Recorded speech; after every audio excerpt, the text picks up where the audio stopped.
First of all, we have Rowie on, so let's get Rowie in and see what he wants to chat about today and what's going on. Hey, hi, it's me again.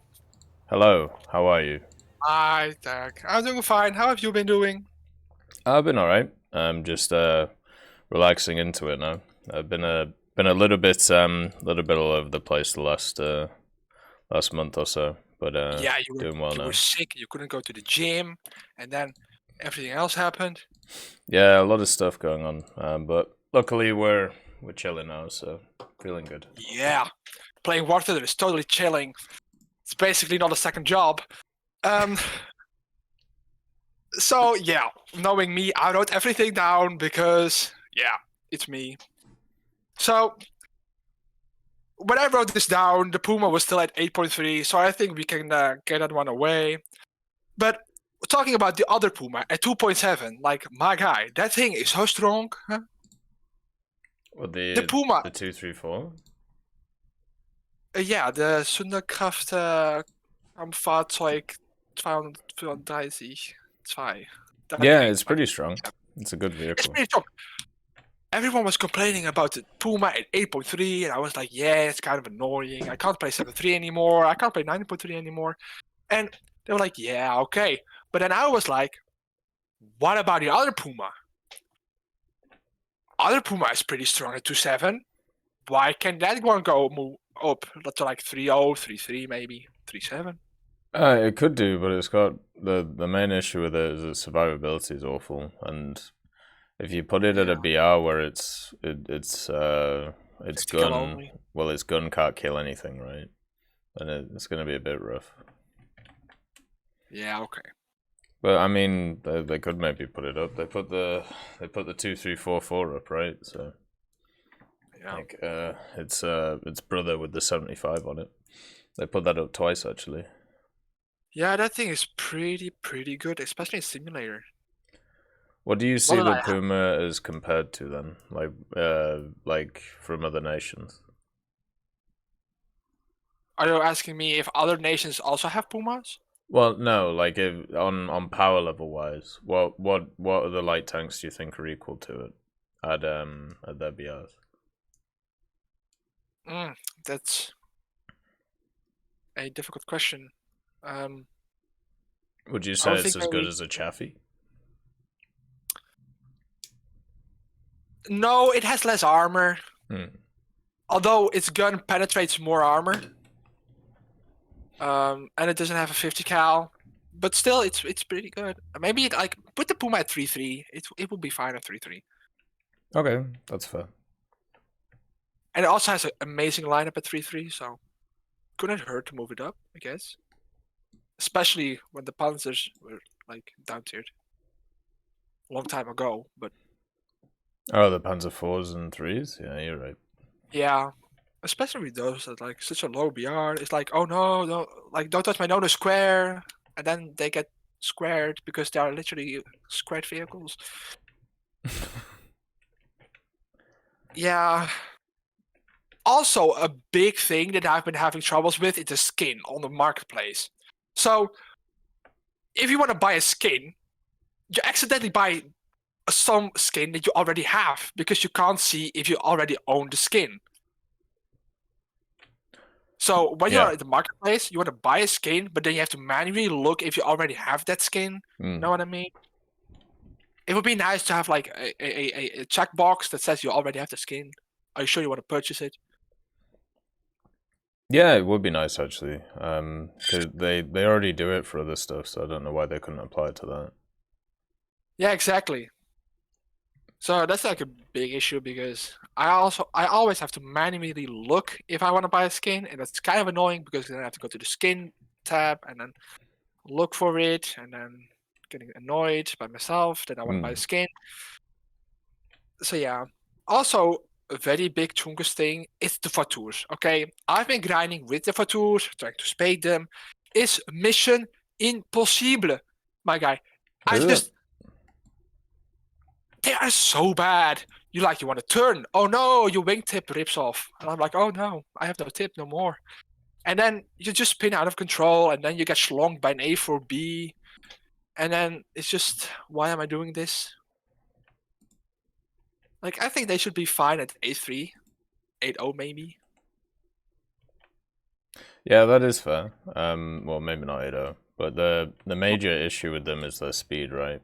So, like, if you remove like do you think giving stuff or getting rid of stuff to F spawn help them at all, or what?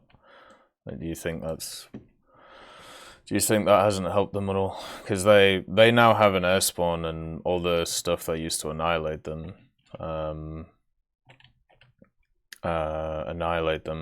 you know, has to take off now.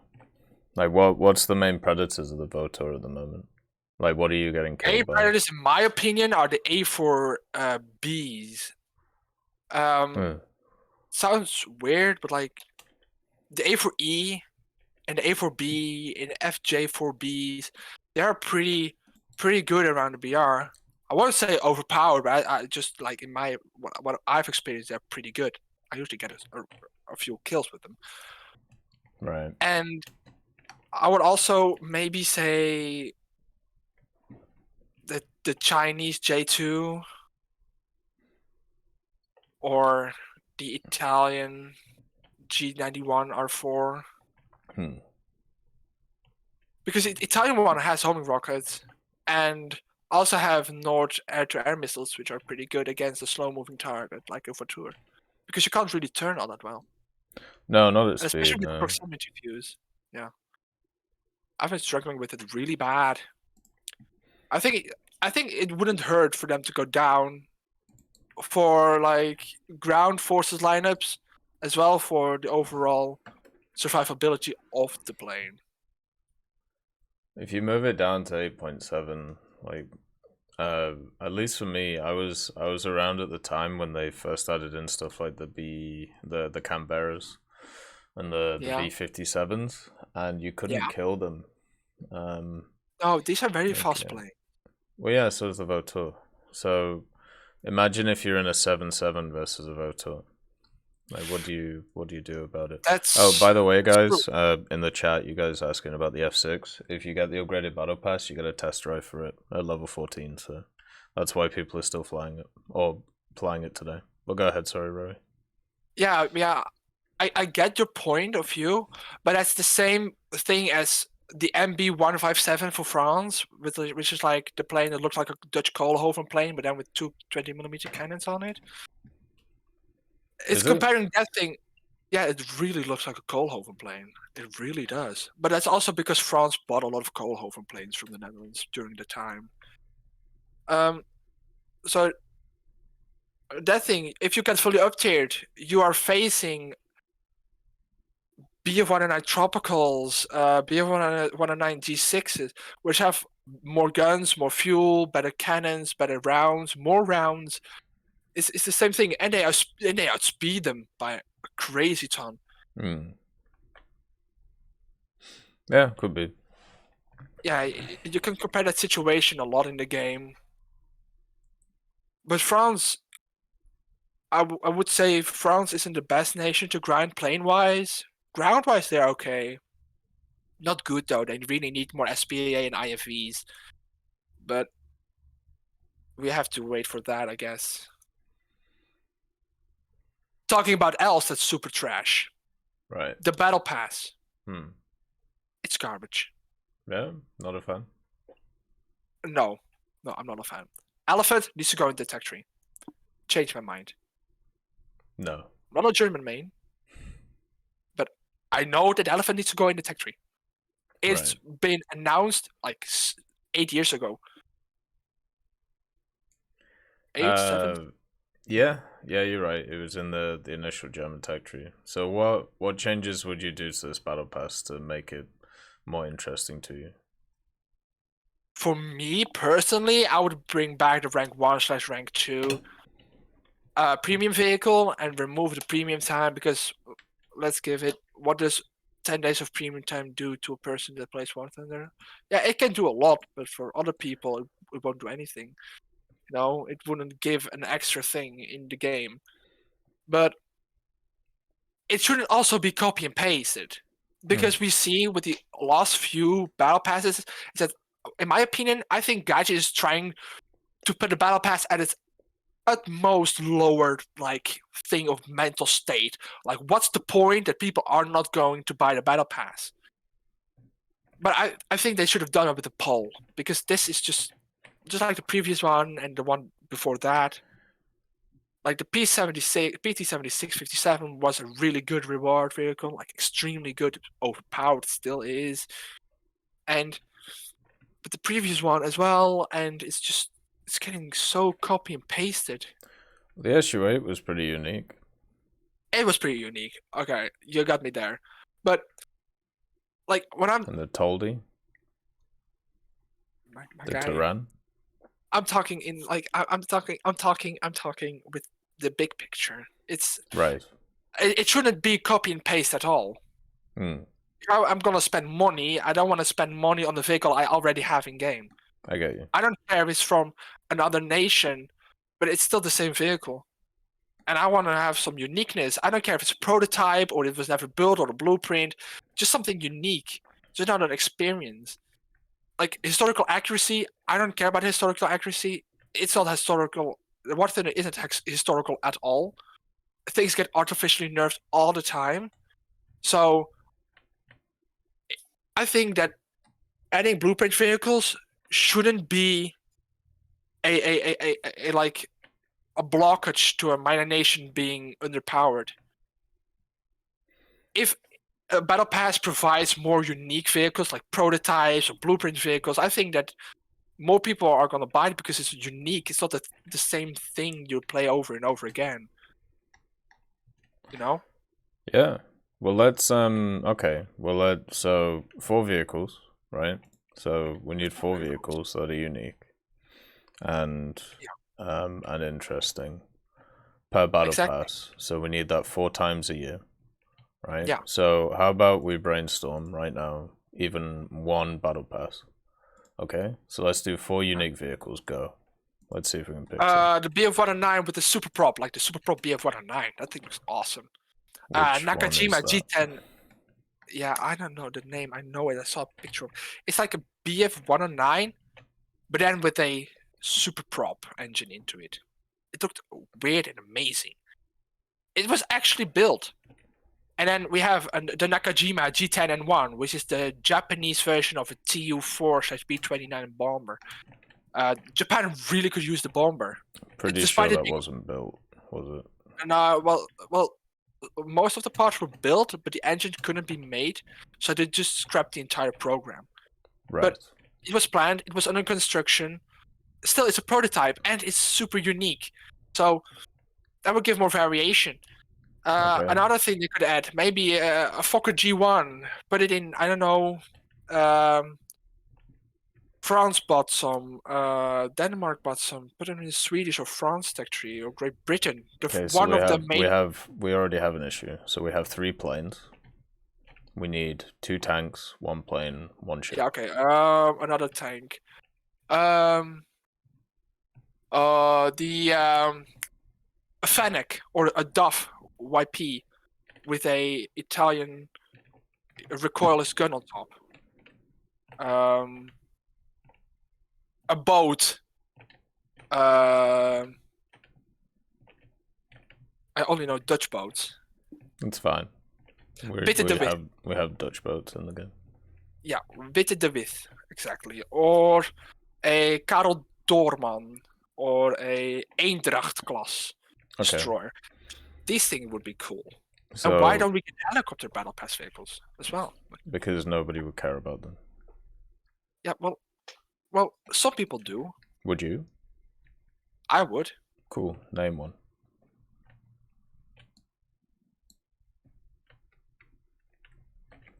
You got me. Yeah. So the okay, so we've done 1 battle pass, right? So you got your 4 vehicles. What's the theme of that battle pass? The theme of that battle pass? Yeah. Well, consideration of the super prop with the width. I don't know. Operation. Operation Lightning. No, like Lightning. You know why? All these vehicles were pretty fast. Fair enough. Yeah. Right, so then we have decals like thunder decals or weather decals. Yeah, like weather-based decals. Okay. Yeah, that could work. Right, so we've done one battle pass. Now we have to make 3 more just for the year. Just for the year. Okay. Yeah. Let's get another vehicle. Let's get a French SPA in there. There are a lot of them. I'm trying to show you how it isn't just as simple. If you want to do unique stuff every time, you're gonna run out of stuff super quickly. Because we've already had 7 battle passes, right? True. And you need 4 a year, and you need every single one of those vehicles. So what, 7? Let's see, so we'll have 3 this year. So 4, sorry. So 4 plus 7 is 11. 11 times 4 is 44. So you need 44 unique vehicles, with a third of them or a quarter of them being naval, half of them being tanks, and a quarter being planes. There are right? There are so many suggestions on the forum. They could easily pick a few of there. Yeah, and a lot of them are awful. Well, yeah, but you know, not every prototype or not every production tank or plane or boat or helicopter was actually good. No, you're right, but you need people to buy the battle pass in order to justify it. And if you just put in random crap, people aren't going to buy it. That's the thing, right? Like, even with this battle pass, right? Like, the 3 vehicles are serviceable. They're all good vehicles, right? But it seems like a lot of people are unhappy and not going to buy it, so... You know. Yeah, it's because it's copy-pasted, and, you know, in my opinion, I want to have a challenge, you know? If I have a vehicle that is not good at all, I want to try and make it good. I want to try and use it. I want to be good at it. I want to have a challenge. But if I have a Ferdinand that I've already played a lot with and get another Ferdinand, I know it's going to be good. Yeah. I know how to play it. It's just a little bit different. Yeah, I get it. The differences are so slight that it doesn't affect gameplay.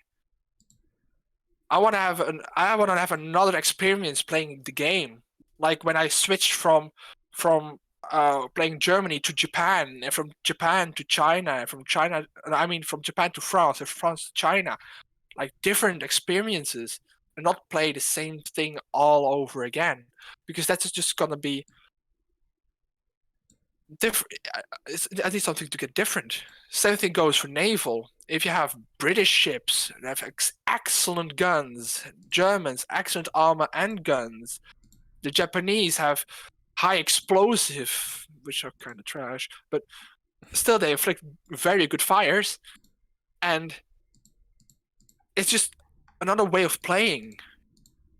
I know that not a lot of people like the idea of having unique, like, prototype vehicles and having to relearn an entire thing all over again. But it's also for the people who do want to have that experience. Yeah, I get that. And that's why we find the balance with the SU-8, for instance. But I do think that a battle pass shouldn't be a copy and pasted, or even being in like the mindset of getting copy and pasted. I get that idea, and I agree with that. I think one of the vehicles should be unique. But the other thing that I'm worried about is, let's say we do this, right? Let's say that everything is unique in the battle pass. Let's go with your idea. What happens to the player who starts playing the game next year and can now never get access to any of those experiences? Yeah, but you know, that was always here. Like, I never have gotten the chance to get a BF109Z1 like you currently have in your lineup. Or But do you agree with the fact that you can't get it?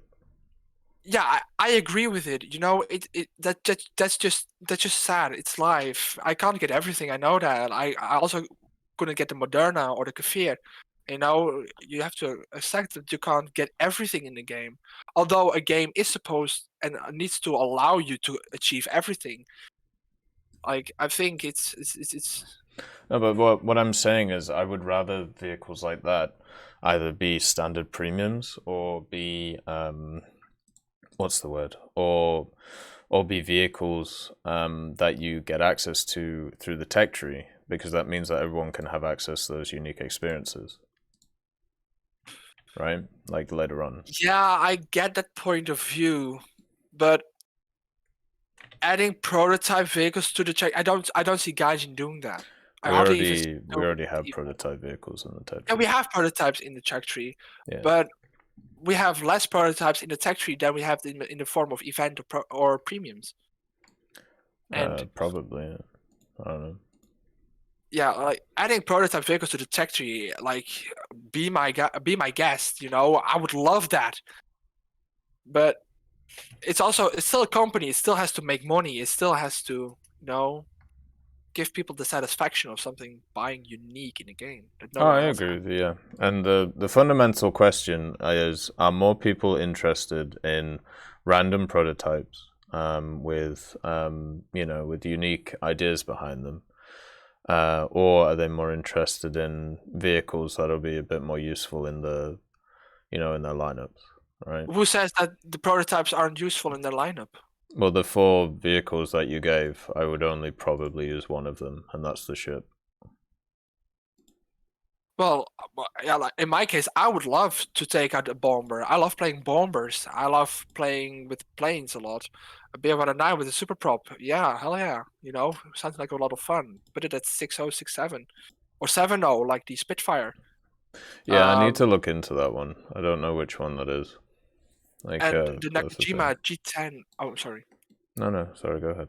Like the Nakajima G10n1 has a bomb load of 20,000 kilograms and could travel at 630 kilometers an hour at an altitude of 10,000 meters. It didn't have engines. No, it couldn't. No, it didn't.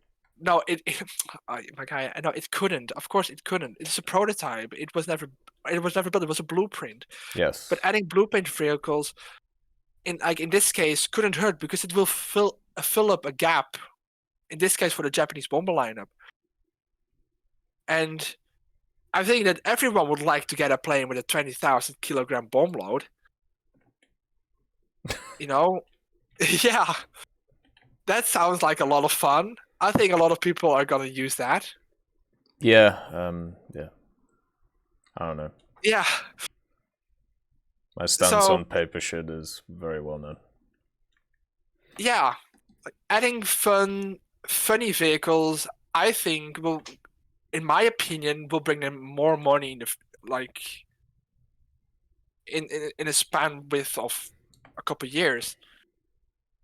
Because of course people have to adjust and people have to acknowledge that we are getting more prototype vehicles, blueprint vehicles in the game. And eventually they will start buying it because then they're like, oh yeah, it's actually kind of fun to have this in the game, Yeah. I mean, we still haven't crossed that threshold, at least with the blueprint stuff. So. No, we haven't. Well, with some minor nations we have. But yeah, but they're old vehicles. Yeah, like we're talking about new stuff, right? Yeah. Yeah, I think that every nation in the game should be balanced according to each other. I think that no nation would get an unfair advantage because of more vehicles in the lineup. Oh yeah, you don't think so?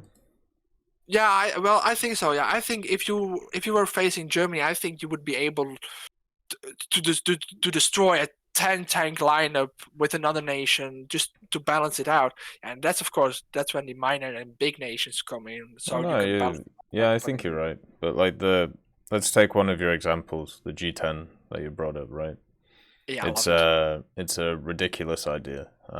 It's a vehicle that was a pipe dream at best and was never finished because of it being a pipe dream. And if you stick it into the game and it's fully what they think it should be, or what the blueprints say, then what is a nation like Sweden gonna do for that? Because they never had any crazy blueprint bombers to that scale. Neither did most other countries, because they actually had to build things instead of have pipe dreams. So what does a nation like that do against that? Like, what's their counter to something like that, or what's their contemporary? Yeah, that's a good question. Yeah, some countries didn't make a lot of stuff. No, I get it. Yeah, I think maybe you can put it in subtechnologies. You can fill the gap with subtechnologies like Sweden. Could I get Finland and Norway, or maybe even Denmark? I'm sure those nations also didn't have any ridiculous bomber designs that were never going to be built. No, not bomber probably not bomber designs, but they do excel in other like areas like tanks and boats. Yeah, true. And it's the same goes for Italy. They could add Romania, Hungary, France could get maybe even not Canada. They could get one of the colonies, perhaps. Which one of them created a massive bomber which is completely unrealistic and never built? Britain did. If you, but I don't know any other country who did. So. No, like it's not. I'm not talking about only bombers. I'm talking about the big picture. Like, yeah, I know. If they like in some areas, you could add a subtrajectory or another form of gap filler. I'll give you an example in the real world, right? I want to solve world hunger.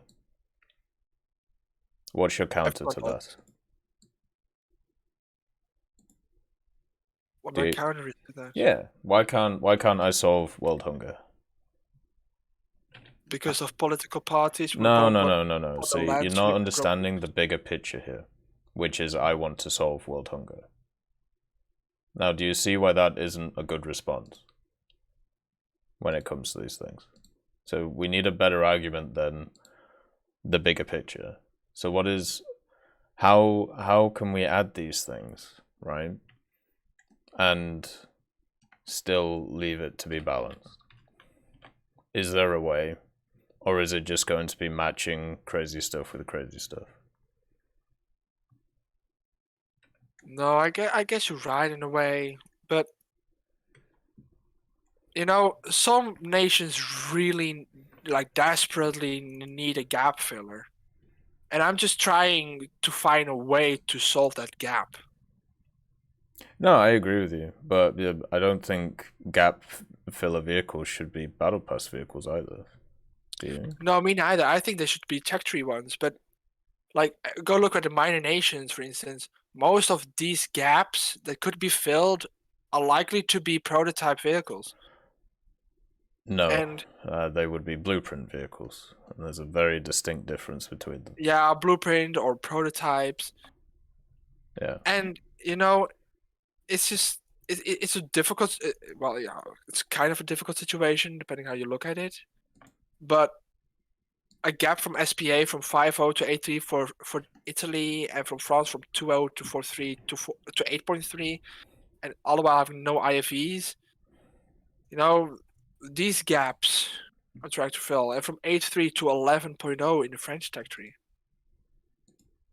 And then even USSR lacks, SPA from 3.7 to 7.0, and from 8.0 to 10.7. Yeah, but at least for that stuff, they actually do have options to add them.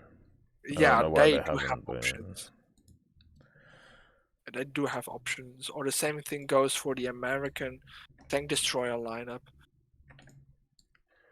It's sometimes, it's just difficult situation, especially when you go to look at minor nations, like Japanese ground forces, for instance. After rank 5, everything is just one big gap. Yeah, it was a period in their history where they didn't do anything. Yeah, so they could fill that up with maybe a subtech tree, like South Korea. Yep. Which is controversial, but they were a colony of Japan, so it would also give them more American vehicles, which are quite good around the BRs. Same would go for China. Like North Korea could be added in China. Hell, why make North Korea not a main tech tree? Like North Korea has so many unique stuff, but where the stats are actually acquired from. by military personnel that were crossing the border of the DMZ. Yeah, so, maybe. Yeah, like a North Korean main tech tree, like that sounds suitable to me when I looked at the statistics that were found for these specific vehicles, plane-wise and army-wise. So sure, why they not? could Go crazy. Yeah, sure, go crazy.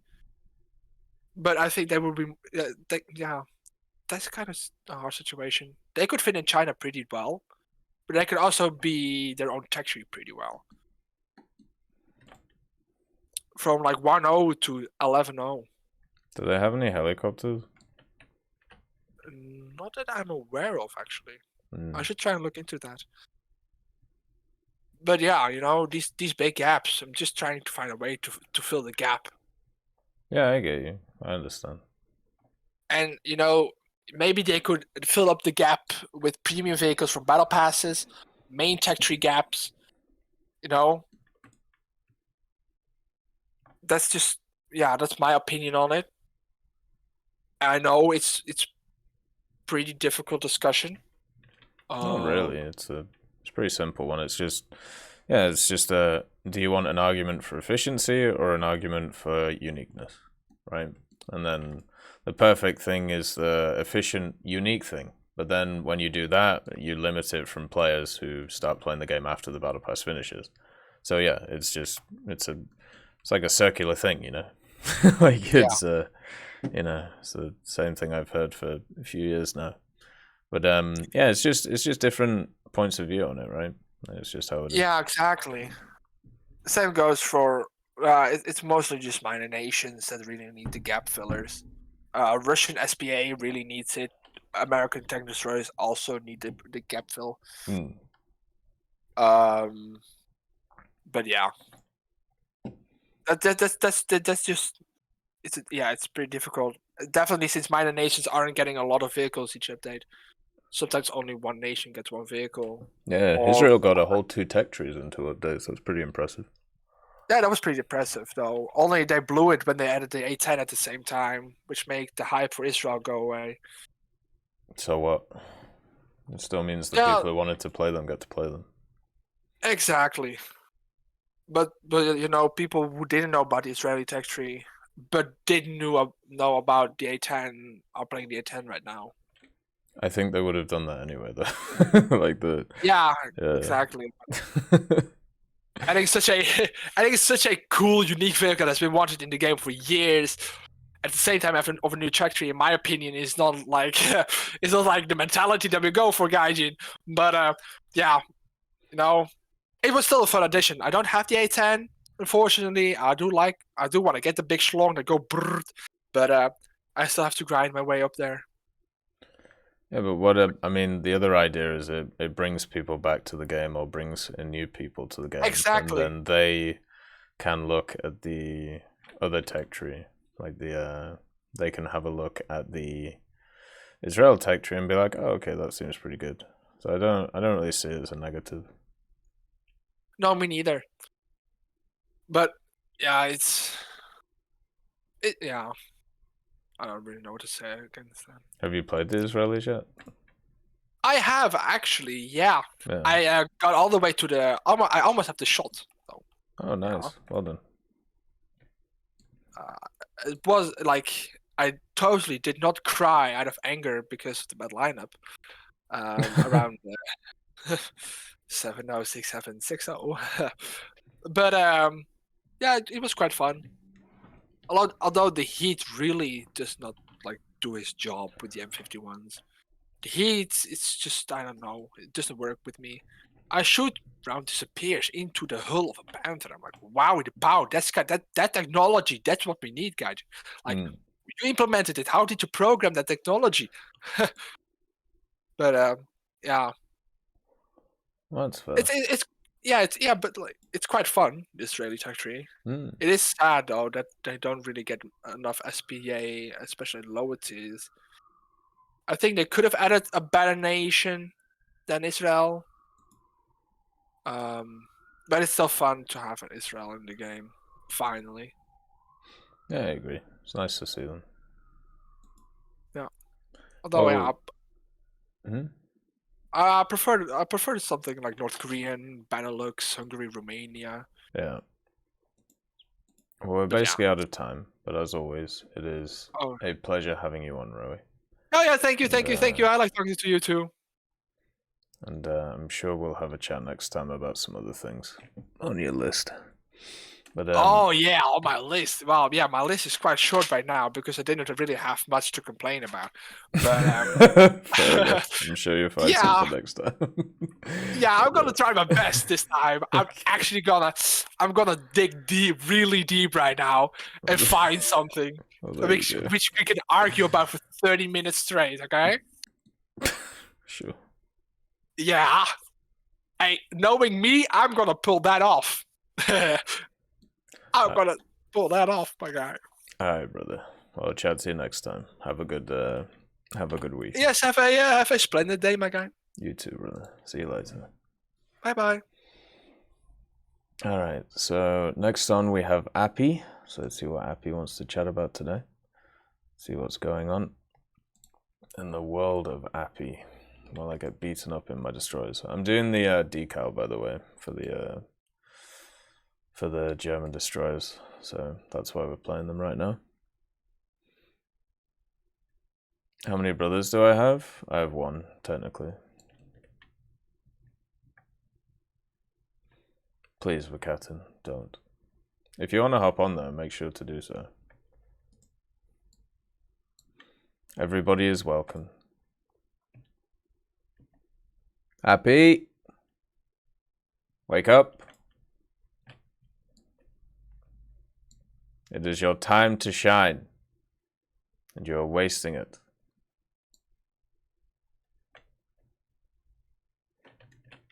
Alright, let's invite Pepsi on. See what Pepsi wants to chat about. If Happy comes on, we can switch. Well... Hello. Funny enough, I'm actually fairly interested in you guys talking about the Battle Pass. I was just like, let's go find some vehicles that would be fairly interesting. I'm still trying to find vehicles at current. I already have one. I've already got one like Battle Pass vehicle set up, but it's only 3 vehicles per pass. Because I don't think they're going to change it anytime soon. No, I don't think so either. But is there anything else you want to chat about, or just that? Because we can do that. It doesn't matter. Like I'm fine with that. Currently, I'm just trying to find ships from nations that are in desert environments or semi-desert environments. Well, a ship. Why? If only there was a list. There is. That seems like a really weird thing to do. What do you mean? Well, like, why that specifically? Mainly because I've set up a few themes in advance. Right. That makes sense. The one being, the one that I already have set up is jungle predators. Right. I'm directly just copying these 3 pictures and I'll be DMing it to you now. Okay. If they even want sent. Okay, well, let's go through the theme. Go. The theme is jungle predators. Vehicles from nations that are surrounded by jungle, have seen combat in jungle, or essentially developed their vehicles to fight in jungle environments. Namely, a Brazilian ship, an American CH-47 that's been converted to a gunship, and a Gaz that has a recoilless gun on it. Sounds fun. The ship being the one that's free. It's a Brazilian ship. Let me just quickly get the name. Corvera Imperial Marine. Okay, I'm not going to try and butcher that. Well, Yeah, there's a little, could say a sub-chaser, I guess. That's about the only thing I can quickly find. But the more interesting thing being is the Gauss with the recoilless. It's technically a Chinese vehicle that could be, well, that was used by the Vietnamese. That sounds pretty fun. Let me just get the... Why do I have so many tabs open? I'm confused. The vehicle's designation is the BJ212 with cannon. Okay. Struggling to find any information on it because I'm kind of being rushed here. That's fine. Don't worry about it. And I think you already talked about the Guns a Go-Go in a previous video. Yeah, I do remember it. Pretty interesting. Well, that's the heli, and Yeah. also subsequent decal accompanying it to this set, and yeah.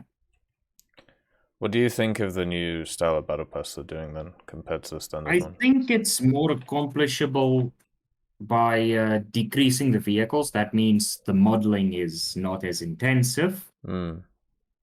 They have more time to set everything up, they don't have to rush it. I think it's just easier for them, even though we do get less vehicles. This is a more accomplishable goal. Yeah, I understand. Yeah, it basically means that per year they've taken out like a quarter of the workload, at least from that point of view. Maybe they can put it in other areas. But the do you think the replacement for the vehicle is good, like the premium time, the 10 days? Or... Well, 10-day premium is kind of meh. It's their own choice to put it in. It's not really something that's necessary. It's already one free vehicle you're getting, so premium is just a bonus at this point. But they're removing the other vehicle for it. So do you think? Like I've said, do you think 10 days of premium is equal to one premium vehicle? That's a premium vehicle you normally have to still pay for. Now you just get something that it's not as wow, but it still helps you grind out. You don't have a lot. Well, nowadays you've got a lot of people that just go through the battle pass and only use those vehicles until the next battle pass. You still have to pay for the 10 days of premium, though. Like, yeah. It isn't free. Like, in my opinion, that should be free. Right, okay. It doesn't really make sense not to make it free. Yeah, that's fair. So back to your theme about this jungle thing. The jungle thing. The two vehicles I currently have for that would be... Oh, the jungle one. That's about the only things I can say. The main prize being the Guns a Go-Go. Right. Because who wouldn't want a CH-47 strapped to the brim with DACA? It'd be interesting to balance, I'll give it that. Well, it might be a fast-ish helicopter, but it's a larger target that has a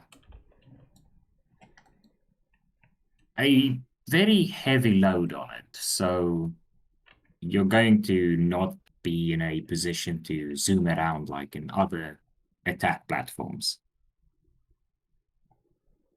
And this thing only has the capabilities, slightly better capabilities as the IH-1G. Carries more, but is a bigger target. Yeah.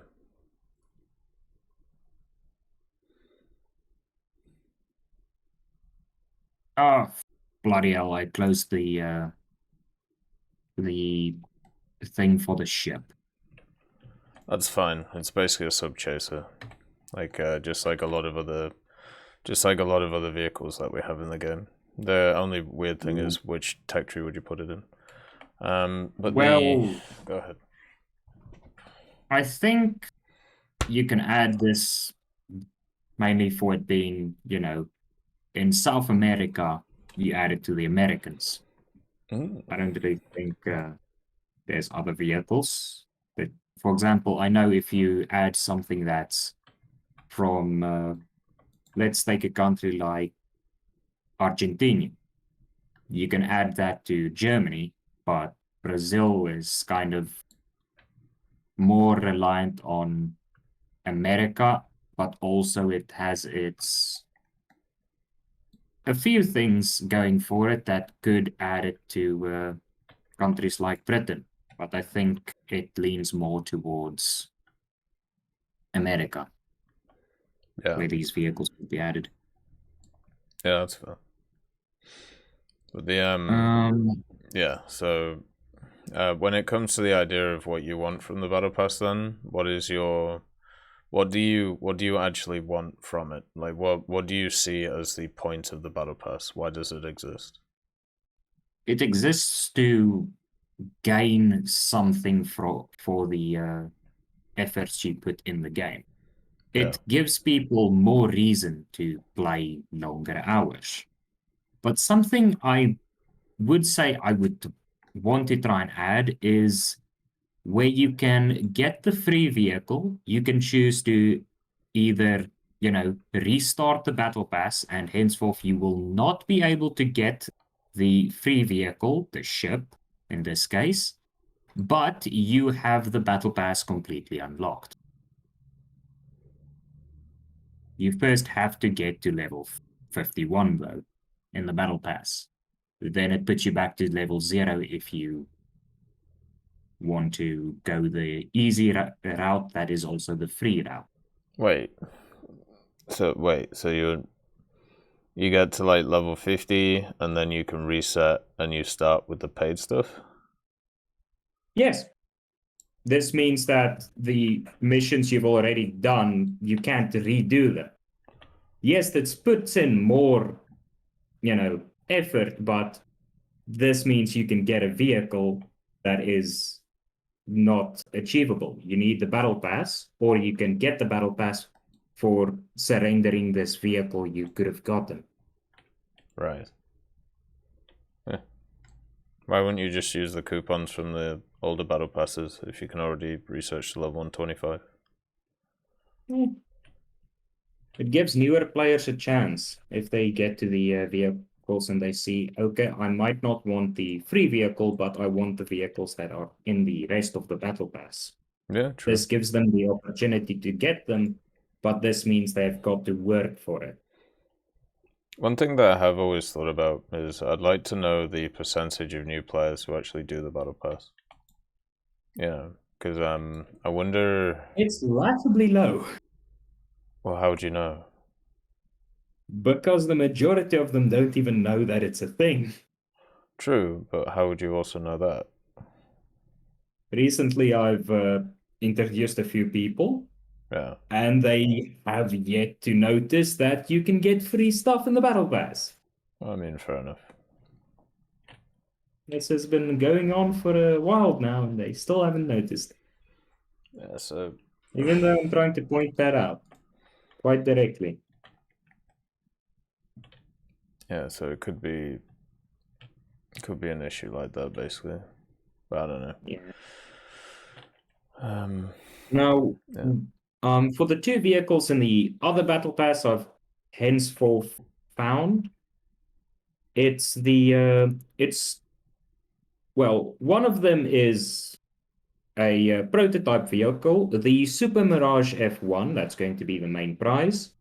The free vehicle, that's going to be the Israeli I&I Ram Mark 1, or I think it's the Mark 1 that's got the recoilless on it. It's a 106 recoilless on a little armored car. And I've yet to find a ship. Probably going to be a Turkish ship. Yeah, I know, Bob. But sorry, go ahead. But yeah, that's about what I've got thus far. I've not got anything else to say to that. That's fair. It sounds like some fun ideas. Yeah. What do you think about this specific battle pass in terms of the vehicles then? This battle pass, my own opinion, it kind of feels rushed. Rushed? Yeah. Like, they tried doing this all at, well, a decreased amount of time where they would normally start. Henceforth, why they selected the elephant instead of another vehicle they could have added.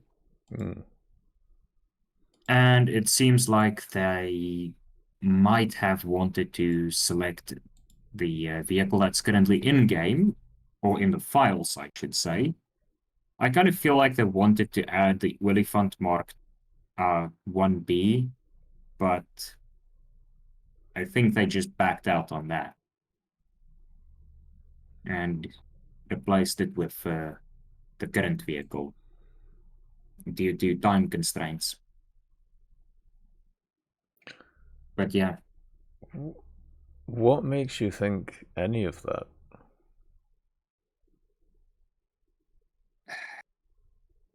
Is this like is this like one of these source it came to me in a dream things, or like what? Like, no, it's literally just like, any of that from, I feel this in my spine. Right. That's slightly damaged. Fair enough. I mean, it could be true. I don't know. Maybe something went wrong. Yeah. I don't know. I feel like a lot of the plans for stuff like this are probably made like a long time in advance, right? Like when it comes to like these future ideas, like they'll be having meetings about what's going on in like 3 years instead of, what they're gonna add in like 2 months. I wouldn't call it exactly 3 years. I would probably just say like 1.5 years. Well, longer than a month. How about that? Yeah, longer than a month. Yeah. But I think it's mainly just they already have all the models in advance. There's a few bit of models that people have sent in. We want this vehicle. We want this vehicle. The standard stuff. Yeah. Now, they just essentially put all the names in a hat and say, okay, everyone draw if you get a vehicle out of the hat, you put it on the desk and you draw another one. If you get 2 of the same, we take that. It's just they already probably have the models, and they're just completing the rest of the stuff and just putting it in the battle pass. Same with the vehicles you'll find in the events. I think there was once one they chatted about how long it takes to produce a vehicle. I think it's something like 6 months. But obviously it depends on the vehicles themselves. Some will be easier than others, but yeah. That is true. Some vehicles, they already have a base design. For example, when they made the elephant, they could have just used the Ferdinand and slightly modified its exterior. Yeah, but you still need to pay the modeler to do that. You need to pay the artist to make the other additions on top of it. It's still a hell of a job to do. You've got to model its differences in the game, and then you've got to build you've got to commission all the decals, you've got to commission the loading screens, you've got to write all the code to put it in the battle pass. Like, it's a lot of work. Yeah, I think they normally get everything finalized and 3 months in advance, and then they start filtering through the stuff that might not be feasible. Why 3 months? 3 months they already have everything done, and then they start putting everything together. Yeah, but why 3 months? To make sure everything is, not glitchy or in a playable state. Yeah, why not 6 months though? Well, I guess you could add it 6 months, but this includes just a single battle pass's vehicles being tested and balanced. Well, basically, what I'm trying to ask is where are the numbers coming from? Like, what's the? Because this is just a opinion from a point of view that is, how would this be feasible if I was in their shoes? That's where I'm coming from. I get you. I understand. That's fair. So yeah, it's, in my opinion, they're probably stressed out and don't know what's going on due to certain happenings. Right. Could be very true. I don't know. It might be the case. It might also be the case this stuff's been planned for 2 years, or 3 years, or 4 years, or 10 years. We don't know. That is the thing at the end of the day. Yeah. But I don't think they select individual vehicles. They just make a bunch of them and choose out of the... Do you mean for like the Battle Pass stuff? Yes, and for events. Well, you got to remember maybe for the events, you might be right for the events, but like for the Battle Pass stuff, they've got to build the theme, right? Like how there aren't many vehicles which are named after elephants, so like or can even really be seen as elephants. So like something like that, you need a bit of planning. Where does the E51 come into play? Well, the Battle Passes are named after the main vehicle. Which is why, like I'm saying, like maybe with like the other two vehicles, that could be like what you're saying, but to actually build the Battle Pass from like a point of, like building the theme of it, they need to make sure the theme is solid with the, whatever you call it, the main vehicle. Yeah.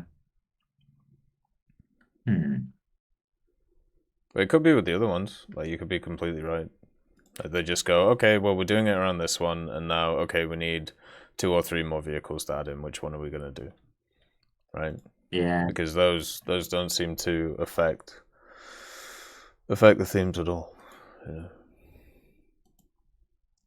But as somebody who's been for years now involved in like project management and doing stuff like that, I feel like people's perceptions of decisions being made on projects is always way too short. Yeah. Just because, well, there's so many factors to consider, and there's always going to be stuff that you don't know about that has to be done as well. It might even just be legal stuff, right? Like getting the rights to put it in. You could have everything done already, and then you realize, wait, do we have permissions to even do this? Yeah, but if you're in that position, you're an idiot, because you should have checked beforehand. So like there's all that stuff. But there's so many different factors involved, and I feel like a lot of people always undersell the amount it takes to actually do this stuff.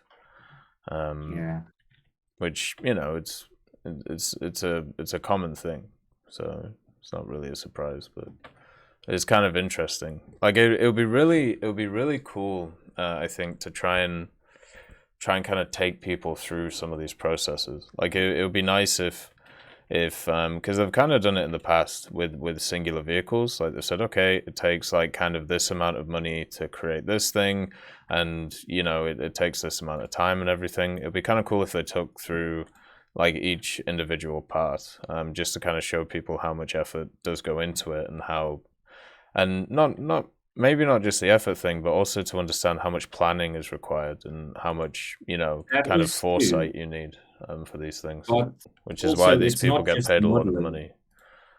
For example, if you look at let's say the ship decal, the elephant you get, that even though it is detailed, it's much cheaper to commission someone to model that than a fully articulating tag. Yeah, of course. Due to the programming and everything. a static object versus a mobile interactive vehicle. And Yeah, people but tend to not see the difference between them and think, if it's modeled, it should immediately be able to be put in the game. No, it'll just fall through the map because it's got no collisions. yes. But yeah. Sometimes they do have problems with collisions on the tracks as well, that I've noticed. Especially with the very first EBR. Especially stairs. Yeah, there are bugs. It does happen.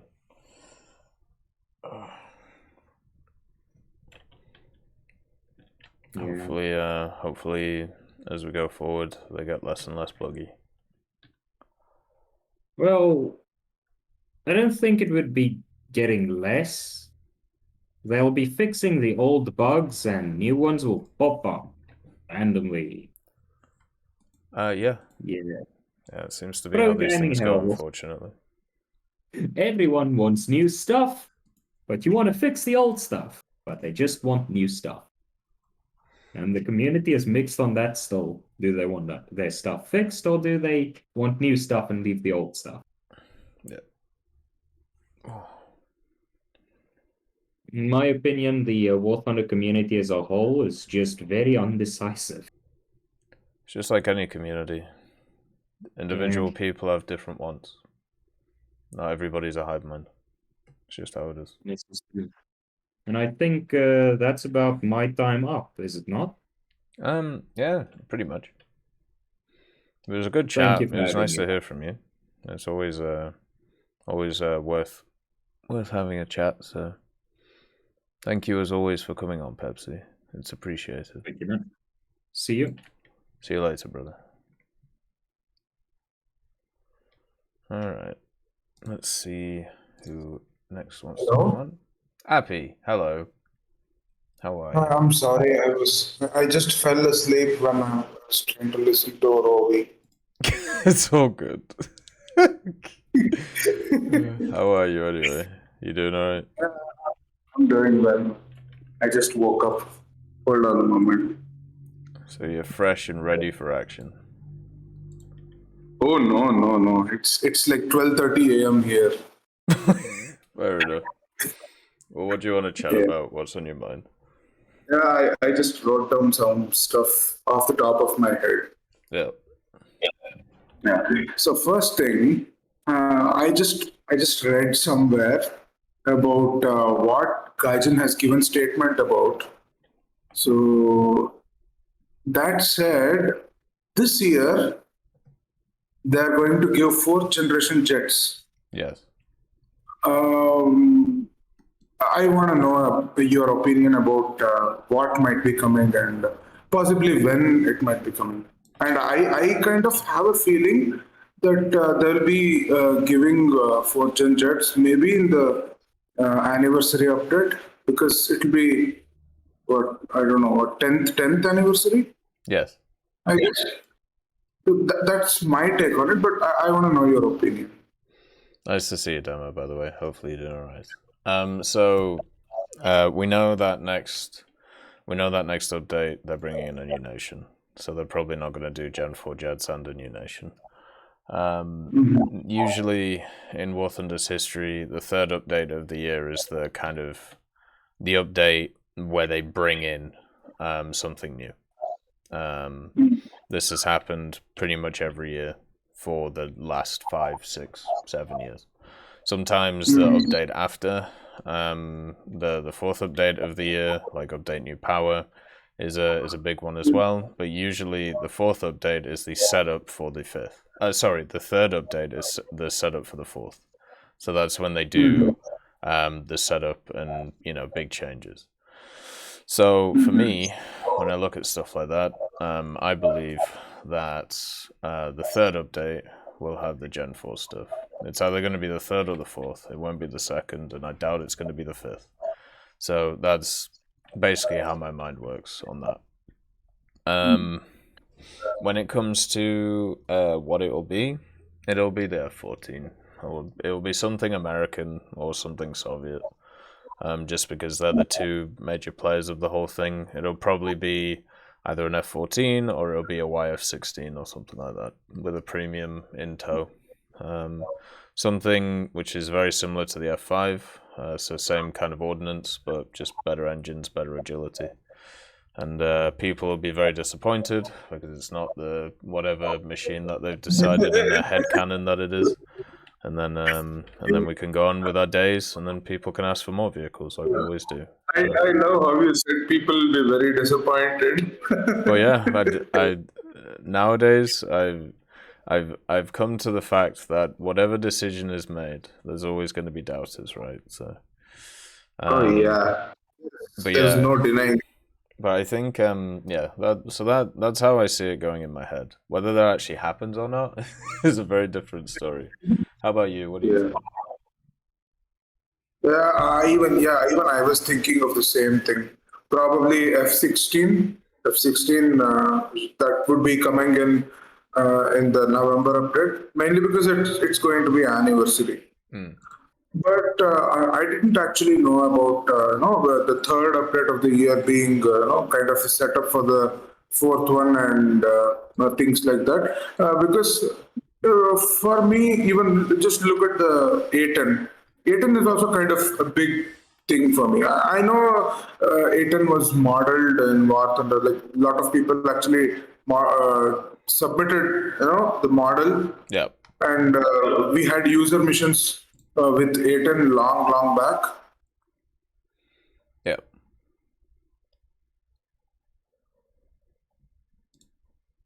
Oh, he's died. Where's he gone? Is his internet crap out?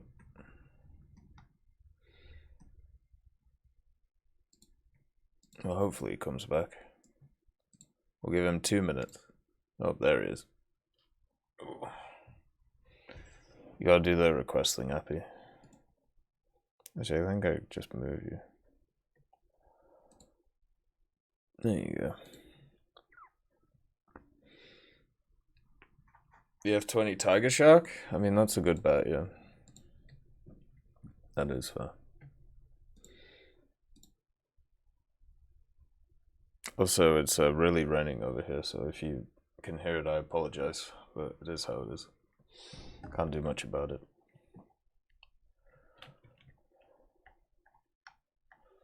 Happy, are you there?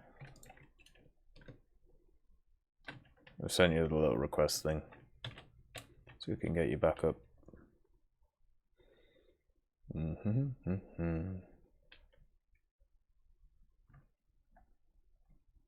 It's not raining. I can tell you right now it is. The Cheetah E? That would be very surprising, but anything's on the table nowadays.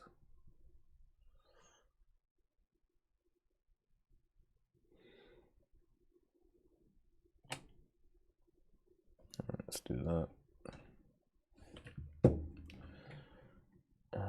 Alright, so since Appy seems to be having a few issues, we'll move on to Tap, and then we'll Appy can join whenever he feels like. We can get him back on. So hopefully it's not an issue on my end. Everything's okay.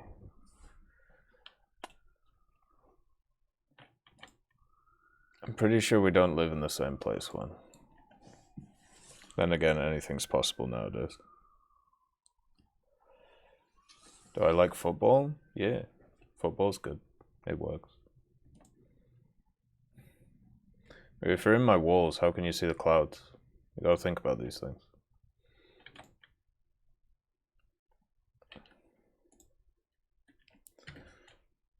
Tap.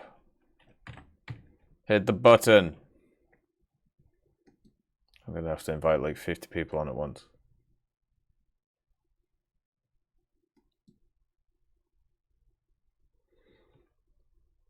This is a very simple piece of technology. There's just one button and you hit it. You can do it. I believe in you. I'll give you 10 seconds. 9, 8, 7, 6, 5, 4, 3, 2-1. And now it's 996. And let's get happy on 2. Fuck it. Oh. Hello, Happy. I'm really sorry, my computer crashed. I had to restart my. No, don't worry about it. Yeah, and the document that I wrote down just to talk about, that's not here anymore.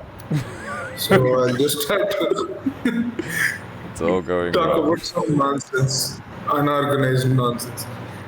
Yeah. Anyway, that was one thing, and I thought the A10 was a big update, so I did not know and it was the first update of the year, right? Yeah. So I thought it was a big update, and it was thought a big update. You're right. Because of that, I thought if there has to be a next, the update, quote unquote. I thought it might have to be the December update or November update, whatever it is. It could be, yeah. Yeah. That would be when the anniversary is, right? The 1st of November. So it could definitely happen. So one more thing I wanted to talk about was I just recently crewed, not recently in the sense I just crewed the M1 Abrams. Yes. Maybe around 3 or 4 days back. I had bought it. I have the whole US tree, but I had not crewed that thing. And that is such a good tank for that BR, because the M1 Abrams and if I remember right, the XM803, or no, not the XM803, some other tank, both used to sit at the same BR. So I had crewed one tank, or maybe it was M1 IP. Yeah. M1 IP was also 10.0 maybe at some point of time. So back then I crewed the M1 IP and I did not crew the M1 Abrams. And now because I did not have a proper 10.0 lineup, 9.7, 10.0 lineup, so I actually had to crew the M1 Abrams, and it is so good. I keep bouncing shots. I get a lot of play time with the tank. How was your experience with M1 Abrams? I really like it. I used it as a backup to the IPM1 when it was at 10.0, and it worked really well. The only issue with it was the round. The top round isn't the best, but it's still completely serviceable with the vehicle. You have everything you want. You have mobility, you have the armor, survivability. Yeah, really good reload. Yeah, so it's the Abrams are really nice vehicles, and nowadays they also have some really good backups as well, like the light tanks and everything like that. They work very well. Yeah, and when the HSTVL when it got bumped up to 10.3, yeah, I was still very happy about the HSTVL. I just take it to top tier battles all the time. It just slaps ass, man. It just performs really well. It has insane depression, really good reload speed. And because I kind of have a habit of shooting at the weak spots, I really don't have the problem of not being able to bang the enemy. So it's really good. Even the 75mm APFSDS does wonders for me. Yeah, I agree. That's really a fantastic vehicle. Yeah. And speaking of the top tier American tanks, when does America ever get MBT with actually usable good thermals? Technically, the next one should be the one with better than Gen 1. I mean, we have so many tanks in American tree, M3A3 Bradley, and the Striker MGS, and what else is that? LAVAD that was recently added. They all have really good thermals. Yeah. I still wonder what is with the Abrams not getting good thermals. Oh, it was when they were made, right? And also their doctrine at the time. Like it's just one of those things where, like, isn't the Striker like an early 2000s vehicle? I'm pretty sure. Or like a late 90s vehicle. The HSTVL is pretty modern as well. But yeah, I know. And even the go ahead, sorry. Yeah, go ahead. Well, I know the more modern Abrams have better thermals, so eventually they'll get one with better stuff. Mm-hmm. And talking about the modern tanks or the top tier tanks, do you think the recent crafting event vehicle, the T72M2, do you think is it going to be worth it if I consume the coupon? I still have it in my account. Well, do you have the Soviet stuff grad out? No. I don't have anything. I just have probably till 4.3 ground. And I have the Car 50, I have the T72 AV terms, and I have the SU7. Please don't laugh. It is how it is. Well, I would hold on to it until you get up to those BRs with like the T, because the TADB is really, really good. Like it's really fun. But I would wait until I got up there, and then I'll make the decision then, right? If you want to run it with the lineup or not. See how much it is on the market, right? Because it's probably going to be pretty expensive. Like last time I heard it was like $70. It's pretty good. I saw I just took a test drive of T72M2 and I was expecting a lot from the 30mm autocannon. Seems like it's just good for just taking out the barrels and the tracks. Other than that, I don't think it can't do much. Yeah, it'll be like that. That's all it will do, really. Doesn't look like it has its own turret. No, it's straight, or whatever you want to call it. Like it's attached to the turret. Yeah. So I was thinking. So what I did with my American tree was actually consumed the Merkava Mark III, and I had the I once sold something and I got the pack during the sale of the XM1 and so I got something else also, a plane and those things. And I used Merkava and I bought the Patton. I wanted to play that Patton really bad. And I ground out the whole US tree with that lineup. And I was wondering if I'll be able to do the same thing with the T72M2. I mean, it's not a premium, is it? It's a standard. Yeah. But you have the terms, right? So you can run the terms with it. But I mean, technically, yeah, you could. It's good enough to do that. But it's going to be one of those vehicles where you're not going to be able to use it for ages because you need to research up. So like, you have to make the decision once you research up there, you know. But it's definitely good enough to carry you at those BRs, and knowing it being an event vehicle, it'll only go down in BR. So yeah, I'd definitely use it personally. I wanted to ask about one more thing. I mean, what is really the point of having Challenger to test in this game, right? Yeah. Because it's supposed to be the same as or even better armored version of Challenger with the DL2F Challenger, but it seems like it's worse than the Challenger to 2F in every single way. I mean, the extra armor actually does nothing. Yeah, I agree with you.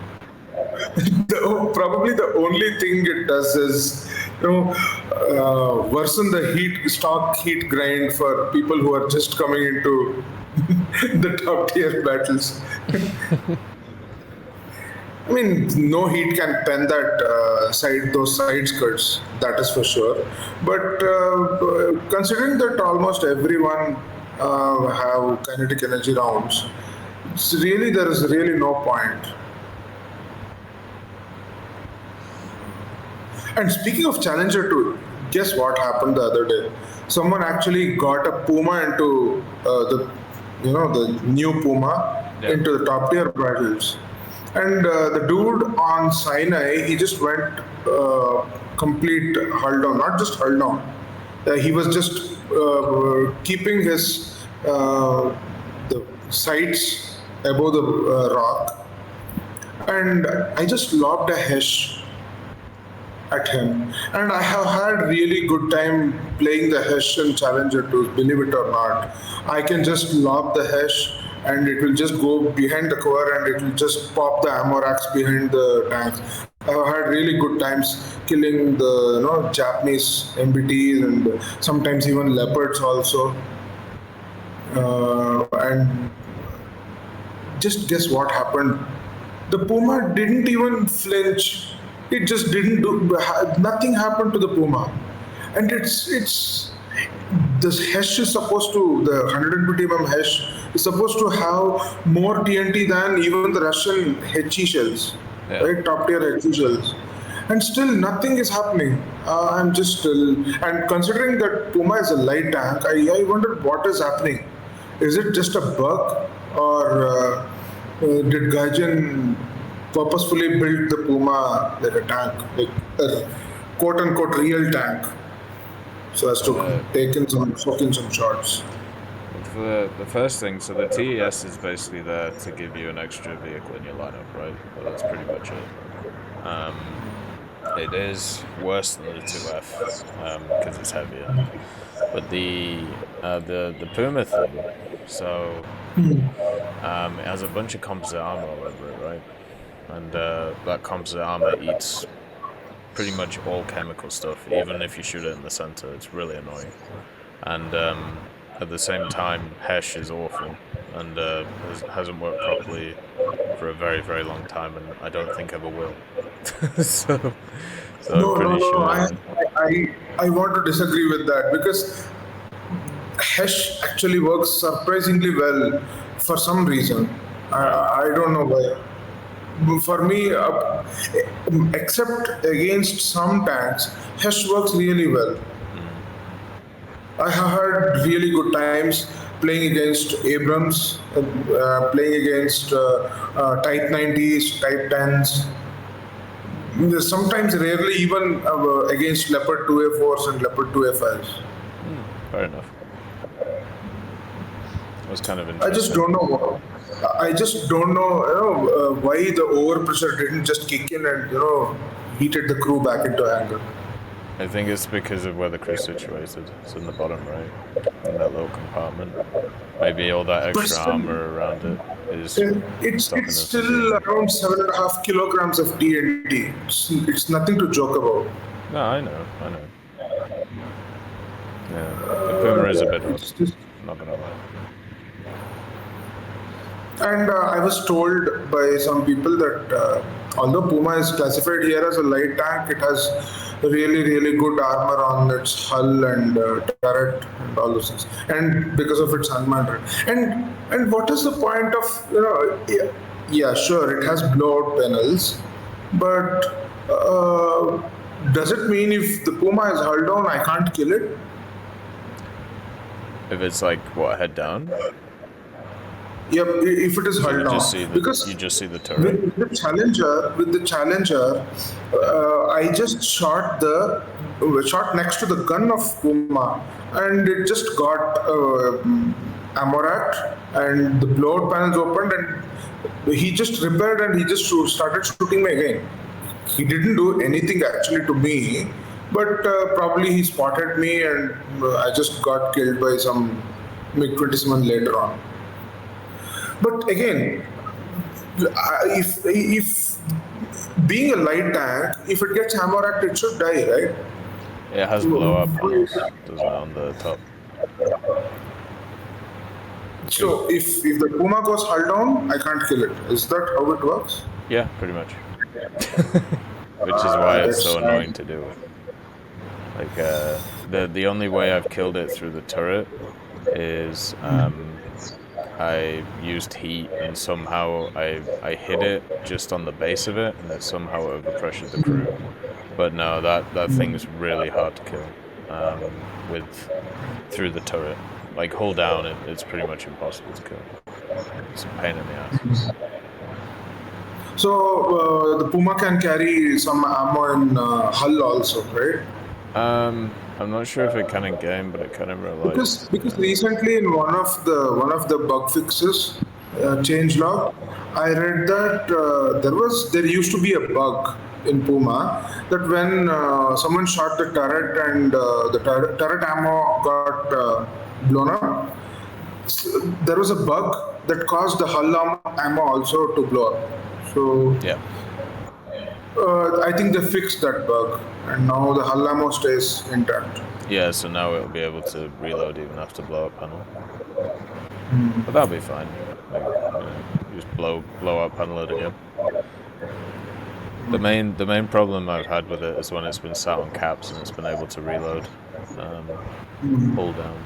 Like at those points, it's pretty much impossible to kill. So.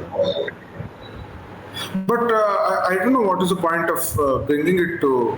Oh yeah, you can always side shot people. Again, talking about ground RB, I saw a lot of posts on Reddit about people asking for a tank only mode. What is your take on that? War Thunder is a game which is based around multiple variables, including the balance between aircraft and ground vehicles. If you remove aircraft from the equation, then it would unbalance a lot of the game. It would mean that certain vehicles are very strong. Also, you need ways of being able to dig people out of positions, and if you remove one of them, which is CAS, and not put it in with anything else, then people are just going to sit in those positions and you can't do anything about them. War Thunder is funny enough, you never see anybody ask for planes to be removed from naval, only from tanks, and that's because the people who want it removed don't play planes. My advice to those people, play planes, they're fun. Learn different facets of the game.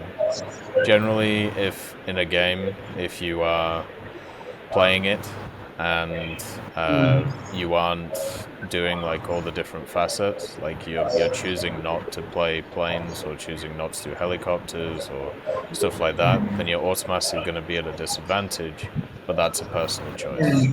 So fix it if you want to be fully combat effective. Yeah, I totally agree with this. Yeah, like try and learn what these people are doing and how you can do it too, and then how to counter it, because it's pretty easy to counter when you want to. At most tiers, I should say. I totally agree with this. We have to give, like, Gaijin does not get enough credits for all the things that they have done to War Thunder, the good things. I mean, they have done so much things. The attention to detail is really, really good for War Thunder, and the concept of the game itself is really good. And people just whine about Gaijin is trying to be greedy. They made a lot of sales, and they're still giving nothing. They're just keeping the cancer gas in the picture. We want tank only mode. These things that I just don't understand why people are feeling this way. I mean, how the way I feel is when you take tanks only, right? The tanks themselves, they are not balanced. And it is all a collective picture that gives the sense of balance. And suddenly you take out, like you said, one of the things that is cash. Suddenly we are inviting a lot of imbalances in the game, and people disagree with me. That's okay, because this actually happened to me. It was European province. I got the west spawn, and I was just trying to cap A, and this was a 6.7 match, and there was a Yak Tiger just sitting there guarding A from the north spawn. I couldn't really do anything, and a lot of teammates tried to push A. They just got picked off. Many of them just tried to take out the barrels and tracks of the Yak Tiger. They tried to flank him, but they used to get picked off by his teammates. Yep. We had to have some cash. After some while, the dude died, but still, the point is that someone in a tank like a Yak Tiger, they can easily just create a wall, make sure nobody passes through, and it just gives us it causes introduces a lot of imbalances. I don't know why people. And also, if people want a game without CAS, I mean, Simulator is pretty CAS-free most of the time. And then also at the same time, there's actually been a phenomenon in the last few years, and it happened in Halo, and also it happened in a bunch of other games. So what we've seen is game companies reducing the amount of modes that are in games, and the reason is because well, it's queue time, but it's also another thing. So let's say you have two separate modes. One's like a team-based one, one's like a solo one. And then the 55% of people play the team-based one, 45% play the solo one.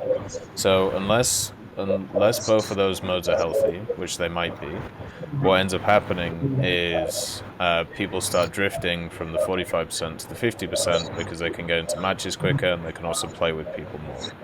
So then it becomes 60-40, 70-30, 80-20, and then that solo mode dies. So there is no point in having it on the books because you can't get into matches. And then you get the minority community who goes, well, why are you getting rid of this? I really enjoyed it. And then it turns out they weren't playing it anyway and were just bitching about everything. And if you want an example of this, that literally happened in Enlisted, like over the last 6 months. So it's just, it's something that a lot of game companies are doing because they've realized that it's better to focus play bases around really good, interesting modes instead of make 20 different modes to appeal to different people. Yep, I totally agree with this. But yeah, and speaking about balancing top tier tanks, basically because unlike say some mid tier World War II tanks or something, top tier tanks, lot of the details about the weapon loadouts and about the tank armor profiles, all those things, basically they're all assumed in War Thunder, right? So as far as because most of them are classified. So when that is the scenario, why can't Gaijin just do something so that there will be actual balance? They can bring in balance because things are not historically or accurate to real life anyways. Why just give dismal armor to Type 10? Why give dismal mobility and energy retention to Challenger 2s? And why give such huge weak spots and unrealistic rounds to huge weak spots to Abrams and unrealistic rounds? Maybe realistic, we don't know, but unrealistic rounds, as in exceptionally high penetration value rounds for Leopards. Why do this?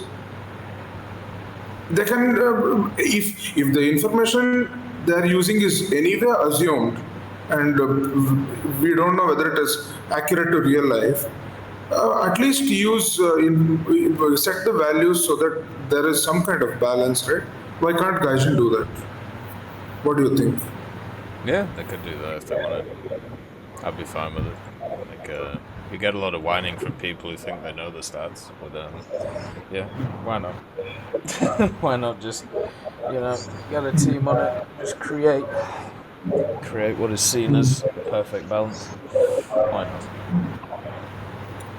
Because in World War I, World War II tanks, we have a lot of documents. The community says see, we have found out declassified sources, and according to these sources, this tank is supposed to have a zoom of this much on gunner's optics. This tank is supposed to have a gun caliber of this much, and whatever you're doing is wrong, right? But when it comes to top tier tanks, if anyone does that, Gaijin need not even use it, because it says like what it did, like what Gaijin did when some dude leaked the Challenger 2 specifications. They could just keep mum and not use that information, right? Yeah. Because nobody is sure that whether they're declassified yet, and they can confirm that if they're still classified, they will not use it. And if they're not using real information, they might as well use the values, that parameters that kind of balances stuff. And the reason why I'm saying this is because the whole reason why the players try to buy premium time or premium vehicles is they want to grind the vehicles and they want to reach the top tier. And if the top tier is not the top tier battles, they need to be the people need to want to play them, right? Otherwise it's not good for the game itself. If the player base is just happy with playing the 2.7 Sherman, I mean, what is the point of having, if 2.7 playing 2.7 Sherman is feels better than playing Abrams? What is the point of having Abrams, right? I know that all the vehicles are fun in their own ways. I totally agree that. And that is one thing that I have seen through while playing for the last 2 or 3 years, that every vehicle is actually fun if you play the way it's supposed to be played. Yeah. And people have come from, say, playing T80 BVMs, that just buy an XM1 GM pack and they start playing XM1 just like T80. No, it is just not going to work. They will have really hard time playing it. They just have to choose strategic positions. They have to be a little more defensive. These play styles they are different for different nations, and people don't understand it, and they just continue their old play style, and later they blame the vehicle. Yep. That this is not balanced, right? And one more thing, what I have observed is Gaijin recently revealed how they balance things. They revealed that maybe they calculate, maybe they see how much silver lions the players are earning out of some vehicles, and compare it to the number of deaths in that vehicle or something like that. Right. I mean, Gaijin is just discounting what the vehicle is capable of. And they are just taking into account how stupid the players are. And why do we need to do that? Right? When you can objectively see that something needs to be at a lower BR or something needs to be at a higher BR, why take into account how player base is performing? Like, first you can just put the vehicle at, say, higher BR or lower BR based on just looking at the stats, and then you can take into account the player base, because balancing should never take into account how the players use it. I might choose to be stupid. That's what they do when they add the vehicles to the game. It's kind of really stupid way to balance things. Well, no, what I mean is so what you're saying, right? Like, they should take into account, the vehicle stats and what it does, and compare it to other stuff that's around. That's what happens that's what they do when they first add vehicles into the game. So that's why you get stupid shit like Pumas at 8.3. And then the player stats give them feedback to where they should actually be. So the question is, if you want to do it, the way of, this vehicle should be here because of its capabilities, then it basically means you're trusting in a human person's opinion on what its capabilities are. And because you have different opinions than I do, and obviously the balance guy, whoever he is or she is, also seems to have some very wild opinions about what is balanced and what is not, then do we want a situation where, those are favored over the stats of people using them?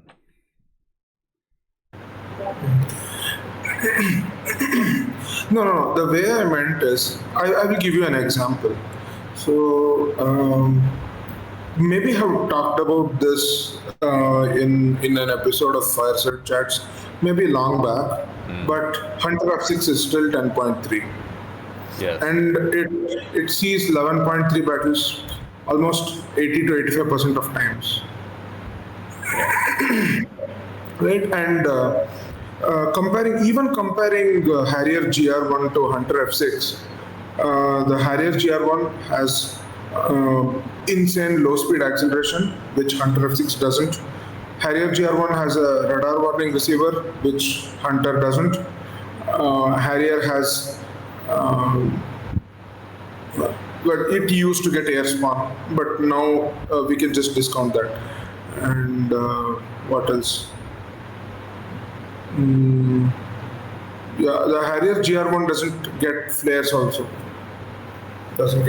Yeah. So when it comes to top tier air battles, radar warning receiver is one important thing.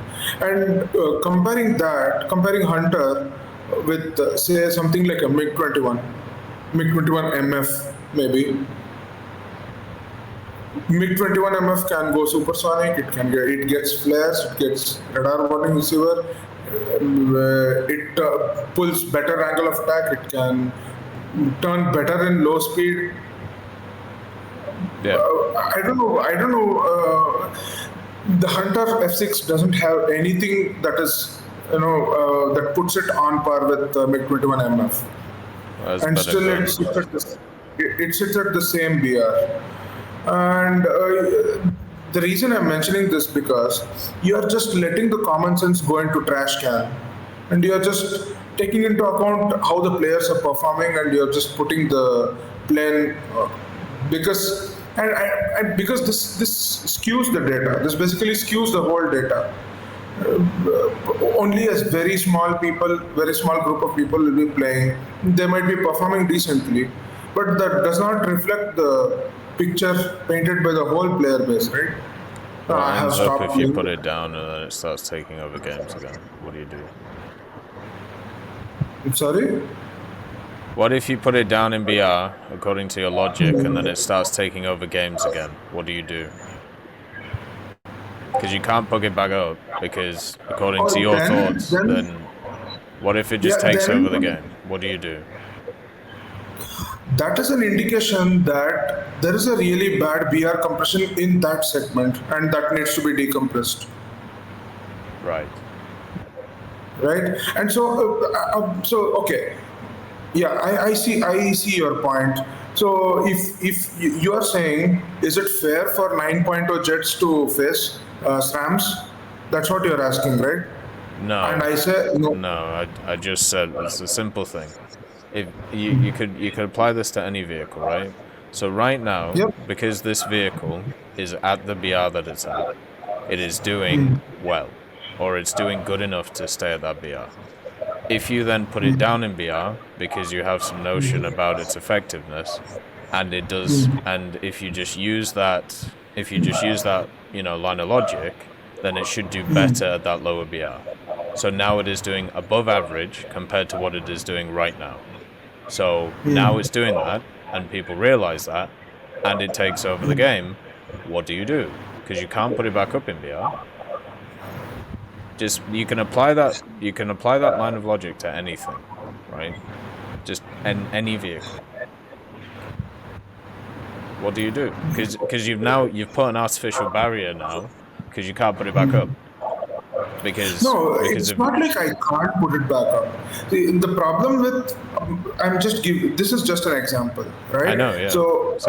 I'm expanding. Hunter F6 sitting at 10.3, going into regular 11.3 FPS is a big problem.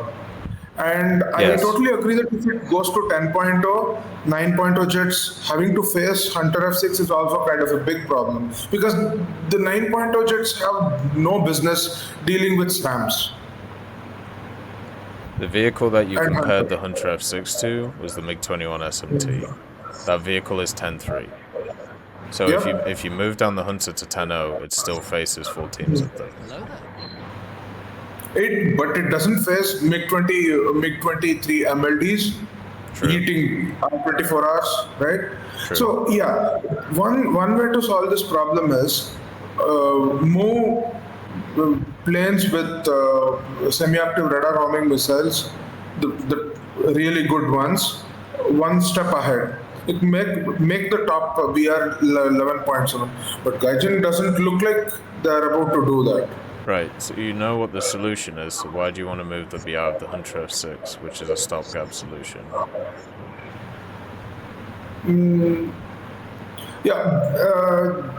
This may be just my experience, I don't know, but the 10.3 jets seem to face 11.3 battles more frequently than down tiers. That's what I have experienced. Yeah, it's so frequent.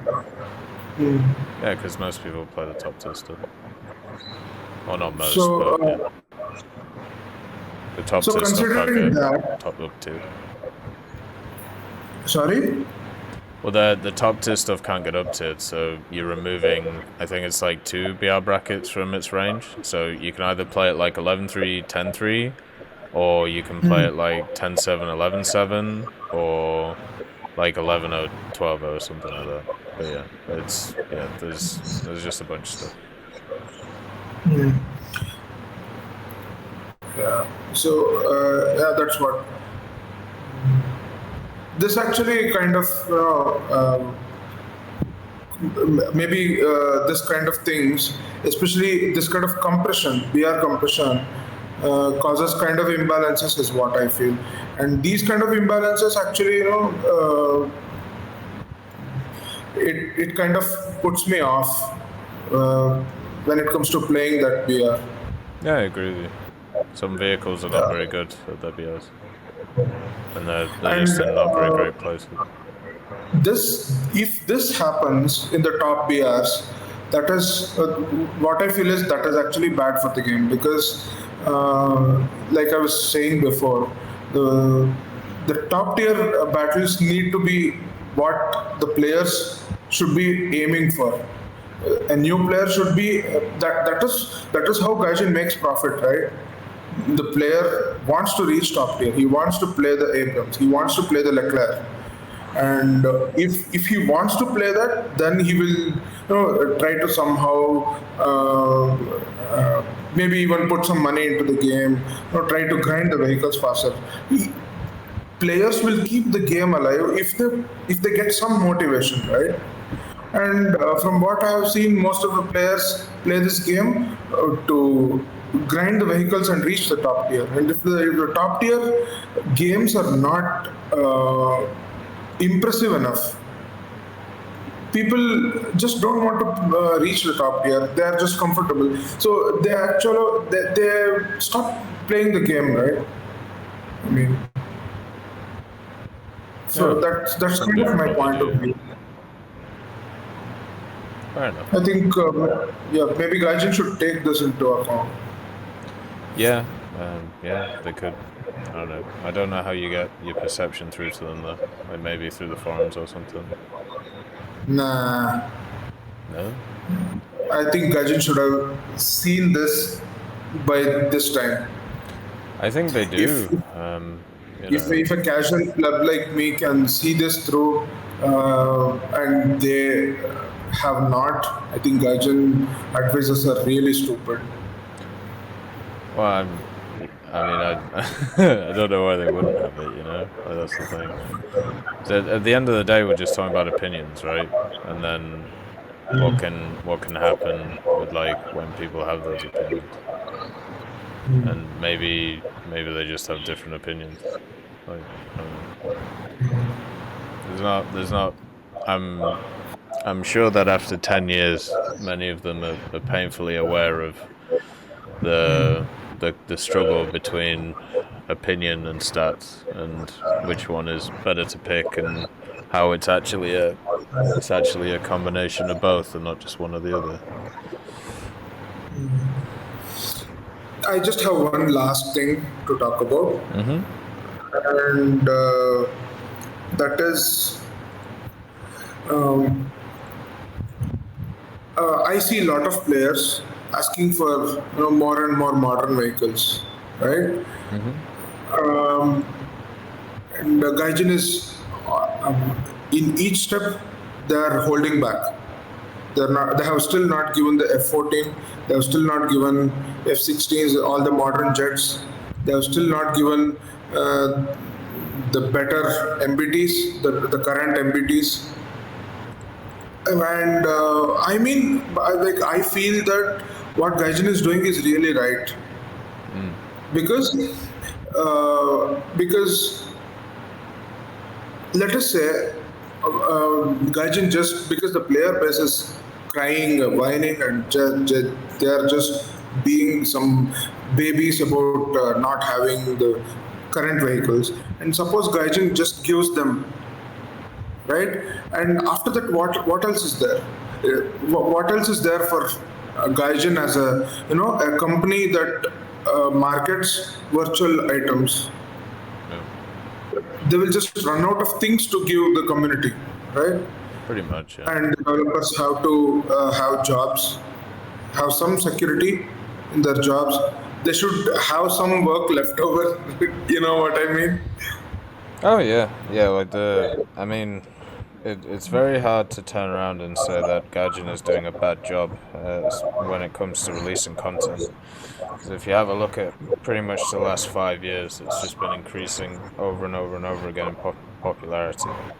So even with all of these critiques, and even with all of these stories and ideas, the fact is the numbers don't lie.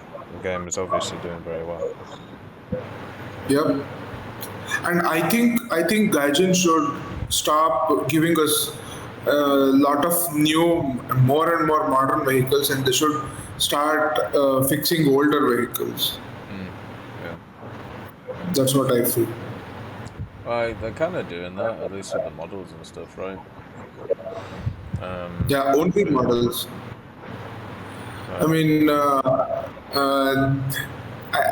maybe this is a little bit too much to ask, but placeholders for commanders, gunners, loader, that would have been nice. Yeah.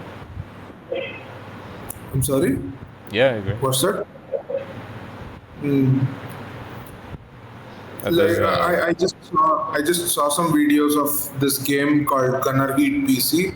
Oh, yeah. And that was really impressive. They have modeled so many details, like how the tanks look inside. They have given the placeholder where the commander stands or sits or whatever. And those things are really impressive. They feel really realistic, very realistic. Yeah, they're really cool. And there's about 5 vehicles in Gunner Heat PC and 2,000 in War Thunder. So. I'm not gonna argue with that. You know that. But I think over time, when it comes to like the War Thunder stuff, right? Like when we see the amount of vehicles that have, even the updates to vehicles. So we've had like volumetric armor, volumetric shells. Lanes of rangefinders, commander sights. What else have we had? There's obviously other shit. But yeah, there's been tracks as well. They added the track stuff the last few years. So yeah, I feel like there's been a decent amount of stuff to all vehicles.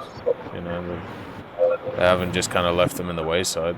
We've also done some updated models, like the B-17 that finally got updated after 8 years or something. So yeah, like it is. I'm actually really happy about the the updated textures from the last update. For some reason, the details of reflections and the small details, they look really good on my computer after this update, last update. Yeah, they do look really nice. I do agree. The models are really perfect, man, in War Thunder. See, this is why I feel a lot of people they don't give enough credit to Gaijin for making such a good game. Maybe one day they will. Yeah, hopefully.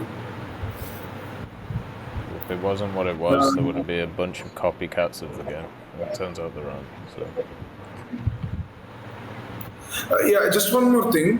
What do you think about the after having played Israeli ground tree and air tree for this long?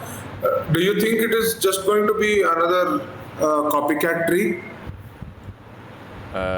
Yeah, apart from the carvers, but the aviation tree is a full copycat tree, and that won't change anytime soon.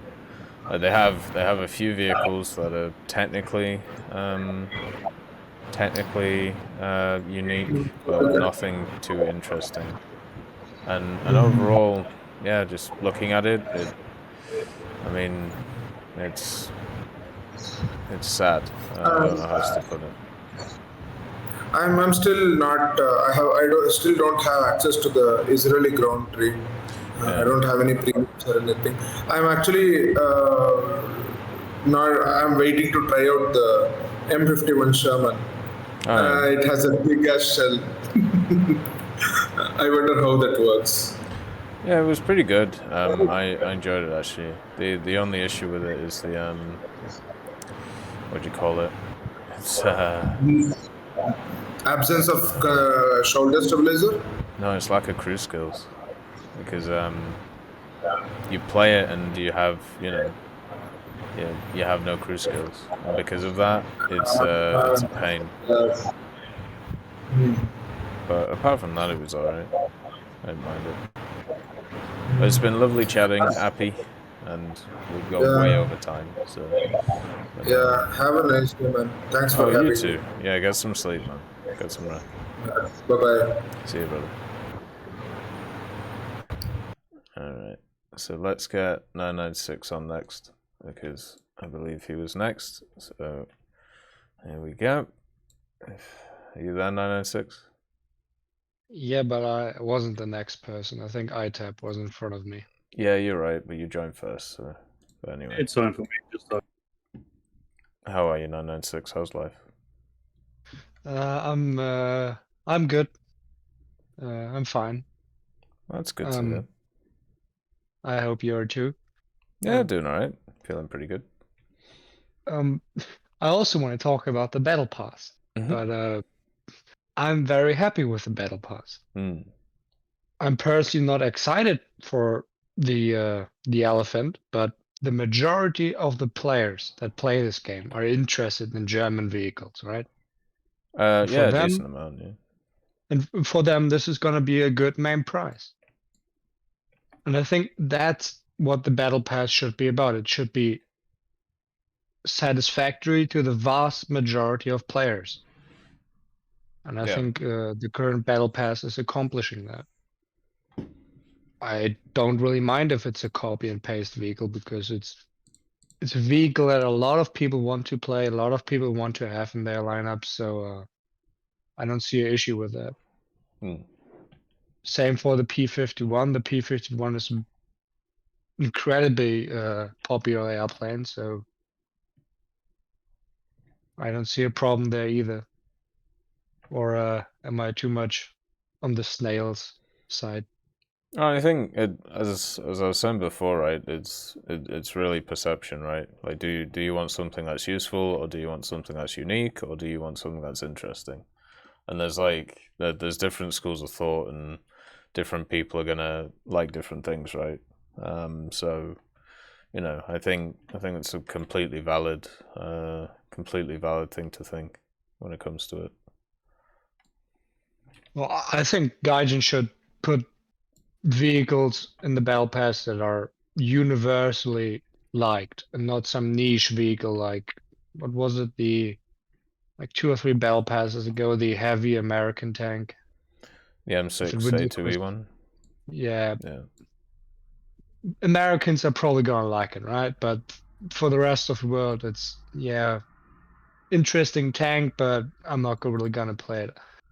I think instead of things like that, it should be a vehicle that pretty much everyone likes, everyone wants to play, or as many people as possible. Not something very niche, like I think the vast majority of Battle Pass vehicles has been by now. I think it should be something that is appealing to many people and not to a few. Yeah, I think that's fair. The only issue I have with that stuff is if it is very appealing to everybody, and then someone comes in the game later on, right? Is then what ends up happening is that thing that would appeal to them they can't get, right? But we've talked about in the past ways of maybe bringing back old event vehicles. Maybe that could be also brought in for the Battle Pass vehicles too. That'd be quite nice. I had the same thought when you talked with the previous people, and I thought, why don't get rid of vehicles in the Battle Pass entirely and just do cosmetic items? Because there are a lot of vehicles that I will never have the chance to play or own because I started playing this game later than you. Yeah.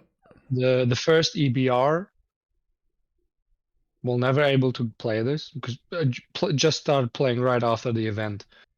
The German Sherman, for you know what I mean, right? The Panther 2, Tiger 105. People who start this game today won't ever be able to play these things. And okay, those are removed texture vehicles, bad example. But it's the same idea. Yeah. I wouldn't mind if they remove vehicles from the Battle Pass entirely. And just do cosmetic items. Yeah, I can understand that. That's pretty much everything I wanted to say. I'm happy with the game. I think Gaijin is doing a fantastic job with it, and I think you're a fantastic content creator, TEC. Well, thank you. Yeah, it's very kind of you. But I think when it comes to have you so you didn't do the EBR one, right? Like you said, but have you done all the ones? First EBR. Have you done all the ones since then, or have you like picked and chosen which ones you want to do? Events and Battle Pass wise? Yeah. Or yeah, if I wanted the Battle Pass vehicle, I grinded it and bought the Battle Pass, and same for events. That's fair. I have the 1963 EBR from Battle Pass. I did that because I wanted it, but for this Battle Pass, I'm pretty much done with German World War II vehicles, so I'm personally not interested in the Elephant, but I'm probably still gonna buy it just for the boosters and SL you get. Yeah, but I'm very excited for the French P51. I think that's very cool. As always, 996. It's lovely to chat. So. One more thing. Oh yeah, go ahead. I still think Freeman should be moderator. Why? Make your case. Here you go. Here's your case. Go. Freeman is a very intelligent, highly educated, and emotional, stable individual.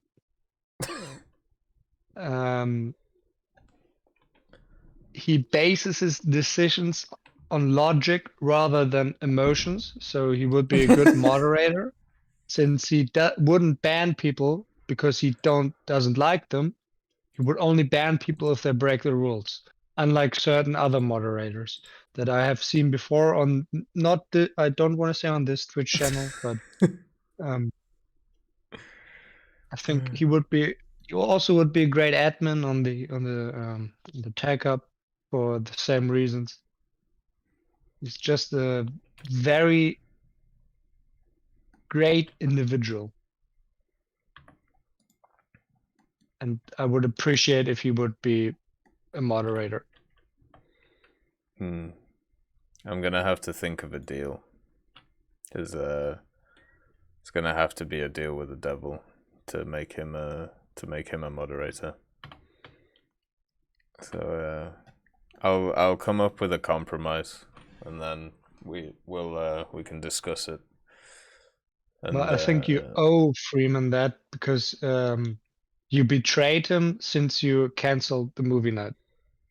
The movie night is not cancelled. It's happening on Friday. It's just not in my jurisdiction anymore. I have made Freeman a free man. He always says on his chat, you abandoned and betrayed him since you don't want to watch his movies anymore. That's because Freeman can never take responsibility for anything, which is not a great trait for a moderator. Then he calls me gay and I should marry you. every single time. And that is definitely another trait that you are advocating for when it comes to having him as a moderator. But yeah, I'll cook up a deal. I have a think, because in order for Freeman to be a moderator, there's got to be a big shift in the forces. So we're gonna need like a lot of yin to that yang, you know. So we'll see. Oh yeah, and I still want to see a picture of the truck and the cat on stream. The truck? The truck. Which one? Well, you said it's multiple trucks, so one of the trucks. You mean one of my cars? Or no, the garbage truck. It's a garbage truck, right? Oh, fair. Yeah, I get you. Yeah, I could probably get a picture of that. If you move to Scotland, and you will never see it again, right? And I will. Yes, I will get you a picture of the truck. It's a big part of the stream, and it makes the stream more enjoyable because it kind of overshadows your voice, you know. That is fair. And I'll be opening my window the next few months because it'll be really warm, so you'll hear it in full swing. Oh. That's great. Well, yeah, that's about everything. I don't want to block the line any further. There are a lot of people who want to talk with you. A lot more interesting people than me. That is not true, but it is always fantastic to chat, man. Like, goodbye. It's always a pleasure. Thank you, TEC. Very sweet. See you later, 996. Have a good time. All right. iTap, are you there? Yes, I am. How are you? How are you doing? Well, playing War Thunder, so both ways, I can say. Well, that's good. Bipolar is a good drug. Yeah. Well, my main thing I was wanting to talk about is, well, like the GeForce, Type 87 marksman, AAs that require radar lock, and then to use their guns to achieve a kill. I don't see... Okay, say like this. If there's a helicopter 2-3 kilometers away, I can't seem to get a kill on them because they will just press A and D. So my thing is, what if AAs could unlock a stealth round? So they could actually shoot down a helicopter without them just dodging the fucking round. Yeah. Like you see what I'm... Because right now, well, I'm playing the marksman for Britain, and I can't seem to kill a helicopter that knows where if it knows where I am, I'm not going to kill him. That's just how it is. He's just going to dodge my rounds. Is the marksman one of those vehicles that you can lock onto a target without having the radar on? No. Okay. You have to have radar lock, full radar lock. So generally what I do is I spot the target first. Yeah. And then I fire the rounds in like a very short burst, and then I unlock the target very quickly. So then it's only on his RWR for a very short period of time. Oh, but that's the thing. It's not usually the radar that fucks me over. It's usually that he literally just sees my rounds and he just goes to the side. Oh, okay. Because my rounds take forever to move. Right. Then yeah, maybe. I feel like that you think like the helicopter pilots would be annoyed as fuck if that happened. Do you think there might be a bit of complaining from them? Because they're getting killed by stuff they can't see. Yeah, but that's the thing. Like, I've been bullied by helicopters. Again, I've been playing with squadrons, and we have been 4 AAs, and a helicopter flies over, and there's literally nothing we can do because he's just gonna dodge it. And when I say fly over, I don't mean like he's 200 meters over our base. He's like a kilometer away, 2 kilometers away, just firing rockets straight to the side. Yeah. And if I had like the Stormer, which I'm trying to unlock, then it wouldn't be a problem. I can just lock onto him, fire a Storm missile, and as long as the server doesn't hate me, he's gonna die.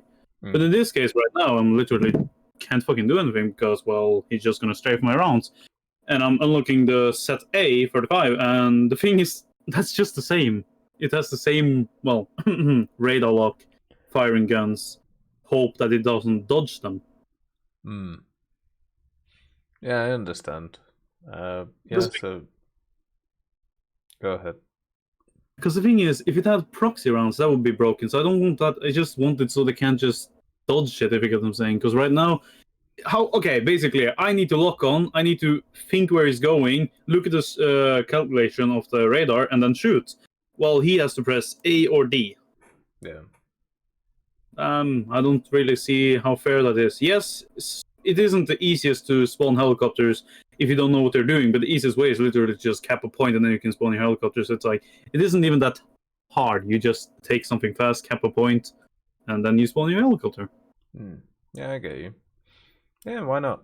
Why not have like a modification for stealth? Because planes get stealth. You know? Yeah. So, I don't know. Well, technically speaking, most AIs with radar lock in real life didn't even use tracers. You can say the Tunguska. That one didn't use tracers because it would give away its own position. So that one would also be realistic. So yeah, I don't really. It would. Okay, it's not the biggest problem for top tier. It's mainly the 8-point BR era ish. Like the 3 ones that I have the problem with. I'm probably gonna have the problem with the Set A too, but the Gepard Type 87 and the Chieftain, or Chieftain Marksman, I just can't get to kill a helicopter when they know I'm there. Like, if they're flying in a straight line, it's not a problem. Another problem with radar, am I the only one having the problem with locking on a target on a helicopter flying decently low, and my radar is just stuck on like 100 meters under him, or what they want to say? It just doesn't want to get a lock onto the guy. Yeah, it's it goes a little bit lower than it, or it can't lock. I think it's down to ground interference. I'm pretty sure that's what it is. If I remember, because a lot of people have asked about that, and I'm pretty sure it's ground interference. But it might be a bug, but yeah, I'm pretty sure it's that. Yeah, well, then it's kind of fair in my opinion. Also, another thing with the British Tech tree, the Black Knight. Why do you know anything why it can't have ERA? Because I know there was versions of it in real life with ERA, aka the Dorchester kit. Well, the Black Knight was a one-off prototype. Yeah, I know that, but there is pictures of the Black Knight driving around with Dorchester kit on it. Oh, fair. Well, maybe they want to bring in the Black Knight and then the Black Knight 2.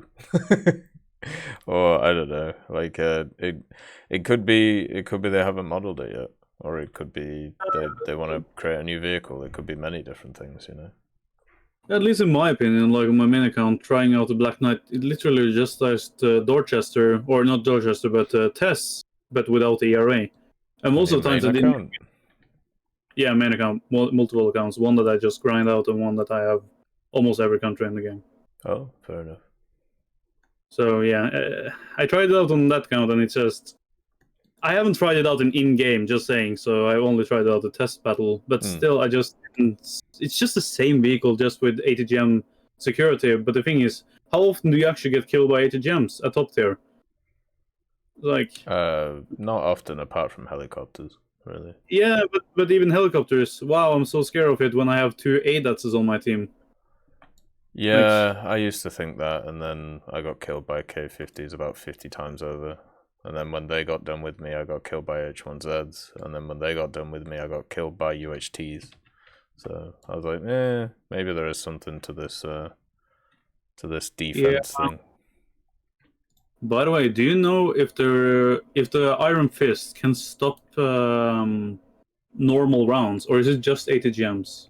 It can stop. It can stop normal rounds, but they have to be below a certain velocity. Oh, so it can actually get them. I didn't know that. Yeah, it's pretty cool. Yeah, it's velocity based. That I know. I'm just not sure if it could do it. But no, I don't. I mean, the way I've always seen those add-on packages, like the Dorchester and stuff, I just see it as kind of excess weight on the vehicles. Like, you know how you said how the APS just helps you against 80 gems and how often do you get killed by them. Well, I think about how often do I get killed by chemical munitions. You know, I can say it like this. Up tearing the Challenger 2, I have done that multiple times with ADATs, and I have been hit by 80 gems on that little part where on the front where is Romera, and it have actually saved me. So, but that's the thing about Gaijin or War Thunder in this case. You will always save yourself with something. Something will always happen that will end up saving you. So yeah, true. Yeah, you're right. Just luck based. Yeah, we'll have to see with the Dorchester stuff there. Like, I don't know. Wait. Also, I just reminded myself, you were talking with a guy about North Korean. I think you were talking about if they had the helicopters. I actually have small information about that. They do actually have helicopters, but I don't think they can do that much about it. They have 50 American light helicopters that they bought illegally. So they have helicopters, technically speaking. Not nice. They're light. Again, technically speaking, they do have light helicopters. Wonderful. Just stop. Well, not stolen, but they probably have some Soviet stuff like Mi-8s and things like that. It's usually, probably. Remember, that's the armor that still use MiG-17s. No, MiG-15s and MiG-17s. Yeah, it's kind of crazy, right? Yeah, just I can't really understand why I know it's a nuclear threat, but still, how is there such a big problem when their army is just the smallest in the world? Like, yes, they have many men, but literally their equipment is dog shit. Yeah, I've never understood it really, but I think I'd probably have a look more into it at some point, like, because I've only ever watched like the documentaries and stuff. I've never actually looked through like the data and things, you know, like of what's actually going on over there. Well, speaking about the army, literally they. Oh well, the army's trash, yeah, but I mean like the people and their beliefs and all that stuff, you know. Yeah, but that's a whole nother level. Yeah, exactly. That takes hours to get into. Yeah, exactly. But I think they could do what do you call it? They could do the Challenger thing. They could, the stealth thing would be interesting. Maybe they could give it a go. If they also fix the desync issue with AAs, I think that would be a hell of a step towards stuff as well, at least from the air point of view. Because there's still a huge desync between where the bullets are going, you know, compared to where they actually are when it comes to AAs. Yeah, that's usually the problem with the Stormer. Yeah, exactly. So if they could maybe do something about that as well. Yeah. Also, this is a kind of a stupid in one way design, but okay. While I'm grinding Britain ground, I'm forcing myself to using Roycat, Challenger, and Marksman. This is just kind of an idea that I'm just kind of was thinking about and could be nice. Say that helicopters, right? If you spawn a helicopter into and you have chose to make the helicopter give you ground RP, or RP, I mean. Think if it gave you 25, 50%, 70% of the RP that you gave, but it gives into the ground tactic instead. I think that would kind of be nice. Right now, I'm forcing myself to just play ground, like full. Yeah, because you have nothing to grind out. No, that's not really the problem. The problem is, okay, say that I spawn my helicopter. Yeah. And I get 2 kills with that. That's cool enough, but that's not going to help my RP, and that's going to slow down my my grind. So literally, it's just I make myself a less helpful teammate by not taking out what's called important targets with a helicopter to just grind out with my ground RB. It's just or a ground battle. Again, I don't know how they could do it, but it would be really nice if you could like take some of the RP over to the ground. Like same with air, technically speaking. Yeah. Just to make it a little bit easier. Yeah, I don't disagree with that idea. I think it's kind of interesting. Like, you'd have to have a penalty to it though, otherwise people would just buy one premium and a tech tree and then just never touch anything else. K50 would be easily exactly. But no, I think it would also help the people who only play stuff like what do you call it? Like ground, but you know, they get sick of airplanes killing them. But now they can use ground stuff to research some airplanes. So maybe it can help them a little bit. Yeah, vice versa. Because again, if you're not grinding out air battles, you say that you're say you bought the Roycat 105 and you're at 8.7 and you spawn that one, you're doing well, but then you can't spawn any air targets. Say that you can help yourself by grinding out both target, or not both, but like choose one to grind out. So you can use the Roycat to grind out, say, 25% of your RP into all ranks because it's a premium. So 25% of your RP into air targets or air tech tree. Yeah, exactly. Yeah, that'd be cool. I'd be down for that. Yeah. Just also another thing is, okay, I've seen a lot about like tech trees. Why are they so small in some cases? Because, like, say the Swedish Air Force, I know multiple aircraft in the middle tier that Sweden used.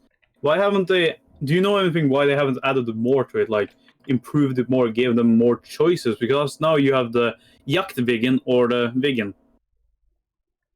That's. You mean why haven't they added stuff to the top tier, or just added stuff in general? Just more. Yeah, general. Like, you just have 2 lanes that you need to go for in the Swedish tech tree, and when you get those, there is nothing more to grind out. It's like, yes, every tech tree will stop at once, but say the British tech tree, you can go for a Phantom, then you can go for another Phantom, then you can go for a Lightning, then you have but in the case in Swedish tech tree, you have the Jaktviggen, and then the Viggen. It's probably down to timings, right? Like if they add, well, what other vehicles could they add? More Viggens, basically. Like, because if they start adding more Drakens, well, they already have Drakens. Are they that different to the other ones? Probably not. And then you've got the Gripens, which we're not ready for yet. So like, they probably have this stuff scheduled, right? But at the same time, it's like, hey, grind through the Swedish tree and go play 6 Viggens. Like, yeah. Do you think most people are going to be like, oh, hell yeah, let's go play the A, B, C, D, E, and F, Like, yeah, I know what you mean. They all have slightly different armaments. Also, the Mirage F1, have you played it, right? I haven't yet, no. Okay, well then it's not gonna help, because I have played it and I was literally just asking if you have any tips to fucking play, because literally I have no success with it. I haven't looked it and haven't spaded it because, well, I have no success with it. Yeah, I can't help with that. Like, the main thing I've heard is it's reliant on its semi-active missiles and its radar's not good enough, so like it struggles because of that. That isn't really my biggest problem. The radar lock's easy to achieve, but it's the Supras, they're way too heavy. Or Supers, I mean. They're way too heavy for the game. They're supposed to be, stat-wise, one of the best missiles in the game, but they just... Okay, I'll say it like this. Most of my kills with them are from the back. Straight up. My radar missiles, I use them from the back because, well, they can actually keep on with the 30G. They just can't pull 30G in any situation from the front because, well, doesn't want to because it's too heavy. Yeah, I get you. It's like, But also, we have to remember that F1, in my opinion, is more of just a introducer to the Mirage 2000. Yeah, and I think that's gonna come pretty soon. Well, let's hope, because top tier France right now isn't looking well. At least air, the Leclerc is fine, but air. Yeah, the air stuff's been pretty crap for France for a while, but hopefully it improves. Like they have a ton of cool machines, so it'd be nice to see them. Yeah. Do you have any, how can I say, thoughts about Japanese AA? Like, do you know anything they can do to it? Because right now it's shite. You mean like adding to top tier stuff? Adding or straight up just buffing? Because the Type 93 at 9.0 is, in my opinion, straight up useless. Yeah, it is. I tried to use it and it was really bad. Well, they could make it so the missiles track properly on the Type 93. Or sorry, maybe not. That's probably the wrong word, but make it more sensitive to track. So it actually follows a lot better. Also give it more than maybe. Yeah, and then the other thing, there is actually a machine out there that's very similar to the Florak Red that they could add to them. So pretty much the same machine. I was about to say that wouldn't be too bad. Yeah, that's in my opinion, fair AA. Yeah, it would be an improvement. I was straight up talking about the Rad. That thing isn't okay. It's really good AA, but it isn't overpowered in my opinion. No, it's pretty much. It has a better radar system as I have. Actually, no. I think it actually has the same radar system as the Panzer, aka the Roland 2. Yeah, it is, and it's Yeah, I've heard a lot of people get annoyed about it because it keeps just annihilating cast. But I would much prefer the game to be in the favor of the ground units at top tier than the cast stuff. So I don't really mind. Air battle isn't hard. I can go into top tier Britain, use my, I haven't bought it on this account, but the GR1A, and I can just go to 10,000 kilometers, drop 2 guided bombs and 2 kills, and then vice versa. Yeah, it wouldn't be fun, but isn't very hard. Yeah, exactly.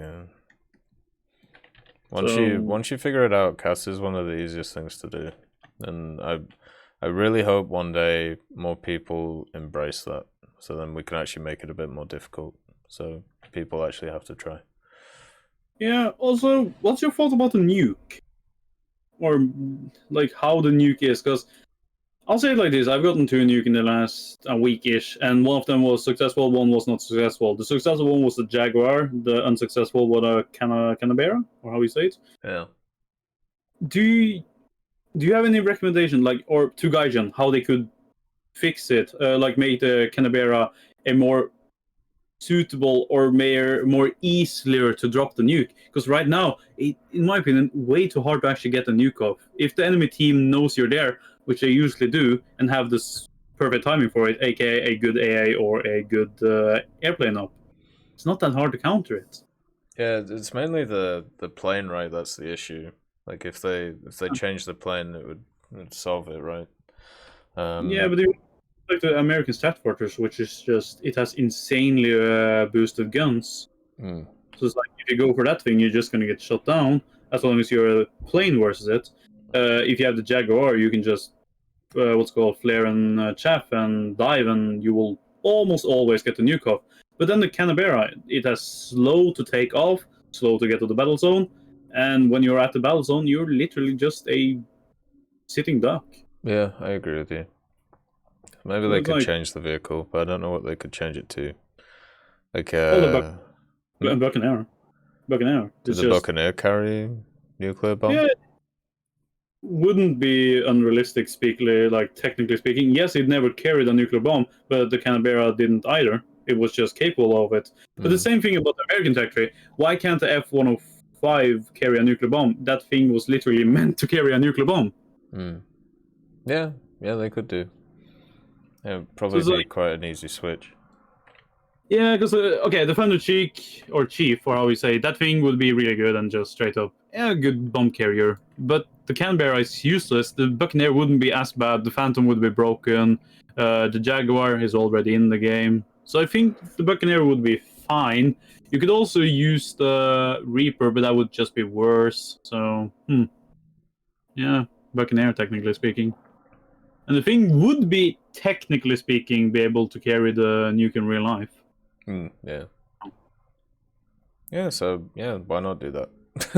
It fixes the issue. I do agree with you, the Canberra is pretty naff. It's very easy to kill. The question is it better to have it like that though, or do you think people should just, you know, if they get the nuke, it should be kind of like more of an auto win thing?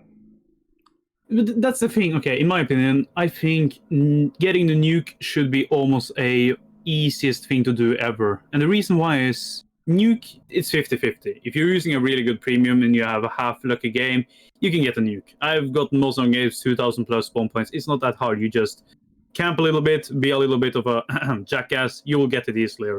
But its thing is, Canberra could be nice if it got an air spawn, but in my case, when I spawned the Canberra, I was just flying to the battle zone, and there was nothing I could do, and there was a MiG-15 that just shot me down. It's like, what am I supposed to do? I can fly high, but then I'm going to get picked up by the AA, or he's just going to follow me because for some reason he's faster than me, and he has better guns. He shot me once, and my wings, or not wings, but tail fall off. So it's like, I think it should be more of a victory. Either they can boost airframe, speed, or guns.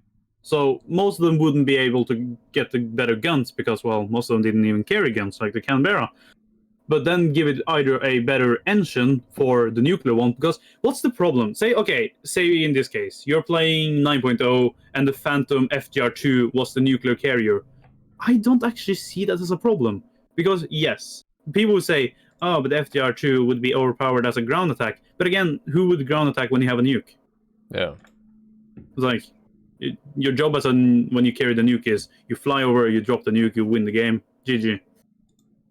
So I don't really see the problem as making it an overpowered plane because, well, what's the problem with making it overpowered?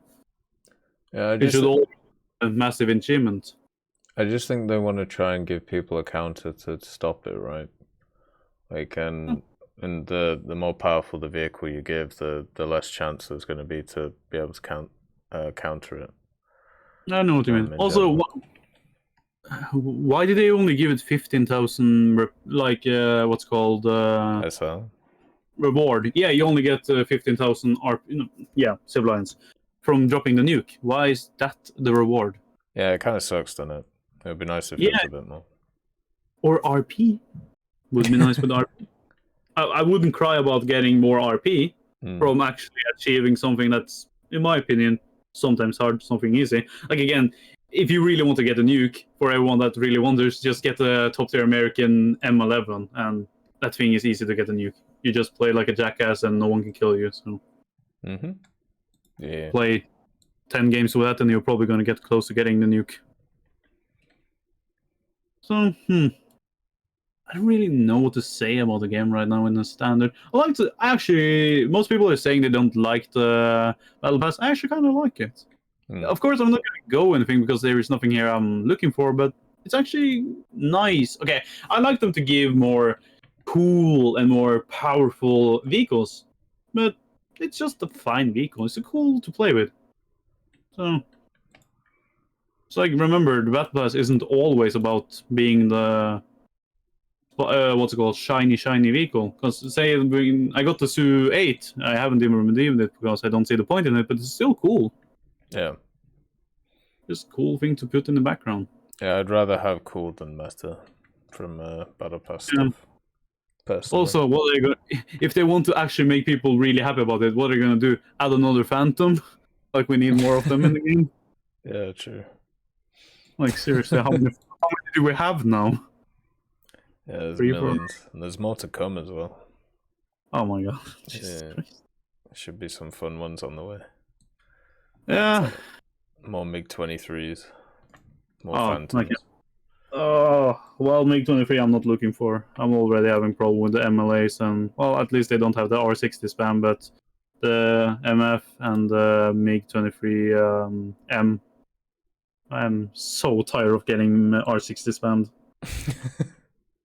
Like, seriously. I see one on my tail, I'm just getting R60, I'm saying, oh well, let's see how many times he's gonna do it. And then after we fire all the 6, and another one comes up. Yay! Yeah, it's not very fun. Why, Gudgeon? Why give it the fuck? Why give it 6 of them? Yes, I know it's realistic, but 6. Hello there. Like, say it like this: the new Starfighter, yeah, it carries 4 MLAs, which it's a lot and it's pretty good, but still, at least it's not 6 of them. Like, still 4 is enough, but I don't like the spam. No, I agree with you. I've been playing the F104 recently, and it's kind of has the same issue, where it's if I get one on my ass, there's not a lot I can do.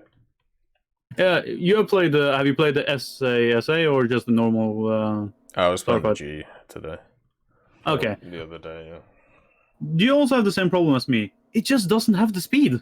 No, it doesn't. It's not fast enough against those vehicles. Like, seriously, it has one advantage, and that advantage isn't even that good of an advantage. Your speed, when are you gonna get it? Literally, I've had MiG-23s on me, and I just can't outrun them. No, and if they miss on me, I have to turn off the engine or turn off afterburner and flare, and he's just gonna keep on getting on me. It's like there's nothing I can do. And if I try to take my engine or take my speed out, he's just gonna bleed more than me. So it's like, what am I supposed to do? Try to dogfight him in a Starfighter? Yeah, good luck. Yeah, you're just supposed to die. Or just run him out of missiles and hope he misses all of his cannons too. Yeah, I was about to say, he's just going to cannon you. Yeah, exactly. Because the thing doesn't turn. It reminds me of back in the day when the F104 was 9.7, the A, and I would be in like the G91R3, and the only way to fight them was to basically just let them pass you over and over and over again, trying to kill you and run them out of ammo. And then they had to go back to base, and then you were allowed to do stuff. It was awful. Like, yeah. It was so bad. You can't really do that at top 2.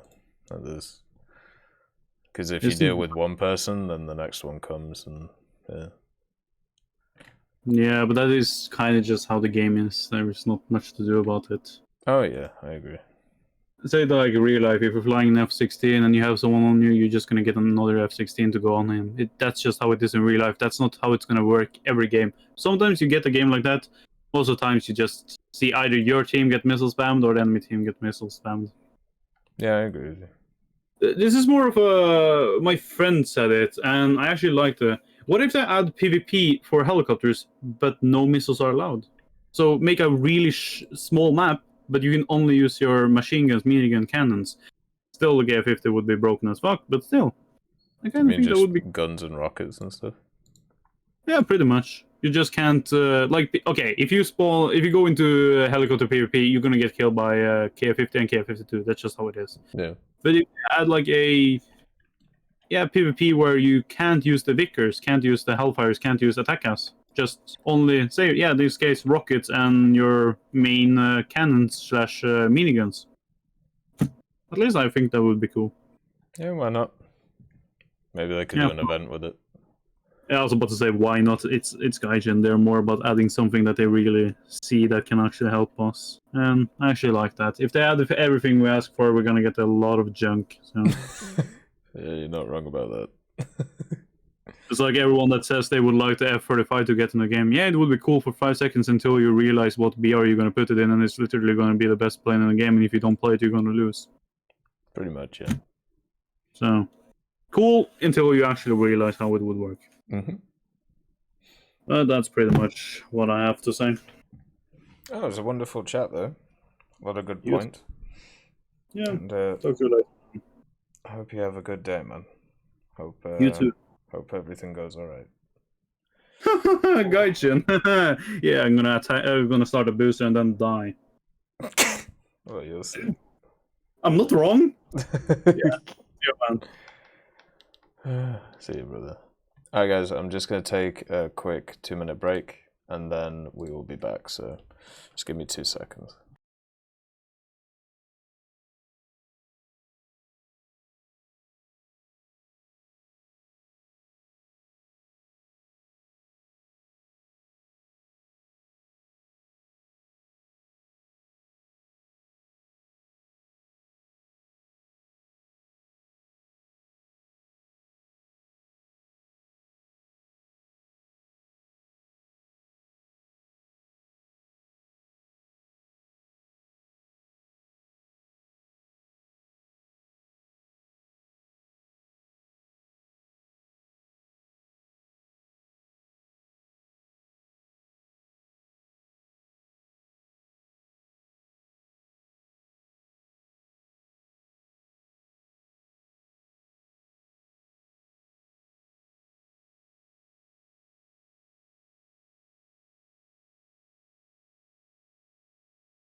Okay, let's keep this ball rolling. I do have an apple, so if it's a little bit loud, I apologize. All right, let's get Griffin in. See what Griffin wants to chat about. What's going on for him? Hello, Griffin. Good day, TEC. Hello. How are you doing? I'm doing well. You? Oh, yeah, I'm doing nice, man. I'm glad you're doing good, though. Yeah, no, I mean, it's a while, so I thought when I saw you doing a Fireside chat, I had to hop on. Oh, of course. Your apple, is it any good? Well, it's red and tastes okay. It's red? Yeah. Okay, I mean, that's fair enough, as long as it tastes good. Yeah. What did you want to chat about today? Actually, two things. Well, the second thing is more like a story I'll tell. It's more of a naval story. Right. I guess the first important thing we should get to is Battle Pass. I think what it dropped today. Correct me if I'm wrong. Yeah, it did. Yeah. Yeah.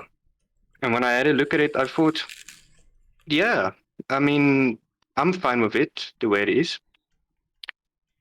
I think the main reason for that is just being. Hello there. When a guy, I think earlier came on, he said the vehicles that gets added into War Thunder, you know, some of the more unique ones. Yeah. If you weren't there, you'll never get the chance to play them. And when I saw the ones that is in the Battle Pass, I'm like, okay, it's nothing like super new. It's vehicles with small changes here and there. So in that case, I'm fine with the Battle Pass as it is. And I have to be fine with it because there is a South African decal. Yeah.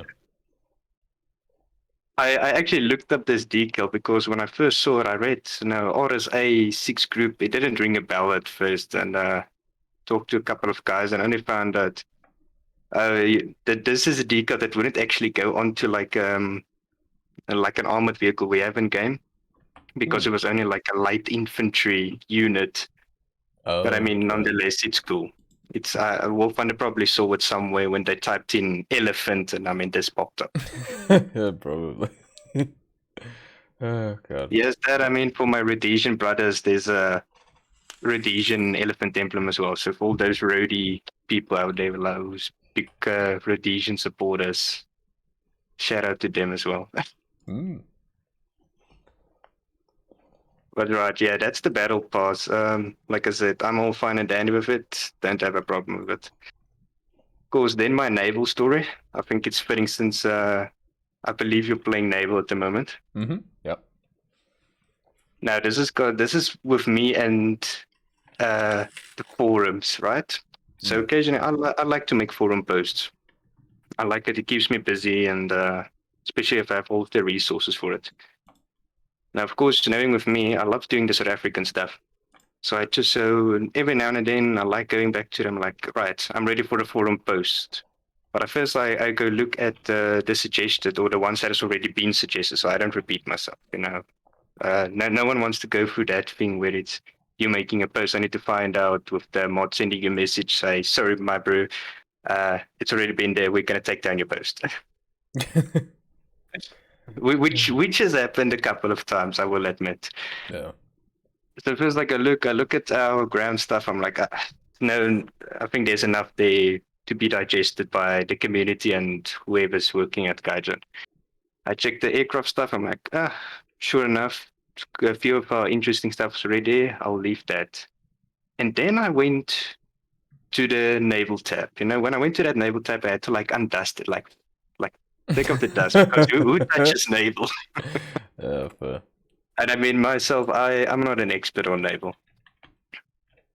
And I go there and I scroll down, I see all of the previously suggested stuff. And I then get to South Africa. And I see, there's of course that, the tech tree thing, the naval part. And then there is a Valor class frigate. Now, the problem is the Valor class frigate, that thing is in 2000. So I'm like, no, that's not coming anytime soon. Yeah. But anyways, it's been suggested, it's been approved. Props to the guy who made the post. So I go to my naval book and I start scrolling for like what would be interesting to add, you know, for South Africa. I mean, surely South Africa had something interesting. Not all of could have just come from Britain as is. We had to do something. And I scroll through, and I come down to this thing, these frigates, president-class frigates, and I start reading through them. I'm like, but don't we already have this in game? And I look down the coastal line and I see, oh, right. It looks a lot like the Whitby-class frigates. Yeah. And I'm like, maybe it's not worth it. It's going to be copy and paste. And I left it for a few weeks. And until I got to talk to someone, and again, I said, I don't know how we exactly got to the conversation, but somewhere we ended back up to the forum post, and I told him, no, I was about to do this thing, but I didn't know. And he said, no, you should read this interesting story about the vessel and the history and the incident it was in. So I read it, and I got a lot of interest in it, and I decided, maybe I should go back to it. And I go back to this boat, and I actually read through that part like in detail. Yeah.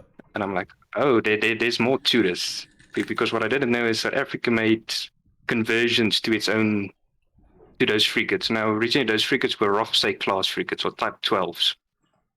Yeah, if I'm correct, they're not in game yet. They're Rothsay class. So we got them from Britain as is from the UK. And then around the late 60s, early 70s, we converted them.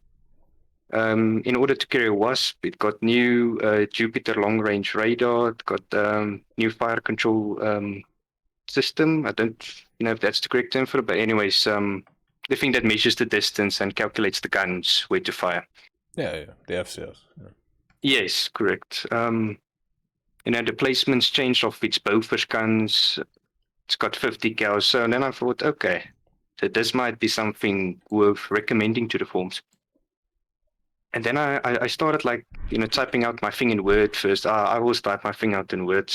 I don't trust the forums because maybe I misclick something. It's like, gone. You are a rare breed. Thank you for doing that. The amount of posts that I have to read, which have so many spelling mistakes and grammatical errors, does my head in. But sorry, go ahead. Thank you, Dick. Thank you. I'm glad I'm part of that rare breed. No, I've learned my lesson. I don't just type onto the forums and post. Other reason also being, as previously mentioned, if your post just gets deleted or goes missing without a reason, I still have it on my Word document, so I can then. It's not all lost. Yeah. So I started writing on there, and I ended up, looking online, and when I online. There's barely nothing written on that boat. There's only the incident it was in, which I'll get into later, which is pretty sad. And then on Wikipedia even, there's only one paragraph. Now, I mean, this is Wikipedia, and there's one paragraph on a frigate, and we had 3 of them. And I'm like, nah, this ain't right. Yeah. So I continue typing, once again, talk to some of my friends who are a colleague of mine, and I show him what I've been working so far on my Word document. And he looks at this and he's like, no, but this is a lot of information. And like I said, you don't just get this as is on the net. I mean, you could if you really dig around in old documents and stuff, but a quick Google doesn't bring this up. Yeah. And I mean, he wrote a few articles for Tank Encyclopedia. So then he came up to me and said, if I were you, I'd suggest, why not, since you're putting so much effort into this, why not write for the Naval Encyclopedia, this article? Yeah. I'm like, okay, at first I was a bit hesitant. I wasn't really up to it. I've said, looks like a lot of work. But I mean, when I got to the point, I was halfway there. So why not? So I got in touch, had a chat with the Naval Encyclopedia's guy, and luckily he was interested in it already because he was planning a South African naval category for it. But there was no articles written, so I mean that was in my favor. But yeah, I ended up leaving the forums, and I spent it, I think, around 3 months, not continuously, but in my free times. It ended up being 3 months in total, which I spent researching, putting things together, figuring out everything. And then finally, I put it up on Naval Encyclopedia. There it is, good, looking pretty and everything. Oh, that reminds me, by the way, I'll actually send you the link to the, if you ever want to view it in your spare time. Oh, of course, yeah. I'll send it on to you. So now it's published, and I'm like, right, what was this? I'm like thinking back, where did this actually start with? I'm like, oh, right. It was supposed to be a forum post. Yeah. And the day finally comes, go into that dusty tab called Naval, click on it. Right, we're creating one. Now, of course, I'm not copy and pasting everything as is, because some of that is story based, and I know the forum guys, they want more the specs based, so I copy most of that in. Yeah. And put some GIFs in, make it look sexy, voting thing, you know, the whole references, bam, post, waiting for approval. Now, usually during that stage when it's waiting for approval, I leave it for like around 3 to 4 days before I come back, because the forum guys, either they're busy or either they don't look at Naval. Anyways, I come back. Right, 4 days. I've got a message. I found this strange. Why am I getting a message? I thought I'm going to get this little bell icon up there, you know, saying, oh, it's been approved, open for discussion. Yeah. And then I was like, this is the first time I got in a message. It's either it's been approved, open for discussion, or your post is just gone. And that I pick up instantly, because I bookmark my links to my post, and so I can just, when I log into my browser, I just click on that link. If it just shows just nothing could be found, then okay, I did something wrong probably, but I don't know what. Yeah. Anyways, now back to this message. So I click on this message inbox, right? And I actually have it open here, and I'll read only some of it. Yeah, also I won't disclose the moderator who posted it. But yeah, so I got this message, which is this big words of please don't, which states, while we welcome a copy and paste for things like vehicle specs, historical background, etc., please do not simply copy and paste entire third-party pages, as this is not only seen as taking little interest in your own suggestion, but also considered as plain plagiarism. Now, luckily, this person messaged me about this, telling me what went wrong. So props to them. I'm glad, and I'm also glad they're using a plagiarism checker. Yeah. I think that will be also to your bonus, because I know how you complain when those things get passed, and then you have to just read an entire, I don't know what, like history journal on that vehicle, just as is from the internet. Yeah. Yeah, I don't think they use a plagiarism checker, but probably somebody just did Control-C, Control-V, and was like, oh. Or they just checked the sources, maybe. But yeah, it's nice that they're actually doing that. I wish, once again, they did it with everybody's stuff. No, it's a good thing you're saying the sources, because to avoid something like this, I didn't list my own article as a source, because I know I've gotten this thing previously where like they said, no, we don't take any encyclopedia or wiki as sources. So I left my own thing out. That's what I've been told previously. They don't take Wikipedia or encyclopedia, like from the tank, aircraft, naval, you name them, those encyclopedias. I don't see why they bother having rules on that place, because they just constantly just make this shit up as they go along. But anyway, go on. But yeah, luckily the guy posted where he got this from, this so-called place I'm plagiarizing from. Yeah. And he says here that you have directly copy and pasted information from your suggestion from the website, Naval Encyclopedia, Cold War, South Africa, President Class Frigate. You know what I said there? I just laughed. Because that's all I could do at this point. You know, when you spend 3 months working on this post just to find out you've plagiarized your own work. God damn it. Did you message him back, like telling him what's going on? Of course, no. I sent him a lovely letter back, and I even said, you know, if that's a big of a problem, or you don't believe me, I can arrange a letter from the owner of Naval Encyclopedia to confirm this is my article. I am the author of it. So I sent him this message and everything, and he replies with, "I'll check with my seniors and be back to you on that as soon as I can." Right. Oh God, man. So yeah, no. Leave it another day. Sure, again, he comes back.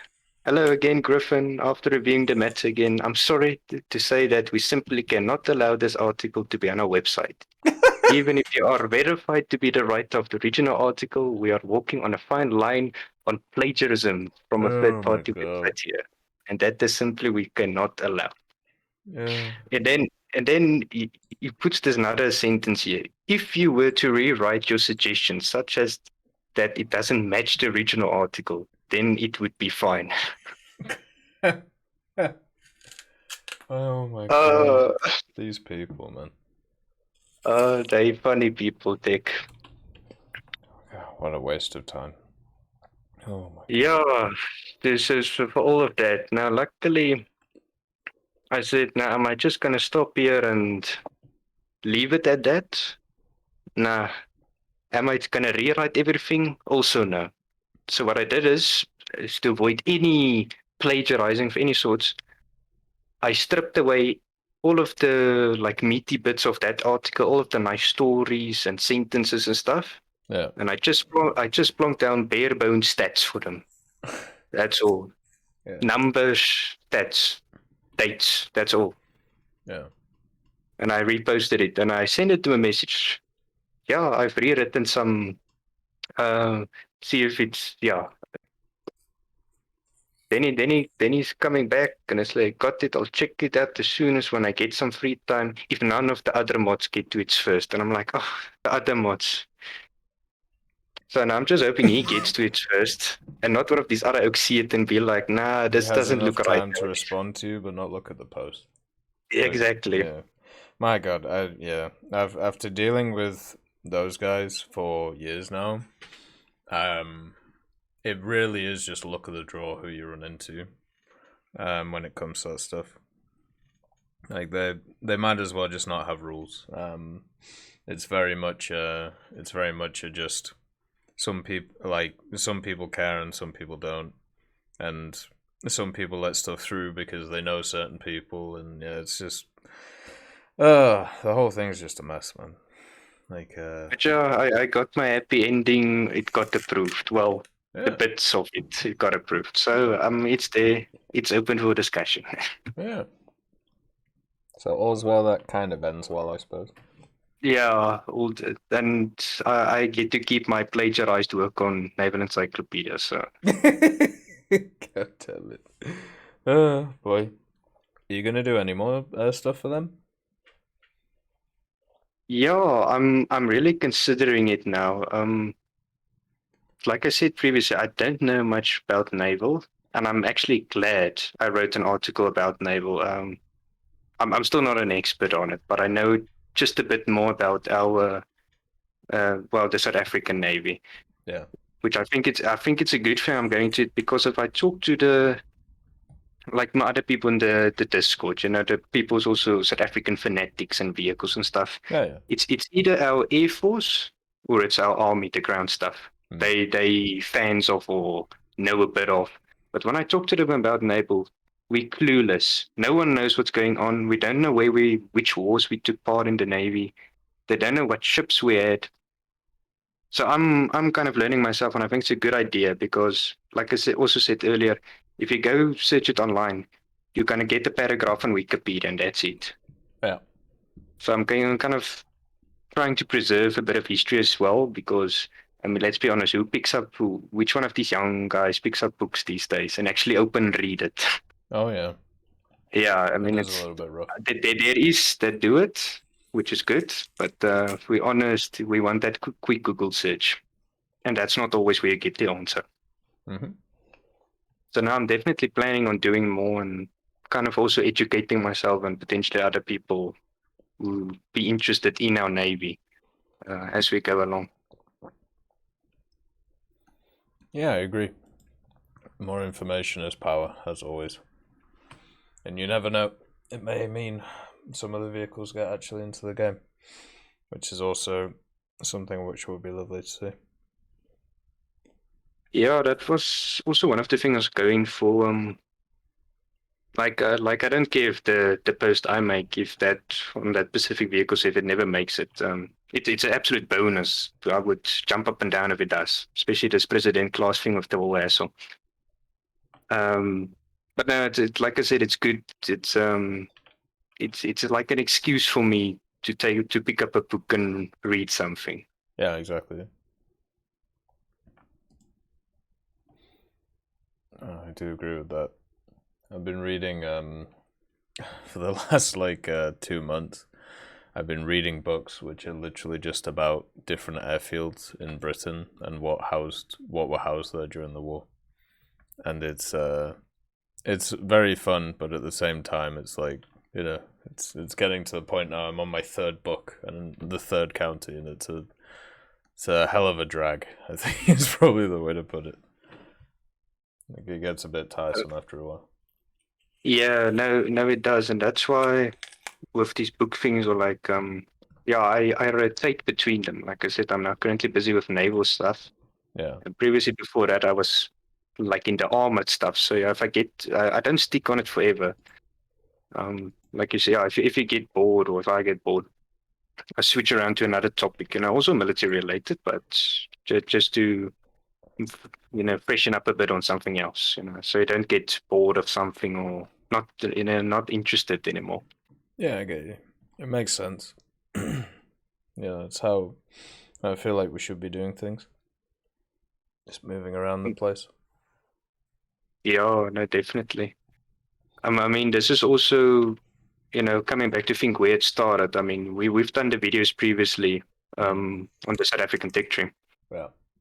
Now, thinking back to that, I think even though that thing didn't come as a whole Tech Tree, which would be nice, but now that I'm looking back to it, where we currently are, I think it's better as a sub-tree. It keeps everyone happy. It's not the Israeli case. Cough, cough. With certain vehicles, which are copy and paste or aren't fun to play, or there's no BR brackets. I mean, like you said with the crew levels earlier, you're starting from fresh. Yeah. Whereas with the sub-tree idea, I mean, where we with Britain, I'm fine with that. I hope the British people are fine with us being there, having a little space there. I don't see why not. But yeah, we're not our own thing. If you don't want to play South Africa, you can bypass us. You don't need to play South Africa. It's an optional extra. Yeah, exactly. But yeah, when I got a bit off track there. But yeah, when with the Tech Tree thing, I'm thinking back to that was actually such a good idea to do it, because in other sense that opened new doors for me. It starts with a fantasy or an idea of potentially maybe imagining how it would look in game. And from there it ends up going to research. It means reading books. It leads to meeting cool people who have the same interest in you. That was also the nicest part of me. I never knew there was other people with that kind of enthusiasm or interest in South African stuff. It goes from that, and I mean, now it even leads up to writing an article. So I mean, what more do you want? It's kind of insane how a little idea can really spawn a huge thing, and you can it's not really benefit from it, but it's more the fact that you can meet so many different people, and the fact that you can have so many different what would you call them? I suppose interactions, and all it comes down to is, are you willing to take the chance in the first place to give it a go and try and create something. Yeah, I wish more people did it. I really do. Yeah, I mean, especially with the people part. Like I said, you meet new people, and so. And in my case, it just happened to be so that, let's say, one of the people I meet, they were working at the SAF Museum. And it's one day, well, come make a visit with us, right? And it leads to having a visit, and afterwards finding out, they're working on a Saber project. And from there, do you want to be involved with this project? I'm like, well, yeah, why stop here? So I mean now, so it's kind of this weird thing. I like armored stuff. I'm assisting with a Saber restoration project, but I'm writing about ships. So it's a bit all over the place, but yeah, it keeps the mind busy. Exactly. All right, brother. Well, it is always fantastic chatting to you, Griffin. I'm glad you're doing well, man. And you have so many different things going on. That's wonderful to hear. Thank you, TEC, and thank you for allowing me to come on and tell my interesting forum story.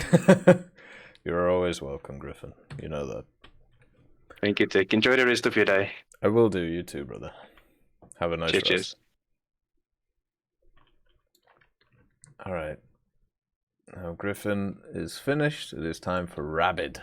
So let's see what Rabid wants to chat about today. Rabid like a dog. Hello? Hey, oh, wait, you're very quiet. Right, try again. Hey, can you hear me now? Slightly. You're still pretty quiet though. Is there any way you can boost stuff on your end?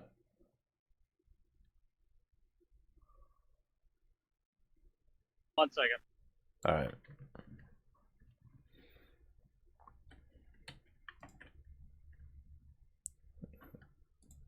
I'm close to getting these torpedo kills done, but it's taking years. God damn.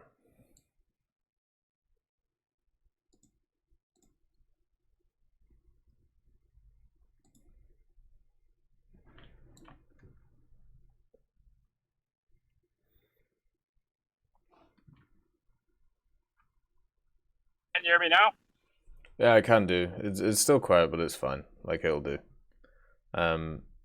Well, how are you doing anyway, Rabbit? How's life?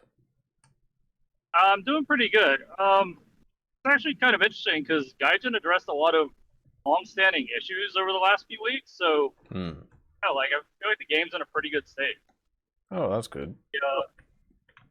One of the big issues I've been having, because I play on Xbox, is like a lot of the missiles, like the AGM-62s, the Mavericks.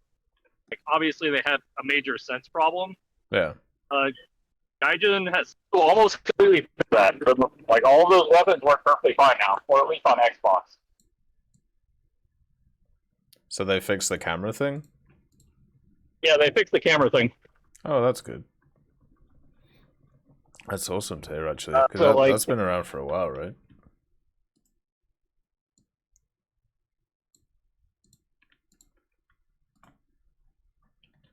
Hello?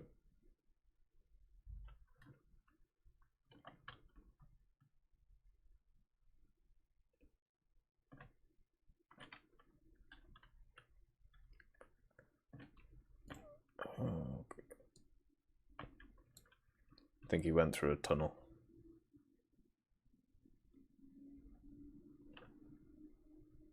Yeah, they fixed the they fixed the problem because originally I think they just like cranked the sense way down. Right. But then like they seem to adjust it to where now it has like the dual zone where you have like the inner zone that's like for fine tuning and then the outer zone. It actually works basically fine now. Well, that's good. That's nice to hear, actually. I heard that you guys were having some graphical issues and stuff, like things like popping in and out and things recently, but I don't know if that's still an issue or not. There are like the occasional issue with vehicles popping in, but it hasn't been too bad. Right. I'm also really the Hellespawn EA because behind the A10 was really rough. Right? The trajectory one?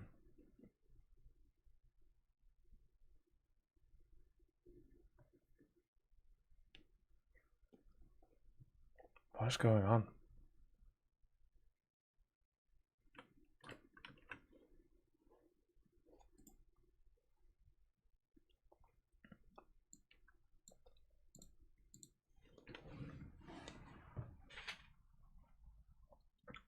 If you can hear me, you keep randomly cutting out.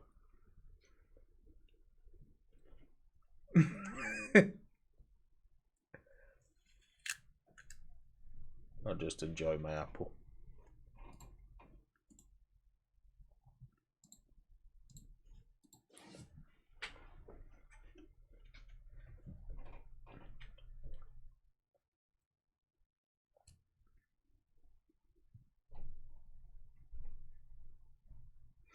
Are you there, Rabbit? I'm just having some issues with like my car and my phone are having a disagreement. Oh, it's all good. Don't worry about it. It's fine. Have you got the noise suppression thing on your Discord? I don't think so. Ah, fair enough. Well, anyway, carry on. But yeah, I'm glad they fixed the Hellespawn AA because it was a major problem in the A10. Oh yeah. Like, I can imagine. Like, I was running on the Normandy map, and like I didn't realize the Hellespawn AA starts tracking you even if it can't see you. Yep. So as soon as I was going along the cliffs, and then as soon as I popped up to kill a K-50, like my whole aircraft went yellow. Like I couldn't even get away from it. I got shot down. God damn. Like, so I'm glad they fixed that. That was really nice. Yeah, I saw a lot of people were complaining about that because you know helicopters could sit above their spawns and stuff. But funny enough, those people, you know, figured out how to fix that after 2 days. So like, just had to change your play. Like, you know, look upwards and before you take off. Yeah, not just sit on the spawn and have to be protected the whole time. Yeah, exactly. I also had first experience. I had like my first experience spading a stock aircraft at like top tier that wasn't awful. That's pretty nice. Oh, which one? The JAB. Oh, fair. Yeah, they buffed its missiles, right? I remember. Yeah, they buffed its missiles, and just getting like 2 PL5B stock. God, like it's so much better than getting like an AIM-9B or its equivalent stock. Yeah, I found with when I was spading the F-104Gs, and they have stock AIM-9Js now. So much better than what it used to be. I think they really made those things a lot easier to play. Yeah. Also I've been loving the JAB. That thing is amazing. Yeah. Like I'm normally like 50% win rate 1-1 KD player, like very average. After I was done with my 10 free repairs, I was 19-10 with a 67% win rate. Jesus. So like it's been treating me really well. And you get the stock PL5Bs, you said? Yeah, you get 2 PL5B stock. You can research to go up to 4. The aspides are pretty good, but the radar is kind of dodgy, so yeah, it's kind of iffy as to whether or not you take them or just 4 PL5Bs. Yeah, I've always, at least for me, I've always found IR missiles way more effective than semi-actives. Because they take a lot less setup, so. Like, I kind of go back and forth because I've gotten some pretty crazy kills with the aspides, but like, every now and then they just both of them go stupid, and you're like, what am I going to do with this? Yeah, that's fair. I'm glad people are enjoying the high-tier stuff out of the main tech trees, because seems like they've really tried to, you know, with stuff like the Vegan, stuff like the J8 and the J7, stuff like, you know, the new Mirage. Looks like they're really trying to, you know, bring at least some spice to the more smaller tech trees, which is good. Yeah, like the F-104 ASA as well, like, you know, giving the minor tech trees. Yeah, it's been really good actually over the last little bit. I can't really think of anything that's kind of gone unaddressed. I suppose, well, I know when the game's going well and there's nothing going wrong, because everybody starts bitching about the economy again. So it seems like I've seen, like, over since basically the last event finished, and since we didn't have the battle pass out until today, I saw a ton of people going on about the economy again. So that to me generally indicates there isn't that much wrong. If that's, like, you know, what we're defaulting back to, you know. Yeah, like the Puma was painful, but they addressed it really fast. So like I absolutely love that. Like the win rate for my entire Israeli 7.3 is like 37 to 38%, because we're just getting smashed in that thing. Yeah, I think mine's the same actually. Like, it's definitely not good at all, unfortunately. But yeah, they moved that up. They moved down the Zaklam, thank God. And then I don't know. We're probably in time for a new set of BR changes pretty soon. Actually, thinking about it. Yeah, I'm actually wondering if the J7E will go up, because that thing was pretty crazy when I was grinding out the J8B with it. Like, the new missiles help it a lot, and it was already a really good dogfighter. Yeah, I've heard good things about it. I've seen a few in the game, and basically, they seem to play very similarly to MiGs. So, and you know, the MiG-21s are already pretty good in the game. Like, I really want to give that bit a go eventually. Yeah, my favorite moment when spading the Zaklam Tajer was when an M46, a friendly one, backed into me, and that somehow detonated my missiles. Oh dear, man. But like, sometimes people just ignore it because they're not used to like World War II half tracks driving around. Yeah. Like, I was on RLC Point B, so it's like almost completely open, and trying to cap the point because I was out of missiles, and an AMX-30 wandered onto the point and took him about 30 seconds to figure out what was happening. Like, he was like looking around everywhere, like looking for something, and it's just an unarmed half track sitting there scouting him, hoping that somebody will kill him. What do you think about the new battle pass then? Like, are you gonna do it, or are you just gonna leave it be? I'm probably gonna do it, but I'm not gonna really spend that much work grinding it out, because I don't know, like, I don't care that much about the elephant, and the other two are nice, but they're not anything special. I get you. The cosmetics are probably the most interesting thing, honestly. Yeah, same for me. I really want that elephant. Like, I don't really care about anything else. Like, does the elephant have animations, or does it just sit there? We're gonna find out. I hope it does. I really do. Because there are other. Some of the boat ones, yeah. Yeah, some of the other boat ones do have animations. Yeah, like the Christmas tree and the reindeer or whatever it is. Yeah, it's pretty nice. So I'm hoping. I really am hoping that it does. That would be so sweet. Yeah. Well, like, yeah, the cosmetics look pretty cool, but like, I just don't not feeling the vehicles this time around. Yeah, it's I don't know, the vehicles are very similar to stuff I've already played, so it's hard to get hyped. I suppose it would be nice for lineups and everything, but I don't know. Those lineups already are pretty damn good.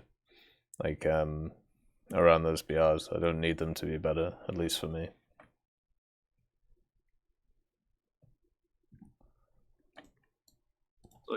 So one mechanic that I'm thinking that they could add to the game, but I have no idea if it would be a good idea, a trash idea, if they could balance it, or if it would crash the servers, would be like 4 vehicles that could carry it, like a dismount option to like drop a squad of infantry. That you could like switch between that and the IFB. Like I want to see it, but I also have no idea if it would even make sense or be good. Or if the servers would just crash if like 5 Bradleys dropped off their troops at once. I've actually talked to a few. It's like an idea that I've heard in a bunch of different forms over the years, and the way that I've kind of, at least for me, the way I'd like to see it is you can drop off a squad, but it isn't active, it is passive. So what I mean by this is that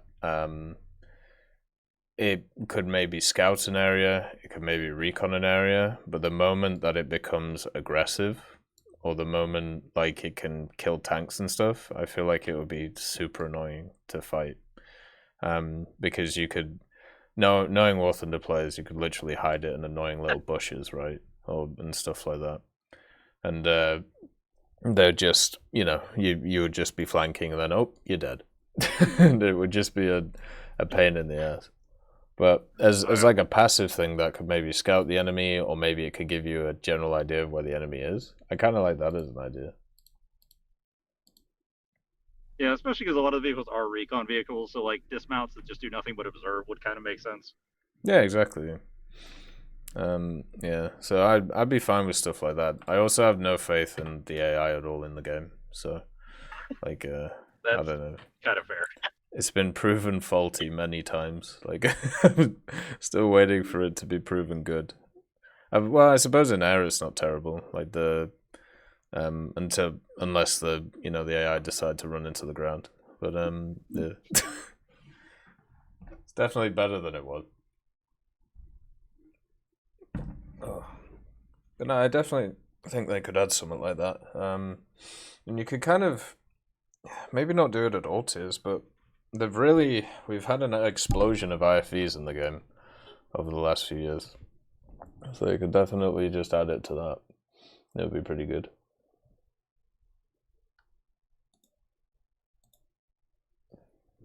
One big question I do kind of want to ask is, like, I've run into this issue several times. So I had a lot of trouble starting War Thunder, and ultimately the only reason I'm still playing is because of Oxy's feature-length movie explaining all the mechanics. Yeah. And it's hard to help other people get into the game because there's just so much it doesn't tell you and so much you need to know. Yes. Have you found like an easy way to do it, or is it just like almost brute force and try to walk people through it? It's basically answering one question at a time. So because if the question I get asked a lot is, "Hi, I'm a new player. What advice do you have for a new player?" And it's like I don't know. I feel like I could write a book, on things that would be beneficial for you to know as a new player. So I generally am like, try everything and do these little things here, watch these videos, and then get back to me. And if you have any further questions, make sure to ask, right? And that's really the only way you can do it, because War Thunder is probably one of the most complex games out there now. Like, with just the amount of difference between the start of the game to the highest tiers, and then plus all the different game modes. I wish there was more video tutorials out there, but the problem with that is, as I found, they get outdated so quickly. Like, I've made videos from, I don't know, half a year ago, and they're already outdated because of BR changes, reward changes, additions to the game. Like, it's kind of nuts. So it would be nice if somebody took up the mantle to do those types of things, but you would have to re-update them a lot when it came to the game. So it would be a constant project. And the War Thunder wiki is supposed to do that, but it doesn't, because, like, unfortunately, you'd need way more people who are dedicated or paid to actually keep up with everything. Oxy's videos are pretty good, yeah, but once again, even those get outdated, right? That's the thing. Yeah. Yeah. Like, I was walking one of my friends through a matchup, and I was like, all right, I did a range find on that, so it's like 400 meters. He's like, how do you range find? And I'm like, just yet another thing that, like, the game never tells you that you need to do. Yeah. Yeah, maybe I'll make a list. We'll sit down for a few days, and I'll make a massive list of different things that maybe not need to be understood, but could help, and then I'll just make a bunch of videos on them. But even then, like, I need people to know about them, then need people to point them towards them. Like, it's just a pain. I don't know. I don't think more tutorials in the game really works, though. Maybe some updated ones, but generally, from my experience, I think it would get really, really boring for people having to watch like half an hour to hour long tutorials about everything. Yeah, like, I'm just wondering if on like Gaijins and they can't do something a little more in depth as a tutorial, especially like stuff like shell types. It just seems like people are like, how do you actually kill an enemy if you get a shell through their armor? It's like things that people don't seem to understand that clearly. Yeah, that's true, actually. Stuff like that could definitely help. Oh. Like, what do the different shells do? How do they affect different things? But yeah, I think... where would I find the time to do this? I've got to find some time. I'll have a think. There must be a way of doing it. Because, like, for most of the World War II era, you don't need that many complicated, or there aren't that many complicated mechanics. It's when you start getting into, like, Cold War and modern that stuff kind of gets a little crazy. Yeah, that's true. It's like one thing that you see very easily for somebody who's never played top tiers, they don't understand like the ESS thermals interaction, so they'll ESS smoke and you can just see straight through it if you have thermals, or they won't bother turning on their thermals if you pop ESS. Oh. Because you can't really do it rank by rank because different nations have stuff at different places. You'd have to do individual small vehicles about each one. And I remember the War Thunder Wiki tried to do this a while back. Like they tried to do short videos on each of the different things. I think some of them got in. So yeah, maybe the wiki is the way to go for that stuff. I don't know how up to date it is on everything though.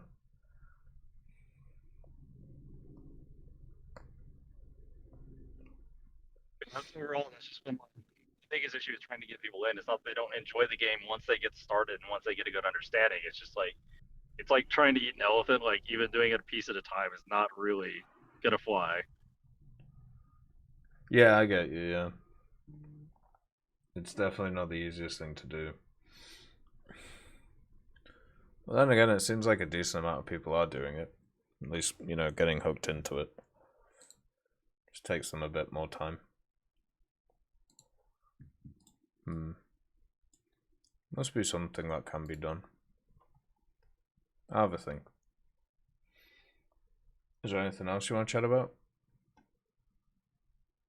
Not anything specifically. I've just been kind of enjoying grinding my way through the Israeli tech tree. It's actually pretty easy to play through, so. Yeah, it's all MBTs, right? So it's just turn up, shoot things. Like lineups like 3 MBTs plus 1 support vehicle and plus 1 aircraft. Yeah, not too bad. One thing I was really surprised by Israel was actually like how much I liked playing the Oregon for CAS. The thing is just really agile for ground battles. Yeah, it works well actually. It's I've been using it at 7.7 and 8.0, and the bomb drop's obviously really nice, and it's a pretty decent cleanup aircraft. You know, I really wish there was something below it for Israel which was useful. To run as CAS. Yeah. I think like 7.3 or 6.7 something would be nice. But the it has actually been surprisingly good. So I didn't really use it too much for the French because I used the F-84 instead. But it's nice to see it's, you know, got to use. Yeah, like I was surprised at how many vehicles of that BR you can kill with the 20 millimeters. Because I was like, oh, there's like martyrs and BMPs all over the place. Yeah,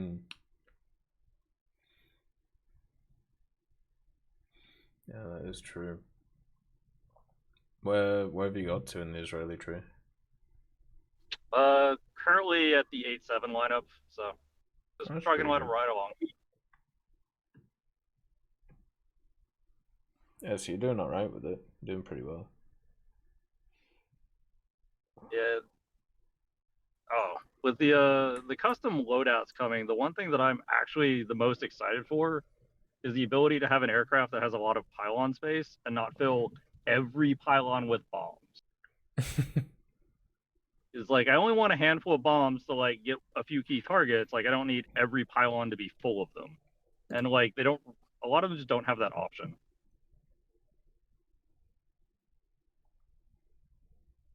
Yeah, I agree with you. Like, I want to see how they do that stuff and how they actually balance it personally. Like, if they just do it by weight, I'm not sure if that's going to work properly. But you never know. Like, yeah. Seems like they're taking a decent amount of time time with it, you know. Yeah, it's always nice to see them like actually take their time with a mechanic. Like see it like rush out of the gate and not work would have been kind of unfortunate. Yeah. But that's all I have. Hope you have a great day. Oh, you too, man. It was a wonderful chat, and thank you for coming on. It's always a pleasure. That was a good chat. I did like that. Right. So now it's time for Desode. So let's see what Desode wants to chat about. See what's happening in the life of Desode. In the life of Desode. Oh, jeez. Hey, how are you? How are you doing, sir? You doing good? I'm alive. I'm kicking. I had an apple. That's right. Feeling good. Got your jug of water, your gallon jug, and you were just set, man. That's all you Golden. need. But now I'm doing Great well. hearing an Xbox player like that stuck with it. I mean, I've helped so many Xbox players through my YouTube channel. I mean, it's just such a daunting task as, you know, somebody that's console based and hasn't done PC gaming previously, because War Thunder is a PC game, and just the menu system alone, not even considering the MMO mechanics involved in the game, is just, it's daunting for new players, you know. Oh, I agree. Yeah. So yeah, that's awesome hearing that. But no, just starting my grind, got my coffee on. You'll be surprised how many console players there are, actually. Like, there's a lot. Yeah, especially after that change they did to... I don't know if they did it with PlayStation, but with the Xbox stuff, where you could play free-to-play games without needing the membership thing. Correct, without needing gold or Game Pass either. Yeah, exactly. So that was definitely a good improvement for them to do. And you know, I started my channel originally in RC stuff, and then I started doing control schemes, which is what I did for Gaijin way back before War Thunder was War Thunder. And for some reason they were like, well, do you want to do the controller scheme? And I was like, okay. So that's when I started doing that. And back then we didn't have tanks, we didn't have ships, you know, it was just planes, and there was no mouse and keyboard support. So you either had a HOTAS, which, you know, that's an expensive piece of gear. Yeah. Whereas you could buy an Xbox controller and that was a lot cheaper. So that's kind of how I got into that, and then released a video, and now it's clear up to like 280,000, almost 300,000 views. Every week it's like 3 or 4 people asking for help, and that's kind of been my hobby over the last few years as far as helping Xbox players, especially pilots. It definitely can't be easy, like with the amount of mechanics and stuff that's in War Thunder now. Like I'm guessing that multifunction menu makes it a hell of a lot easier though. It does, and then there's ways in the controls to set up where you're basically using one button as a switch. Yeah. And you can have a couple switch buttons, and then so you're doubling or tripling how many controls you can put on there. But I always tell people, you know, buy a keyboard. Buy a little wireless keyboard, and like have that sitting next to you, like on your recliner or on your couch, and have the freedom to be able to map the buttons also. And there's a lot of Xbox players that have no idea that they can use a mouse and keyboard still. You know what I mean? Especially a War Thunder, which really needs it. And War Thunder is one of those games I tell people, you know, like you and Rabid were talking. I tell people War Thunder is as deep as you want to take it. Yeah, and that's really how you have to view War Thunder. War Thunder can be like, you know, a fun little game. Get on there, play some arcade, and have a good time, and you're done in an hour. Or you can take it as far as nerd theory level, as I would call it, where, you know, like I've had my days where I sit and watch black and white videos, training videos from aircraft, because if you fly sim, that stuff works. Yeah, you know, you can be in a P-40 and you can do a circular corkscrew climb, and 109 cannot get its beat on you, just like in real life, because those flight models are that good. So, I mean, it's as deep as you want to take it. But yeah, it's a learning curve. I mean, for everybody. So, so as far as the battle pass goes, yeah, I'm bummed about the only 3 vehicles. I kind of knew it was coming. I kind of expected it a long time ago, but I like the 4 vehicle system. And one of the reasons I like the 4 vehicle system is, let's take the advanced battle pass, for example. If you're going to spend $15 and you get like your first 14 levels, you can tell yourself, well, even if I don't have the time to get clear through the battle pass, bam, I got my little premium vehicle, and you either want it or you don't. Yeah. You know what I mean? And you feel like you got your money's worth right away. I think that's a great selling point that Gaijin is going to lose. I don't think that the 10 days of premium equals that value and that sales system in that aspect. So I feel like they're going to have to tweak that out. I guess I go at it this way. If I owned Gaijin, what would I be doing? Okay. Right. So like one of the things that I would do if I was the CEO of Gaijin, if I was the old man Anton, is that 4th vehicle would become a World War I plane. All right. And we would have each air mode would have a World War I mode available to fly and fight in those planes. Right. There is a ton of World War I planes, and who doesn't want a Red Baron profile picture and all of that stuff that they could include into that, and all the collectors, and then that also opens the door to like a whole lot of new players. They can get in there, get their feet wet. It's a lot easier to deal with a World War I aircraft and understand the fundamentals. There's more turn fighting. There is some boom and zoom, you know. Yeah. But I mean, I would be doing something like that, and that would be the 4th plane. I'd have like a basic starter pack up on the store so people could just jump in and do that too, and then we'd have rare planes be your 4th plane. Each battle pass be like a different World War I plane, and I'd keep that whole theme going. That's my idea on it. So each battle pass would have a different World War I plane or World War Correct. I. And a World War I plane. Would it always be a plane? Because you could do naval stuff as well. I mean, yeah. I mean, they could do naval down the road, but I think I would probably start with World War I aircraft. Right. And would you be worried about enough people populating a game mode like that, or would you? I don't think I would, because here's why. And there's a split in the community, and I see it in my own squadron. My squadron's not huge, but we got almost 60 players, and it's probably split down the middle. I'd have to do a poll, but from talking to the people that I play with, half of the people do not care to go to top tier. The other half that do go to top tier and want to get to the Abrams and want to get to those kind of things, they get up there, and then you run into this problem where you got all these people that just have their one and done. Yes.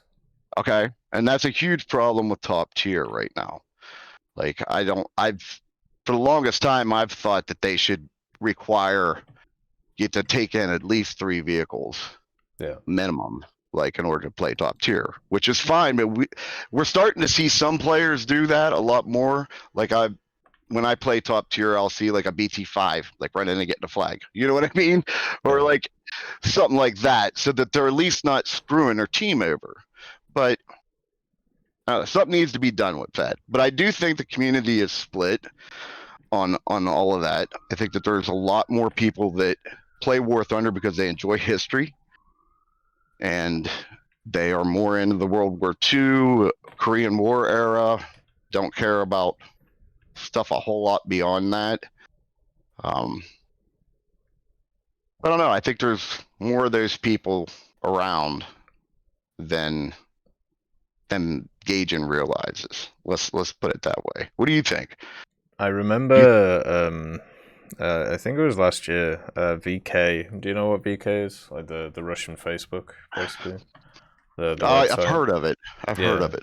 So, obviously, there's War Thunder VK, like the official one. And one thing they did a bit last year is they used to post kind of interesting stats. And one of them, which always stuck out, is they would post like most used vehicle this weekend, right? Or, you know, top 3 vehicles that, you know, people are playing, so in player count. And they were always mid to low tier stuff. So it was like the T-34 1942, right? Or something similar to that. So the vast majority of players are not at top tier, at least according to those stats. They're at the mid tiers and playing through them. So, you know, when you have a look at whether it's because that's what they're interested in, or whether that's because that's what they're grinding through, whatever the reason is, they're there. So adding vehicles like that would obviously, you know, it would benefit them, because it would mean they wouldn't have the one and done issues, and they wouldn't have a few of the other issues too. So they could just run with the lineups. Yeah, I think there's a huge opportunity for Gaijin to do that. Let's be honest, they're eventually, there's still a good bit of vehicles out there, new vehicles, top tier stuff coming, but like they're eventually going to get caught up to where they aren't going to have access to the tech specs to create the vehicle the way it should be done. You know what I'm saying? Yeah, I get you. And so why not create something like World War I like that? I also know from my testing that even the early version of the Dagar engine supported 2 players in a plane.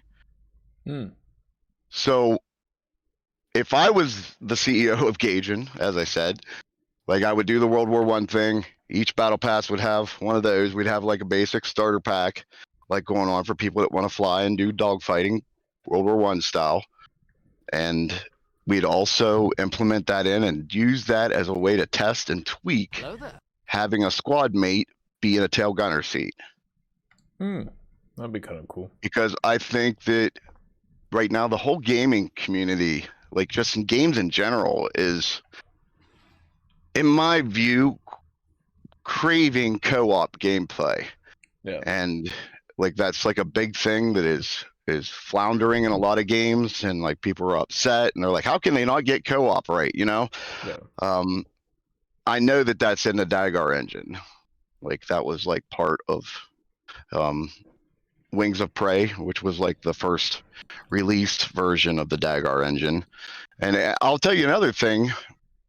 Back then, when I did testing and worked with the team, World War mode was like already like fundamentally, it was in the testing. And what we've kind of seen happen in the World War mode is, I don't know, they got to figure out some way to make that mode what it should be. It has not become what I expected it to be. We've seen this thing, and the German player base and some of the big country player bases are so big that when they have like these some of the World War test events, or whether it's a test or an actual event, you know, if you don't play Germany, if they're up on the queue, then you're sitting there. It's lopsided as far as the player base. You know what I'm saying? Yeah, I get you. Yeah. And we encountered that as well. Like when we played the seasons of the World War mode, everybody just wanted to play the side that was winning. So and because they kept doing balance changes pretty much the night before or the day before, once people figured out who was winning or who had the advantage, everybody just played that side. So it's the fundamental problem with World War mode, and it's also the fundamental problem with Enlisted, which is kind of weird how, you know, they haven't really done anything to try and solve that. I've played a little bit of Enlisted. Like I got, when it first came out, I got a pack and I played it for a little while, and then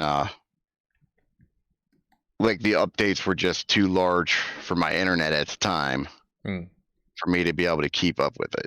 It's something that I saw that you started doing more content on it, and something I've been kicking around, but man, we're just swamped with like War Thunder events, like are just like one after another right now. Yeah. So, you know, it's like pick and choose. Like, do I want to get into something completely new or keep going with my MMO of War Thunder? You know what I mean? Yeah. Yeah. Would you play World War One planes if it was in the game? Yeah, I would. What's your opinion on it? Yeah, so my opinion, I'm fine with World War One planes, but I don't want them to be the first experience that people have when they enter the game. Right. The way that I would do it, like the battle pass thing seems interesting, but what I would do is I would sell a pack which would unlock a rank 0, and then you would be able to play those in like an environment away from everything else, and you could. It would be more like AI focused, but it would basically just be like how Air Realistic is, but probably more AI than what there is right now. Right. And then people could play those vehicles if they want to. I'm fine with naval World War One stuff. I'm fine with aircraft World War One stuff. I'm not fine at all with tanks from It wouldn't World work. War One. Well, it wouldn't no, work it in the game. I don't think it would work. No. I've thought about it. I don't see any possible way for it to work. I definitely think if they do World War One, it would need to be a separate mode and a separate system, like you're talking about. Yeah, I'm a little bit worried because after looking at so there's two ways of looking at it, right? So whenever something is somebody brings up like an idea of something to bring in, the first thing I do is I suppose it's kind of like a little bit of market research. So I look at other games and other media around like World War One, and there's a ton of movies and a ton of TV shows and a ton of interest in it. But when it comes to actual games, there isn't actually that many. Like when it comes to them, you got Battlefield obviously, and then you got a few FPSs, and then you've got that playing game, niche sim, Rise of Flight. Yeah, Rise of Flight, and then there's not really anything else. So yeah, it's if you didn't have Battlefield there, you wouldn't have anything really. So right. It's if I was like a person making decisions, I would look at that and go, well, the interest isn't here. But then if I saw the other stuff, which is like, the TV stuff, the movie stuff, the general interest, the stuff you learn in schools, at least in Europe about it, then I would go, okay, there is a market here, but nobody's cracked it. So, well, yeah. IL-2 Great Battles in the last year, since 7.7 Studios owns the rights to IL-2 Sturmovik now, and they also own Rise of Flight, they've started to incorporate a pack system, basically, and now you can go and you can buy like Volume 1, and I think Volume 2 just came out of World War One planes, and you can fly, and it's doing very well. It's healthy. It's got a good community behind it. That's pretty cool. So I mean, there is people out there. I just think, dogfighting wise, man, like turn and burn is a huge in the game right now. Yeah. It's difficult for people to understand, and when you got icons, boom and zoom planes struggle because of the icons, because that is fundamentally against the strategy involved to boom and zoom. Yeah. Okay. And that's one thing that I deal with helping a lot of players. Well, like, I got this American fighter and like I can't do it. Like I can't turn against the Germans. I can't do this and I can't do that. Well, you have to learn what boom and zoom is. Yeah. And you have to hold that altitude. You got to use your speed. I can remember when my first times playing Sims and like had like a couple old guards take me aside, basically. It's using that term because it's used in War Thunder, but say, look, you're in a P-47. You're going to climb, you're going to side climb, you can get up high, and you're going to look for a big fur ball going on in the middle of the map, and we're going to dive through, and we aren't going to stop. We're going to shoot everything we see going through, and we're going to come out the other side, and we're going to climb up, and then we're going to rinse and repeat. And it's easier for people and more enjoyable, I think, the turn fight. Yeah. When you're a young kid and you think about like fighting in a plane, you're thinking about turn fighting. Yeah. Yeah, that's true. So I think that fits into the whole World War One thing. Yeah, I agree. The other thing I thought about was doing like little events around World War One where you would So it would be kind of like the floats events and stuff like that. So you're only allowed to use specific vehicles that are in the event, and then when you unlock that vehicle, you can bring it into custom games, or you can put it in the hangar, but you can't bring it into actual battles. Yeah, that would be a good idea. I like that. I was thinking about that, but then I don't know. Maybe it would be too limited or something. But at least to me, that would make some sense. Let's try and do it. Well, it would give them a little bit of an idea, kind of almost like a test market kind of thing, to see what the interest is involved in it. Yeah, exactly. Yeah. So, like, that could be positive also. But no, that's my theory. As far I'm gonna miss the 4 vehicles. I agree. I will too. For me, even though that first vehicle is always like a low tier vehicle, I mean, they stack up over time, and when I'm like a completionist as far as going through a country, pretty much. Yeah.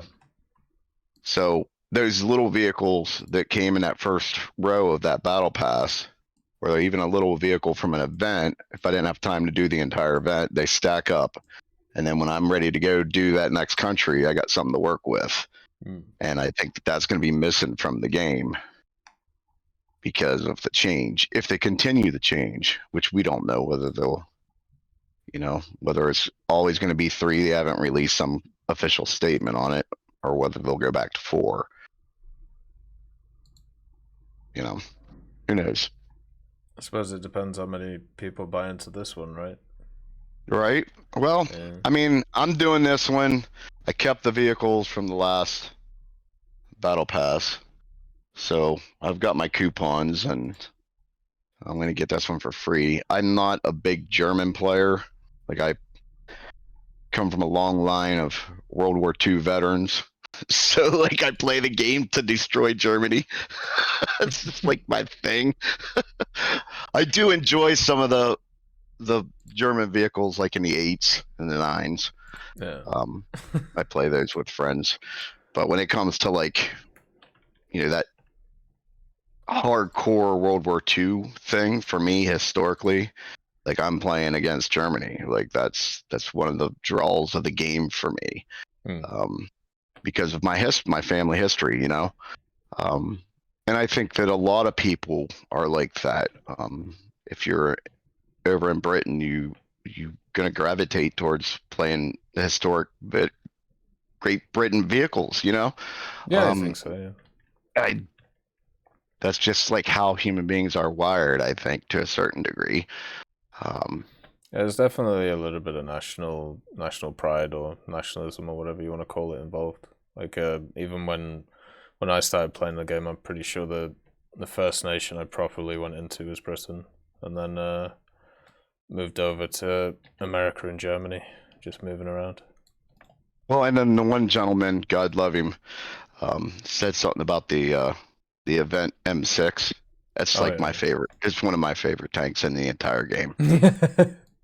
Like, that is that. I mean, I have the T30 also, but I don't think the T30 even comes close to the M6. The M6, with its height of that vehicle, lets you put yourself in positions on the map that nobody would be in.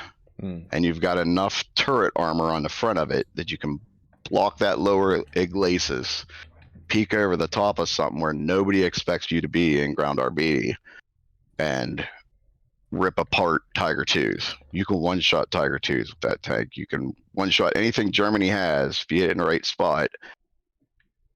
You know what I mean? Like, yeah. That is a staple of one of my lineups.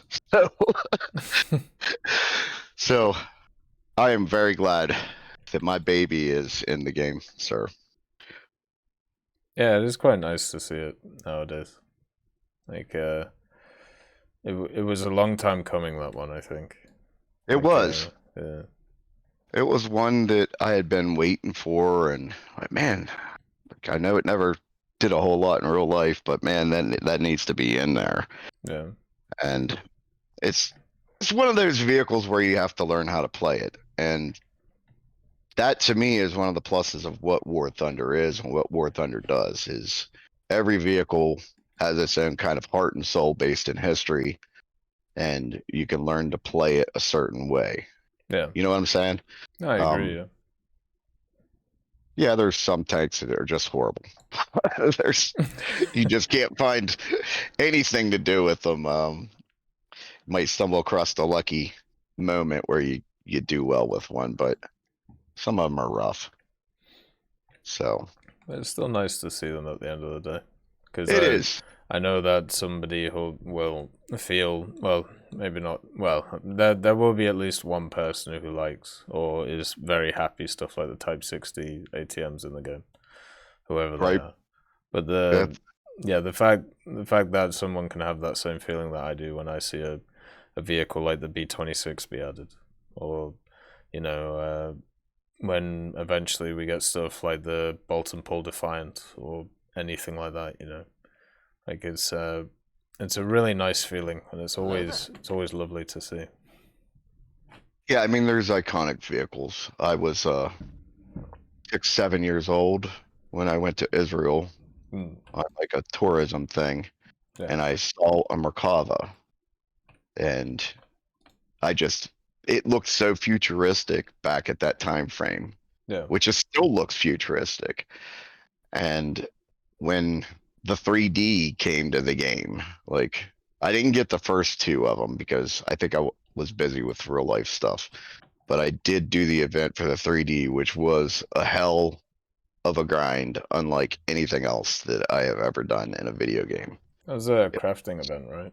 I think. Yes, it was a crafting event, and I mean, I think historically it will go down as the worst, most brutal of crafting event that like War Thunder ever had. Like I played probably 10-11 hours a day to get that Merkava 3D. Yeah, I remember. But I was overjoyed to see when Israel came, like when we got that announcement, and I knew I was going to be able to have a full line of Merkavas. I'm concerned that the Merkavas might get bumped up because they can sponge so much damage, but I don't feel like the round that they have in that 9.0 range justifies them being bumped up. They were designed to sponge damage with that engine in the front. You know what I mean? Yeah, I agree. So I hope that there isn't some change that hurts that ability of the Merkava, of that 9.0 Merkava lineup. I doubt it, because otherwise they would have bumped up the American one, right? Right, but that was also, those are event vehicles, and you don't see event vehicles bumped up a whole lot. Yeah, true, yeah. So, I don't know. Different. But, I mean, the Israel's it's enjoyable. Like, 7.3 was a little bit of struggle for me, but I just had to change the way I was playing. I mean, I got through it. I'm almost into the 8s now. So, like, I hope the top is worth all of the work. Yeah, I lost a lot of motivation for it when they did the enlisted Twitch drops, and then also batting my head against a Puma, like for oh my god, for a week dude. I quit before they changed it. I quit. I literally quit. Like, that's the reason I'm only at the 7.7 right now. Yeah. Is because when all of that went on, and that's one of my favorite spots, other than like World War II in the game, that Korean Vietnam slice is like one of my favorite spots in the game. Yeah. And I feel like right now, like, I'll take my 7.0 American line, for example. It's a struggle playing against countries that have such fast moving vehicles. Yeah. Like, you really have to, and that's changed in the last year or two. Like, a year and a half, 2 years ago, like 7.0 US was just, those matches always came down to the very nitty gritty. You know what I mean? It was like 6.7. 6.7 is one of those spots where like Allied Axis they're very, very balanced. Yeah. So you get those long matches that come down to the one ticket and for the win. And that's like, those are the matches that make me keep coming back to War Thunder. You know, it's like Yeah, of course. the team pulls together and all the 2-and-dones are out and it's just you and the old guards and you fight it out for the win, man. Like, so I would like to see more of that, like in the game. Like, I hope we eventually get to a point where the BRs are a lot balanced so that you see more of those matches. Instead of the win-loss ratio, I think that should play a role in how they balance out the vehicles. I think they should look at the lineups and who's being paired with who and figure out a way to use that data and that information to balance the vehicles a little bit better so that there's more of those matches. Yeah. So I think they do a little bit, but maybe not as much as they can. Because I remember when they were doing that, they were going to push the M48 down for Germany, and they did that post about like, well, this is why, because it's facing this and it's getting annihilated. But they didn't really talk about what it was on the team with. They just talked about what it was facing mainly. Yeah. Yeah, I didn't look at the big picture. Other than that, like, I'm not a fan of matchmaking. I understand the principle behind it, but matchmaking and the whole skill-based thing, and I'm more of a server list kind of guy. Yeah. Like, because I want to see my ping number on the server list, and I want to know like that, like I'm getting the best match possible, and I don't want to be held back by a skill rating. And there's so many games when you're using matchmaking that are using that skill rating algorithm. So like you'll have a day where you do really well, and then you get up into the next skill level bracket and you get thrown on a team of noobs because the algorithm says, oh, well, he can carry the team. You and also then you can get never punished. relax as well, right? Right. You always have to play or try to play your best.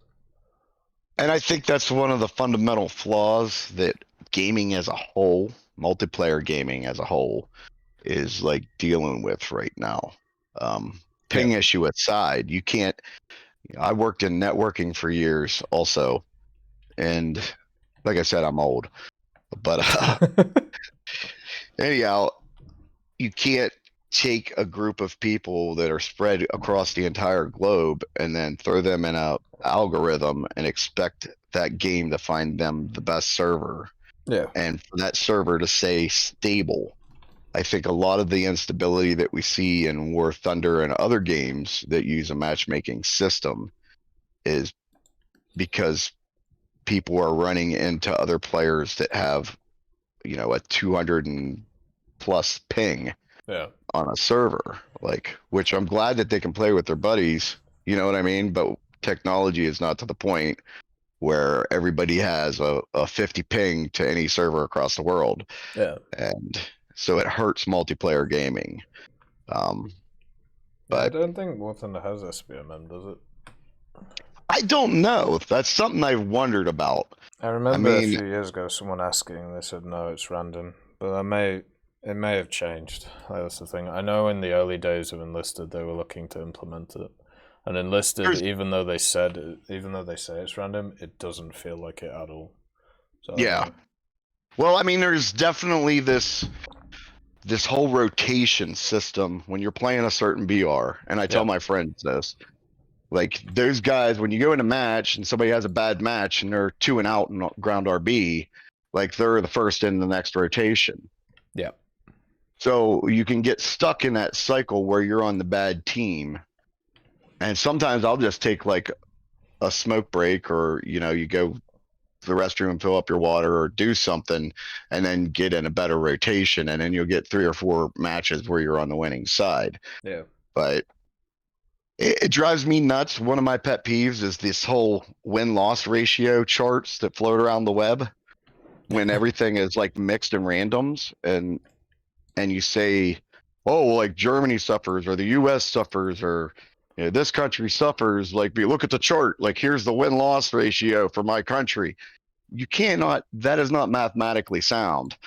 because you are playing with another team that is another country. So you cannot mathematically say that X country has a better win rate than another country unless they are playing by themselves on a team. Do you want to know the even worse thing about those things? Those charts that you see. Do you know where they're from? I have no idea. I know I got my German buddy who like sends me them all the time. Look at Germany suffers. And I'm like, dude, it's not mathematically sound, and we argue for like hours. So there's this site called Thunderskill, and what it's designed to do is it's supposed to track people's stats and basically put them in a big group. Now the issue with Thunderskill is it relies on people either refreshing profiles or inputting their own stats. So oh geez, yeah, so that's a bit of a problem. Like when it comes to data collection, right? And I've heard all types of arguments trying to justify it, saying, well, even if it's only 1% of the player base, it's fine, and then we can extrapolate from it and all that rubbish. But it's the fact is it's very, very unreliable when it comes to it. So whenever I see those charts, whenever I see anybody using those charts, I just ignore their existence. Right. Well, I do too. And my buddy's at the top of his field, for crying out loud. He's like an executive, and I tell him all the time, like, you're just trying to torment me. Because you deal with mathematics all day long, you know that there is no fundamental mathematical value in that chart. Just, but hey, what can you do, man? You got your buddies, and I'm torn on the mixed thing. I kind of miss the days where it was Allied versus Axis all the time. Like it. How do you feel about that? You miss that some, like at certain BRs? You feel like I always thought it kind of like it, Vietnam or like the higher tiers, like then you change that, but like before a certain BR, like it should be Allied Axis. So I miss it in certain ways. So I think the game nowadays is way more balanced, and you wouldn't be able to do a system like that anymore because Sweden and stuff like that exists, right? Because then they wouldn't even get any matchmaking. Right. But the ones that I do miss is from Realistic, where you would get maps where if I played Japan, I had a massive chance of being on a naval map and being in the Pacific, playing against America and Britain, right? So it was a completely different experience doing that compared to, playing as Britain. Maybe I get on Hokkaido, I play against America. Maybe I get on Berlin, playing against Germany. So you could kind of, in a way, you could get different experiences depending on what nations you play. But because of how it is now, where they changed what matches up with what, and also brought in the map rotation filter, it basically means you can't do that anymore. Right. And that makes me a little bit sad. Well, I miss do you remember the historical lineups that they used to do? Like it was early on, but there used to be events? Well, it was its own mode there for a little while. Because there was the World War II Chronicles. That was the event they used to do, which was a challenge event, but they gave historical scenarios. Correct. And then they used to do events every so often, which were like, yep, you can bring these vehicles and nothing else. But I'm not sure if they did it in matchmaking or not. I don't remember. They used to have, and I think it was before the tanks came along. They used to have, it was like its own little mode at the top, and it lasted for probably about almost a year. And it was like, I forget the exact name for it. I'd have to look it up, try and find the name of it on the forums or something. But it was historic something or another. Well, there was historical battles. Historical battles. Yeah, but that was what realistic battles were named beforehand. Okay. Yeah. All right. Yeah, there was that. So it might be that. I don't know. But yeah, it'd be cool if they had another mode like that going on that was just, historic lineups. I feel like at 100,000 players like on per day, that like there comes a point where I know at first they were concerned with other modes and it like separating the player base too much, and I got that. But I feel like War Thunder is healthy enough right now that like they could afford to try a new mode. Yeah. Like, or bring back something like that, like a historic mode. I don't know. That's something I would like to see. Yeah, maybe they could do that, or maybe they could do like every week. You know how they brought back naval enduring confrontation. Maybe they could just do an event every weekend where it's like, hey, you know, we're kind of along the lines with the Memorial Day stuff. Like, hey, we're doing this event. It's, I don't know, the Siege of Tobruk. Go play on El Alamein and play both sides, you know. They could do there's something about the North African campaign.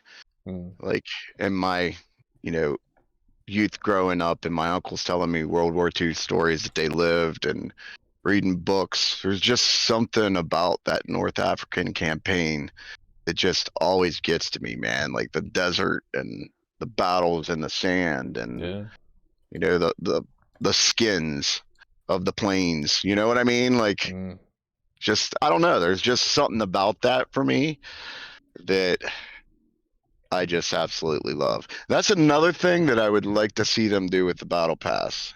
And then I'll end it here because I know you got other people.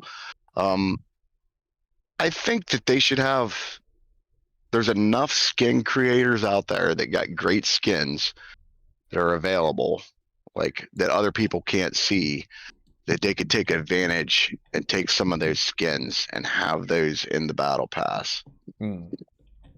And like that's something that I would love to see implemented into the Battle Pass. I'd love to see like some rare custom skins at certain levels that I can get that are just only available for that event, you know, as a collector aspect. Yeah, so, they could do that. I'll be fine with that too. I will let you go on to the next guy, and always enjoy your content, my friend, and have a good day, and good luck with Israel. I'm going to get you the same. Yeah, thanks for coming on, man. It's been a pleasure to chat. Yes, as always. Have a good one. See you later. Alright, let's see. And we have Toshio, so let's get Toshio on, and after Toshio, go get my my dinner. I'm hungry as fuck. So I finished off the torpedo thing, but I'm using this time to spade out vehicles. I should have spaded out ages ago. So, hey there, hungry fella. Can you hear me? Hey Toshio, nice to see you. Yeah, I can hear you. All right, well, long-time viewer, first-time caller, Toshio here, and I'm not at all actually Japanese, but I was a weeb, and now I just have a healthy appreciation for culture. But gosh, I'm flustered now. I better bring up my notes. Look, I was in between battles here.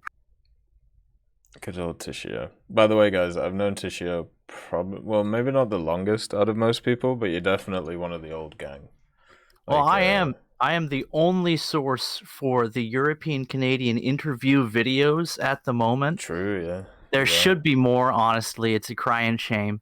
But I guess nobody wants views, so they're not making more interviews with you. But that's something I'd like to see more in the YouTube community, is somebody that goes around and acts like a networker and not trying to influence people, but just featuring different War Thunder creators in interviews, which is why I was doing it. But anyway, I have no time for that.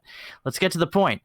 I wanted to ask you today about to discuss a strategy for reintroducing old content, because you know you and I have both been in the game for a long time, and I always feel a little bit guilty when I see all this cool stuff that I have, and I'm like, well, that's not available, and that hasn't been available for ages. And then I look at some of the stuff I skipped on, and I'm like, well, you know, not emotionally damaging my children was at that time more important than grinding that event. And now I'm starting to regret it because, my kids are looking pretty tough now. So I'm like, maybe I would grind 40 hours a week for that now.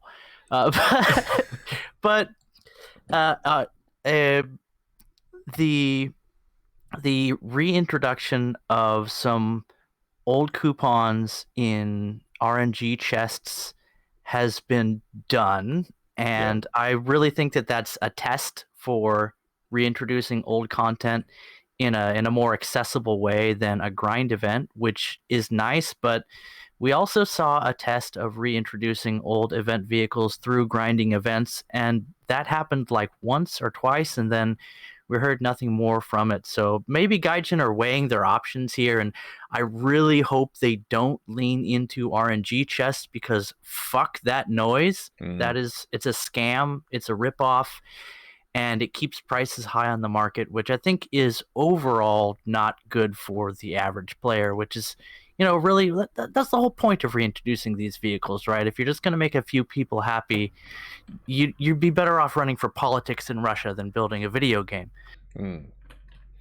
Yeah, but the interesting thing, at least to me, was that when it came to the reintroduction thing, there was that interview that they did earlier where they talked about, I think it was either earlier this year or last year, but they basically talked about the fact that when they introduced it, they were surprised that hardly anybody used the feature, which seems really odd to me.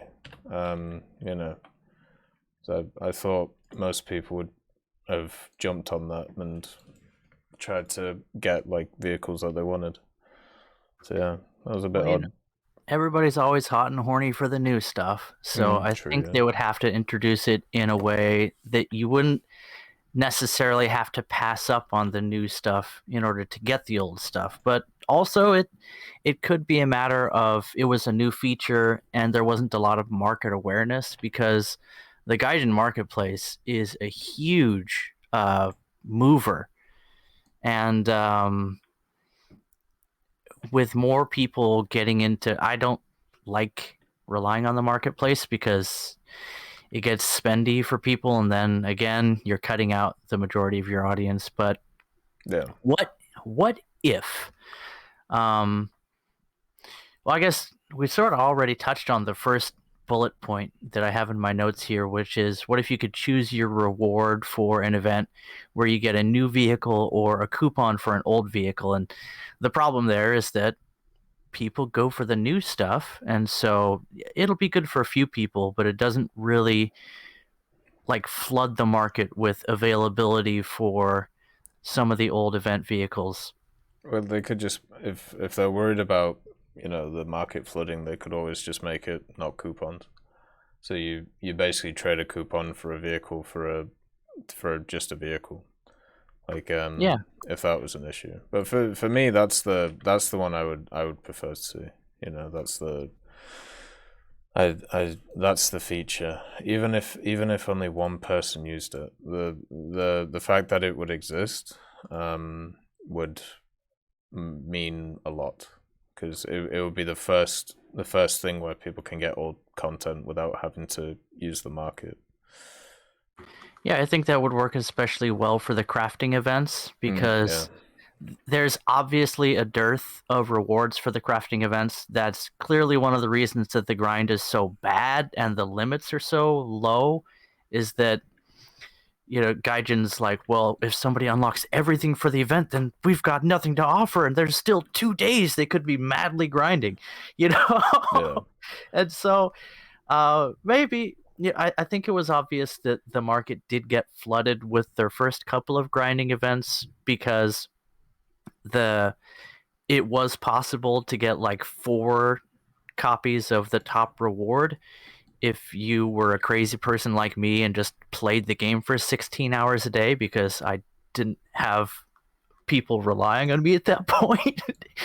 But you saw them start to introduce limits that would limit people's ability to complete the grinding or the crafting events quickly. But if there's more rewards that are just cut and paste, they could offer the same retro content, 4 or 5 events in a row, and if they keep on going, well, you can get this or that instead of the main rewards, that's still more stuff that people can grind, even if they're just looking to, reintroduce it on the marketplace for some Gaijin coin if they really want to grind the event that much. And then that's an excuse to reduce the amount of grind that's required for those events, which would broaden it. But I don't know.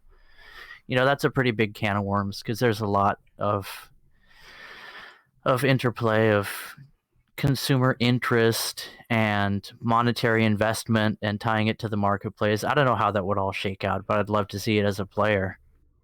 Yeah, exactly. Like I don't know. Whenever I try and make decisions for this stuff, I never include the market in my head, which is probably a bad idea because it, basically means that you're gonna have. There's always going to be a counter of what do you do about the market, and I just don't care about it. I don't care about people making money off other people in a video game. Like I don't know how else to put it. Yeah, it's really not a good investment either. Like no, there's always the argument. Well, you can make some free money on the marketplace by grinding the event or whatever, and it's like, okay, this is 30 hours of grind or 40 hours of grind. Yeah. And then it's right now going for $60. Whatever 30 over 60 is way below minimum wage over here. Yeah. And I could literally go out and just like knock on doors of places that have long grass and go, would you like me to cut your grass?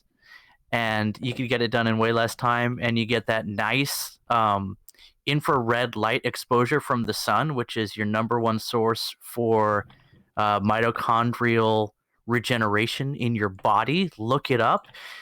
15 minutes of sunlight, super good for you. An hour, fantastic. And if you're blocking the UV light with some clothing, as you will, then super healthy to just get out and stop playing for a while and go make some real money. But then again, if you live in a third world shithole, like, I understand it might seem like monetarily reasonable to play the market, but you really have to start manipulating market forces to make some serious cash. And then, I mean, that wouldn't be advice for an average player.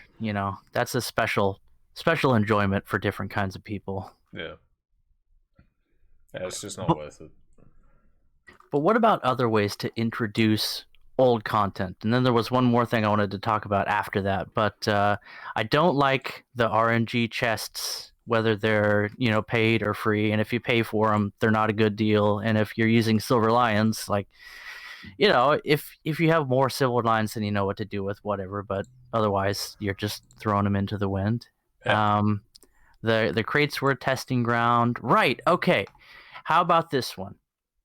Retro events, where they bring back an old event, the original Operation Summer, and they could make it, you grind faster, it's twice as fast to grind through it, and it lasts half as much time, and they put it in between the major events. I know we always have like 4 events going in War Thunder now, and I think that's just the way it is. You kind of pick which ones you're going to participate in, and if you can make progress over multiple ones at the same time, so much the better. But bring back an old event, make it last half as long, make it grind faster, and the only rewards are some retro stuff, just every now and then, maybe once or twice a year.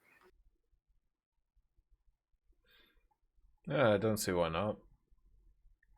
Like, the only question is, when would you fit them in the calendar? It's pretty chalked up right now. Yeah, I think you would just... That's one of the reasons for making them brief. And then you'd also have to not include the market, which Gaijin loves including the market in their events. But for an event that's on top of everything else or in between everything else, yet another event in War Thunder, I think it's fine to have events in War Thunder that don't play the market, because there's really only so many, and I'm sure Gaijin understands this, it's basic marketing principle. There's only so many times you can harvest money from your customers before they start to feel burned out. and either people end up spending too much money or they feel like they're spending too much money, and you lose their love and support. Mm-hmm. Yeah, exactly.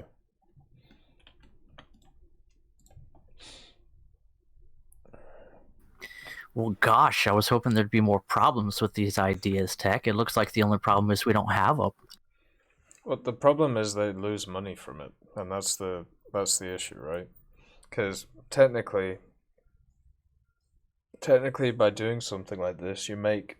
Well, there's two problems. There's the money one, where if you make something less rare, and it's already available already through chests, then people are just going to get it, and then, you know, the price on the market's going to drop, and then also at the same time, if they decide to bring it back in the future for, let's say, I don't know, an $80 premium like they do with the Sherman or the T-34 prototype, then, you know, they're going to make less money in the long run on it.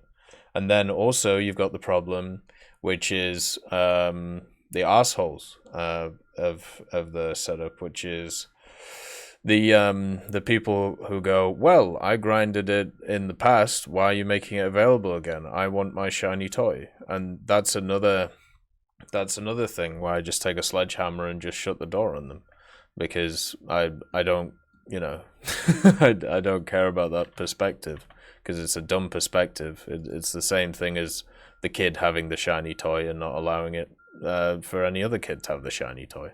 It's very childish, and yeah, it's so the two issues with the problem I personally don't see as issues. So it's hard to push back on it, right? Yeah, generally speaking, from a business perspective, and the numbers could be different for War Thunder, but it's probably more like fighting gravity to demonstrate that those numbers are different. Generally speaking, it's the people that spend around $5 that $5 total on your game for an MMO that provide the bulk of your income. So just getting people to spend a little bit of money, and then you've trained people that are willing to spend more money to start spending money is the most profitable avenue for a business. And then just a tiny percentage of your income comes from the people that spend thousands of dollars on your game, or what have you, the whales. But then again, those people also are very emotionally invested as well. Yeah, that it's really just better to try and make as many people have a reasonably fun experience in your game, and spend a little bit of money when they feel like it, and get them to start feeling like spending a little bit of money. Like, those beginner packs are such a great idea. But if there's a lot of people enjoying some of the retro content, well, I think just a test of it, more testing would be the right way to go. And I'm sure this Gaijin's already trying things, because they've tried 2 or 3 ways of reintroducing old content. But I kind of just would like to see an old event that's not it's not a shitty grind fest. And if I was a slightly younger man, I wouldn't mind if it was a shitty grind fest. But I have 3 kids now, so I try not to emotionally scar them. I've been participating less in events. Yeah, we're getting older. And this last year, I don't know why, but I'm starting to feel it. Like this is the first year where I've actually felt like I can't do everything that I, you know, normally do, and we're only 4 months in. so you know, I really think that's part of living well. I think so, yeah. I really do. But at the same time, it's depressing, because it means that stuff is changing and it's not good. But the thing, I think, with the 10-year anniversary celebration, I think that will give us a decent look into their ideas behind bringing back old stuff, because there can't be a better time to bring back old stuff than literally the anniversary of the game, right? In 10 years, that's massive for an MMO. I mean, most of them don't stick around, and almost none of them really continue to grow the way War Thunder has. I'm so proud of my big boy, even if he shits the bed every new update. But it's just, yeah, well, I think this year we've already seen, you know, the Memorial Date stuff that they've done, which obviously harpens back to the oldie stuff and bringing in the I can't remember what the event was going to be, the War Story ship. That's basically what this thing is, just rebranded. And then, you know, we have the fact that we're getting vehicles this year that should have been in the game 8 years ago. Like, we've already got the B-26, you know, the Elephant's coming. It looks like they're adding the A-10 as well. It looks like they're adding vehicles which are vehicles. They're adding vehicles which are ones which people have been asking for a very long time. So this year there is obviously a theme so far of what do you even call it? Like the I suppose you'd class it as Gaijin Please. There's like a theme of the Gaijin Please stuff going on. So if that continues, then maybe later in the year we do see stuff like that, and they do bring back old content, but you know, zhuzh it up a bit, like maybe with the new textures and new models and everything like that. Like, I think that would be pretty cool. And if they don't do anything like that, I will actually be kind of disappointed. They've set themselves a very high bar now, like when it comes to events and when it comes to celebrations. So hopefully they don't disappoint. Yeah, the amount of content Gaijin has added to the game just in events and exclusive content of one form or another is staggering. Yeah. So it really would be a shame to just not see that available to more people. And people that want to have stuff that nobody else can have are invited to, you know, finger fuck themselves. It's just that's not how being a kind and considerate member of.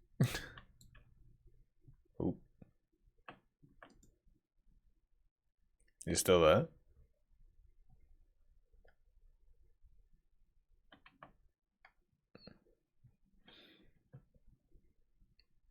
I think Toshio died. I might have gotten cut off. Ah, there we go. He's back. All right, cool. I haven't been editing myself very well because I'm just so dang excited. So apologies if anybody's trying to, you know, moderate their Christian Minecraft server while we're talking about stuff here.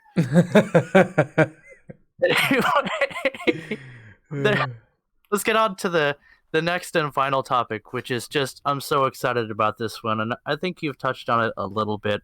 Yeah. The Tailspin event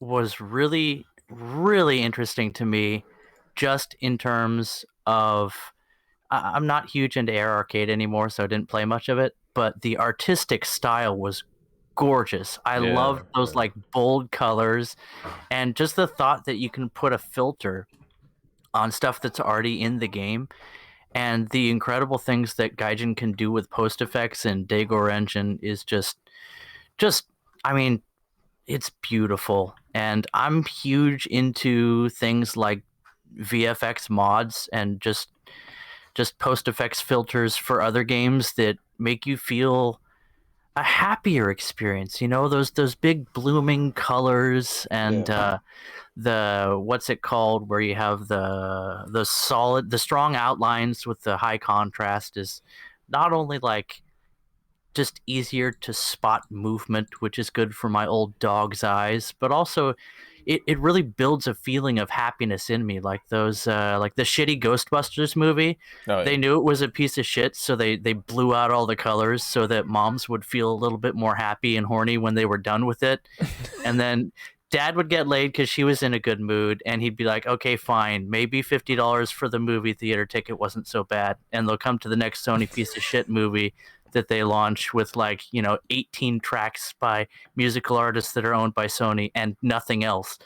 And Sony phones and Sony laptops and TVs. Yeah, it's like, but the idea is like colors matter, and there are some post effects filters available in game, but they're not really well developed, and none of them held a candle to what we saw in the Tailspin event. And I know that only appeals to a certain number of people because there are people that like the desaturated look or the realistic look, and they're cool and all, and they could have a really snazzy post effects filter or a rendering overlay on the game for them, and all of that, takes a decent amount of work and would need to be constantly updated. But here's the point. Premium, or sorry, what would it be called? Let me get back to my notes.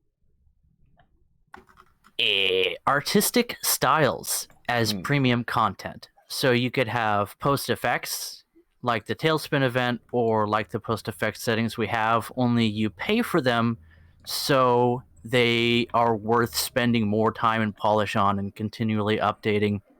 And then you can also hold Gaijin accountable, like, look, I paid $8 for this post effects pack and it's broken. Yeah. Or it hasn't been updated in 4 years, because that will happen to models in War Thunder. But if you paid for it, you can sort of hold their feet to the flame a little bit more. And then official sound packs, official sound mods. You could have all the weeb, voices. You could have underage female voices for all your crews, not just the Japanese ones. And you wouldn't have to worry about getting banned, because the sound mod scene in War Thunder is already more difficult to implement than a custom skin, and there's not really any official support. Like there's not a tab you can switch between sound files with. But if Gaijin was to offer it as a first-party offering, as some premium content, you could do sound packs, and God knows they could use, they could use a financial incentive to focus on certain specific sounds, because their sound guy is a maniac who's working his heart out. He's constantly busy, but I think he also might be a little bit autistic, because he doesn't think about, or whoever it is. I picture one guy in a cave. They've got a lot going on, and it could use more support, both financially and in terms of creative input and diversity. Because if it's only one sound pack. In those like massive studios they have, like the recording studios, I just imagine him in the center of one of them, just moving up and down all the different sliders, and then just hitting the green button every week, and then seeing what comes up. Do you have a count for how many different 50 cal sounds we've had in the game in the past 2 years? It's so crazy. But just imagine if AnimeQueef.mp3 was part of the War Thunder canon, because you bought Soundbot. One day. It's going to happen eventually. They're going to start doing stuff like that. Honestly, that would be one of the ways to broaden out the appeal of War Thunder, is with artistic styles, and it doesn't need to be intrusive to other players' experience, which is brilliant. Yeah, artistic styles, and then also tie-ins, collaborations with movies and TV shows, or even other games. They've already done some, but not really. Like the whole Strike Witches thing, that wasn't really like a mass thing or anything like that. But yeah, they've done a few things like that. I would like to. They just got to make some good war movies, I think. It's well, they did. Fury was cool, but they had they already had the Fury stuff on World of Tanks, so that got ruined. But that's the weird thing, right? Because Gaijin has literally funded some World War II movies, like Panther Loves 28, but we didn't really see anything in game from that. I think there was a decal, and it was well, okay, but. I don't know. Yeah, they definitely missed out on that. They did some announcement post that might have made it to the news sidebar in the game at the time, and I'm like, oh, what's that?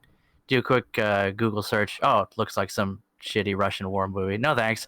But if they had Panafilov's T-34 or whatever in game, I mean, not only could that be some tasty exclusive content or an event vehicle, but you can also make a copy paste and then just make a new skin for it, and also do cross promotion. That sounds fun to me. Yeah, there was that, and then there was another movie that they helped with, and it was what was that movie where it was filmed from a first person perspective? Filthy Dirty Freddy or something, or Filthy Freddy. I can't remember what it was. But basically, Oh, I don't know if my mom will let me watch that movie. But no, Filthy Freddy POV. Is that what it's called? I can't remember what it was called. But the director of that actually made another movie, and Hardcore Henry. There you go, Hardcore Henry. And he directed a movie which was specifically designed for mobiles, so you would watch it on your mobile for some reason. And War Thunder was involved in the making of that.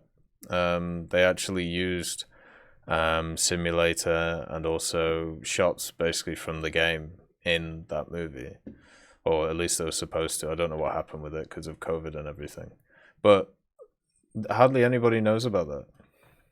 And think of all the shitty CGI that you see in TV shows and how much better it would have looked on Dagor Engine. Yeah. If I think that, there could be one person in War Thunder marketing whose job is just to wrangle in deals like that, and if they get the right person, that's basically free money. Yeah. Yeah, you just need a little team to reenact stuff. There you go. Done.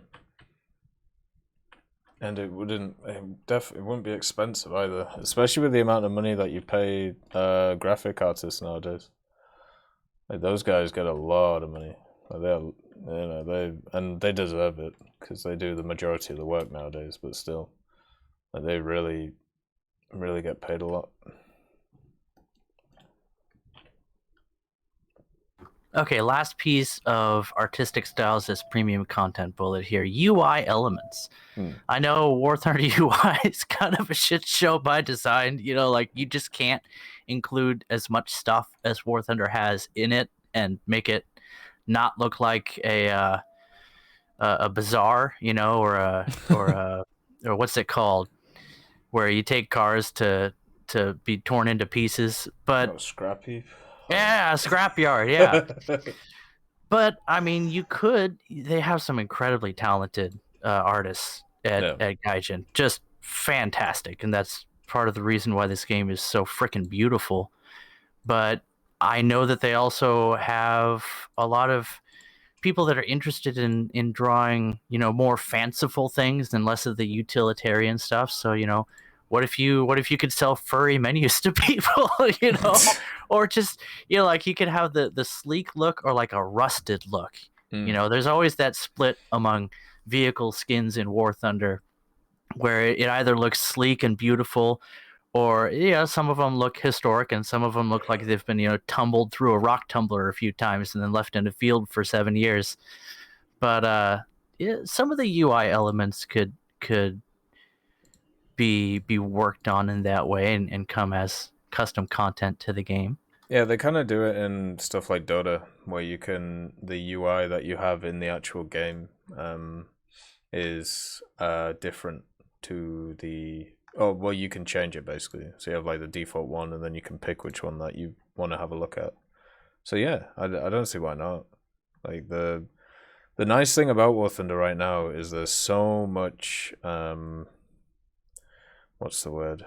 There's so much expansion on the customization side, which should be quite nice.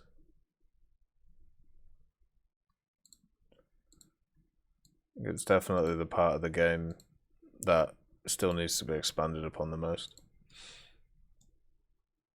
Yeah, maybe it's just me talking as an old man, but I feel like this mad dash for vehicles in War Thunder, the vehicles don't necessarily need to be the new content that really breathes life into the game, but there's always got to be a steady stream of them.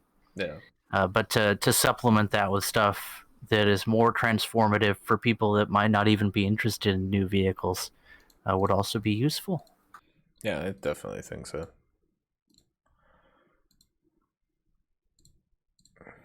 All right, old man. It's been good talking with you. We'll catch up next time, Gramps. God bless you. Bye-bye. See you later, Tashia. Have a good evening, man. Alright, guys. I'm gonna go get my dinner. So I will be 2 minutes, and then we will continue. So I will see you guys in a second.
Alright, I'm back.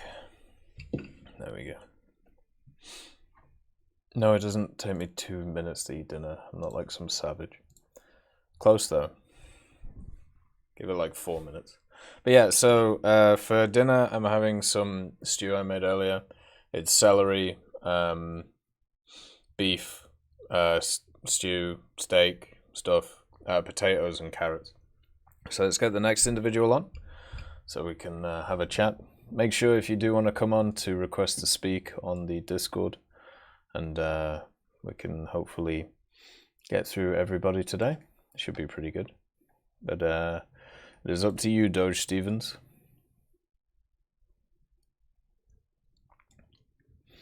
Sweet dreams, Ironcross. Have a nice rest, man. I apologize for not chatting to you guys today, but obviously it's Fireside Chat today, so we can go through all the questions and comments tomorrow. Who's Barry? You'll see him later. Because Wednesday is Barry Day. He's a criminal.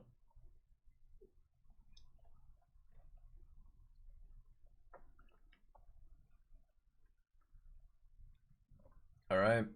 Looks like Doge might not be here. Let's invite Pinoy. See how Pinoy is doing today. Hey, Tech. Hello. How are you? I'm doing alright. What about yourself, sir? I'm existing. I'm having food. Everything is good. That's great. Is this actually the first Fireside Chat of the month? Because I don't remember any happening this month until now. It's the first Fireside Chat for about a month, yeah. Because yeah, there's been a lot of stuff going on. I think yeah, that's true. I understand with, events when enlisted and what War Thunder as well. Yeah, like we had the Twitch drops, then we had the update for War Thunder, then we had the update for enlisted, then we had the then we had the Twitch drops, then we had the War Thunder event, then we had the 2 or 3 others on top of it as well. Yeah, it was all over the place. Man, I really hated how the updated Twitch drops happened the second time, where, let's just say, Darkflow fucked me over on my streaming for enlisted. Alright, so the first time was when, obviously, it was New Year's, so I was, I spent, at least, 1 day streaming with Freeman, and then I had to go on vacation to Florida, so that was planned out. But, earlier this month, I actually had to go on a school trip to New York for Model UN. It was pretty interesting over there, so yeah. You want to know what happened over there? Because I'll tell you right now, it's really interesting. I had a lot of fun moments in New York. Yeah, go ahead. Alright, so what exactly is Model UN? It basically is a simulation of United Nations, the committees and sessions. So my committee was General Assembly 1, which my head delegates who were who knew how the process went were telling me, you're going to hate it. It's a lot of people. And I'm like, I'm actually kind of shy, but I'm actually up for the task. I wonder how many people I control with my shitpost idea. So basically, we had 2 topics to discuss, which was one was countering the threat posed by IEDs, and the other one was reducing nuclear danger. And I'm looking at reducing nuclear danger, and I'm like, this is actually not possible. I don't think we can. Probably someone's gonna I don't think people are gonna be refusing to disarm all their nukes, and we're gonna have a nice peaceful world that we all want. Yeah. I just don't see that. So I'm like, all right, so IEDs. You know what? When I was thinking at the time for my idea for it, which was to use robots, I'm just like, you know what? I'll just read through this background document later. I'm gonna go play Battlefield 4. So I went around trolling with the EOD bot, and I'm like, wait a minute. How about we use robots to disarm IEDs? And that's where the idea was generated from. So, all right, I did all the work. So, it took about 3 months. when it came time to go to New York, I went like, and we're in session, right? So because there were a lot of people, and at the time I did not understand how like the technology worked. Like, oh, you have to go here to like be on the speakers list. So it took me like, and because my laptop was pretty like crappy, I ended up being like one of the bottom of the list. And I'm just like, well, my idea's at the bottom, so I'm just gonna wait for informal and go around telling people my crazy idea. So what we had to do first was choose between the two topics, and there were a lot of people like saying, no, we should do this and we should do this. Then there's like, how about we go with this and then we just use robots? What is that? And people are like, you know what, maybe you're right, let's just do one. So yeah, basically my idea became so good that like, even though I did not get a reward, my idea was mentioned at like the closing ceremony. I'm just like, yo, I trolled everyone, let's go. Robots, bro. For real. My god, though, like when I went with like my roommate, even though my room, which was unfortunate because let's see, our delegation was a 10-man, so we had to like had one member per committee. He was supposed to be with me in GA1, but someone dropped, like a person who was supposed to be in GA2, which he had to take over for, dropped out, and the work he inherited from him was so bad that he had to restart from scratch, and I had to help him with that. I'm just like, bruh. So anyway, we actually had like a lot of fun moments when we were in New York. Like at one point we went to this restaurant. It was called Brooklyn Diner. Like right off the bat, it was like we recognized it was an expensive restaurant because the menu was outside. So when we were so we're like, yeah, you know what, let's just go in and be idiots. It gets better. I love it how that's your like definition of an expensive restaurant. If it has the menu outside. He told me it was. I'm just like, yeah, sure, man. No, it gets good. It gets good. All right, so we're getting seated. We're getting seated. Our waiter is just like studying us, looking at us, like he's looking hard at me. He's like, and then he looks at my roommate, who's a lot like 2 years younger than me. And then when we were asking, like he asked us what drinks he wanted to order, he said they both wanted water, and he stared at him so hard. And you know what he just asked him after that? He asked him tapped or bottled, and we're just like, what? Jesus. Oh my gosh, we were like so shocked that he was caught off guard, and he ended up saying bottled. I'm like, oh crap, don't tell me. And next thing you know, he comes up with $5 Fiji water bottles. I'm like, bruh. Oh my god. Lost $5 right off the bat. Oh. Did you like New York in general then? Like, yeah, I enjoyed New York. Like, let's see, the morning before closing ceremony, because it happened in the afternoon, I went by myself because it was raining out and I didn't want like to disturb anyone. I walked all the way to the Intrepid Air, Sea, and Space Museum. Oh yeah. Yeah, it was pretty fun. Like, I showed a lot of pictures and people were like, yo, what's an SR-71 doing on the carrier? And I'm like, I think that's an A. I'm pretty sure they said that was an A-12. And they're like, what's the difference? And I'm like, I don't know. They look the same. Yeah, but it was pretty interesting. Like, lots of planes. They even had, like, Russian jets like the MiG-15 and the MiG-17 on board. Yeah. And then you could also go on, like, the bridge. Pretty fun. Yeah, it does sound pretty nice. And that was like what, the whole of January? Or was that like a few days? It took place during the whole week. Like we left Saturday, returned Friday. That's pretty cool. Yep, met a lot of people. Like not only from like the States, but they also came from like Canada, Germany, Korea, Japan. There was even a delegate. There was even people from Ukraine, and I'm just like, I applaud you for coming here during like what's going on. Yeah. Like they were really welcomed.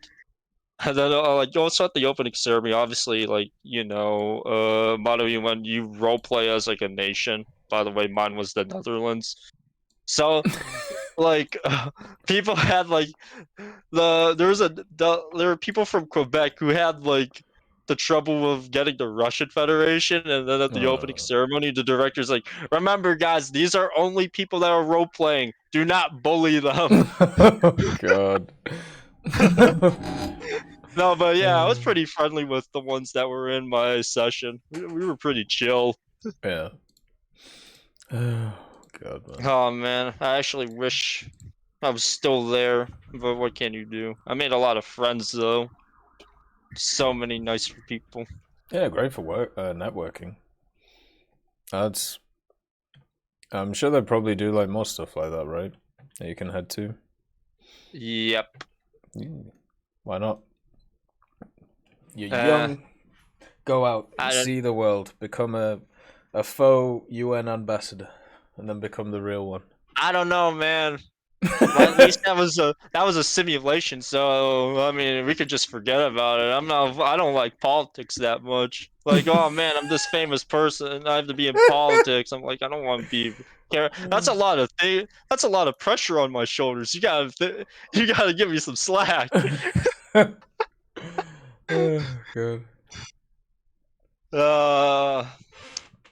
Yeah, but that's basically it for my stories. It was pretty fun though. I might actually do it again. I mean, if you can, yeah, why not? I mean, my professor is actually kind of concerned about for next year because like our delegation was small and there weren't a lot of people that were focusing on political science as a major. And so what might happen is I might end up being a head delegate, and I'll be like, I'm sitting here right now thinking, well, if he's going to ask me that, part of me is like, okay, that's great. And then part of me is like, I don't want to do all that work and have all that pressure on me. It's like 50-50, you know what I mean? So at least I'm thinking about it now before the time comes, you know what I mean? Oh yeah, yeah, it's good to think about it. I don't know, my mind has always been higher the responsibility, higher the prestige. So take as much as I can. I'll die eventually, true. So if it goes wrong, then so be on my head, and then I'll just do it different next time. That's actually some great advice. I'll take that. I'll take your word for it. Maybe I feel a little better. Thanks, TEC. Well, do you know how much work is needed to do? Like, is it ridiculous? Well, other than making my working paper, I have to check the papers of other people's. And then as well as, do a lot of helping with planning and such. I mean, there's probably like a lot more behind the scenes action. I'll probably be told if I actually do accept being a head delegate. We'd hope so. You don't want them just to throw you in, you know? Yeah, I think that's what happened with my head delegates, but because they were kind of like slacky at some points, and I'm just like, something's not right here. Go. Are you gonna do this new battle pass then? Well, this year's battle pass for enlisted? Yeah. Are you doing it? I'm kind of, not really. Honestly, not interested in. I've actually been having trouble being like, what's it called? Like interested in enlisted recently with the way it's been going. I mean, yeah, the Stalingrad update was great with the weapons, especially the god tier M1919A6. Yeah. Like even though I told myself 2 days before, like I was gonna leave for New York. All right, I'm just gonna focus on packing. Then the update drops, and I see the M1919. I'm just like, okay, I gotta farm this gun. It just took me a day. I had to. Like, it was like the gun has no recoil. It's just ridiculous. Yeah.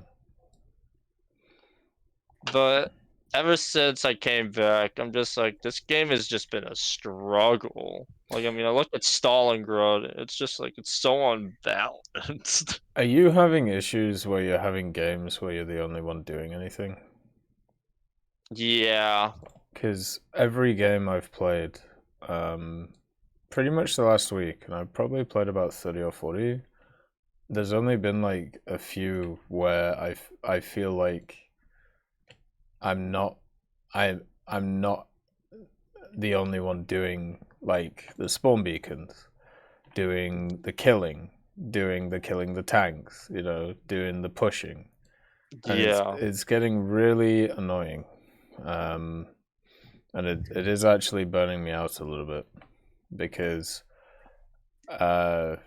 it just makes me feel like I'm putting in all of this effort to do all these things, and what I'm getting out of it is I'm either getting hammered still after doing all this effort, or I'm getting like some small reward. Like, yeah, I get you on that. I usually seek out trying to find like someone who's like, I just seek out like, oh hey, you want to group up? Like, yeah. I just try to get like another person in. Usually, I mean, like like especially when I just play, because you know me, I'm an Allies Normandy main. Like, it is what it is, but whenever I see someone like struggle on Allies Normandy, I'm just like, hey, do you want me to carry you? I'll do it as long as you can build spawn beacons. He's like, sure. They're like, sure.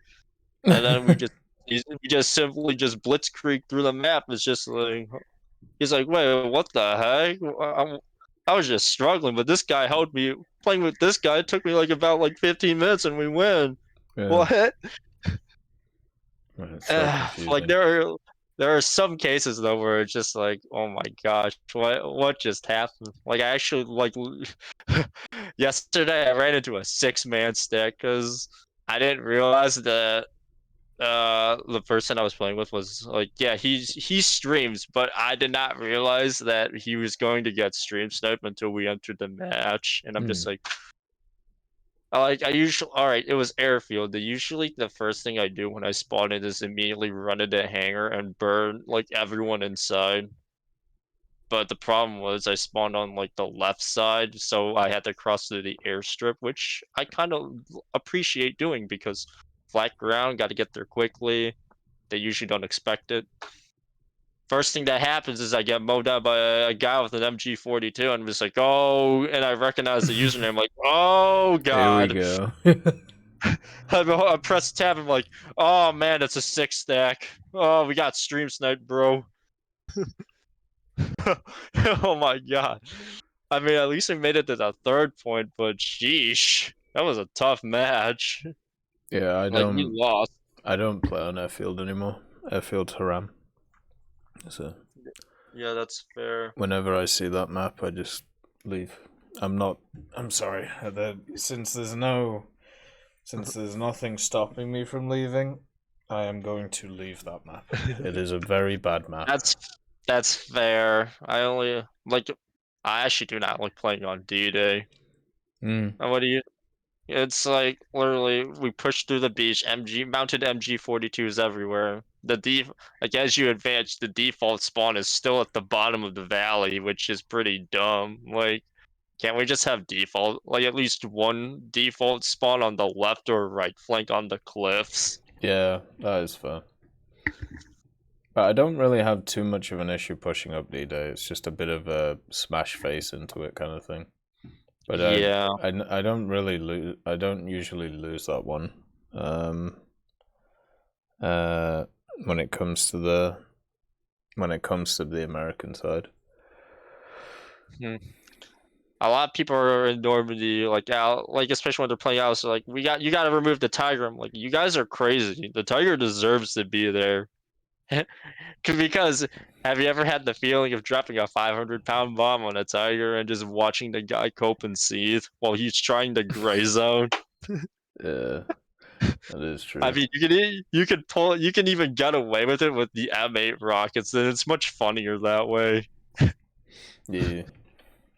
Yeah, I don't mind too much that stuff, and like unless I'm the only person who's doing the stuff, and Yeah, having to I do all the different understand. things. That's why I try playing in groups now.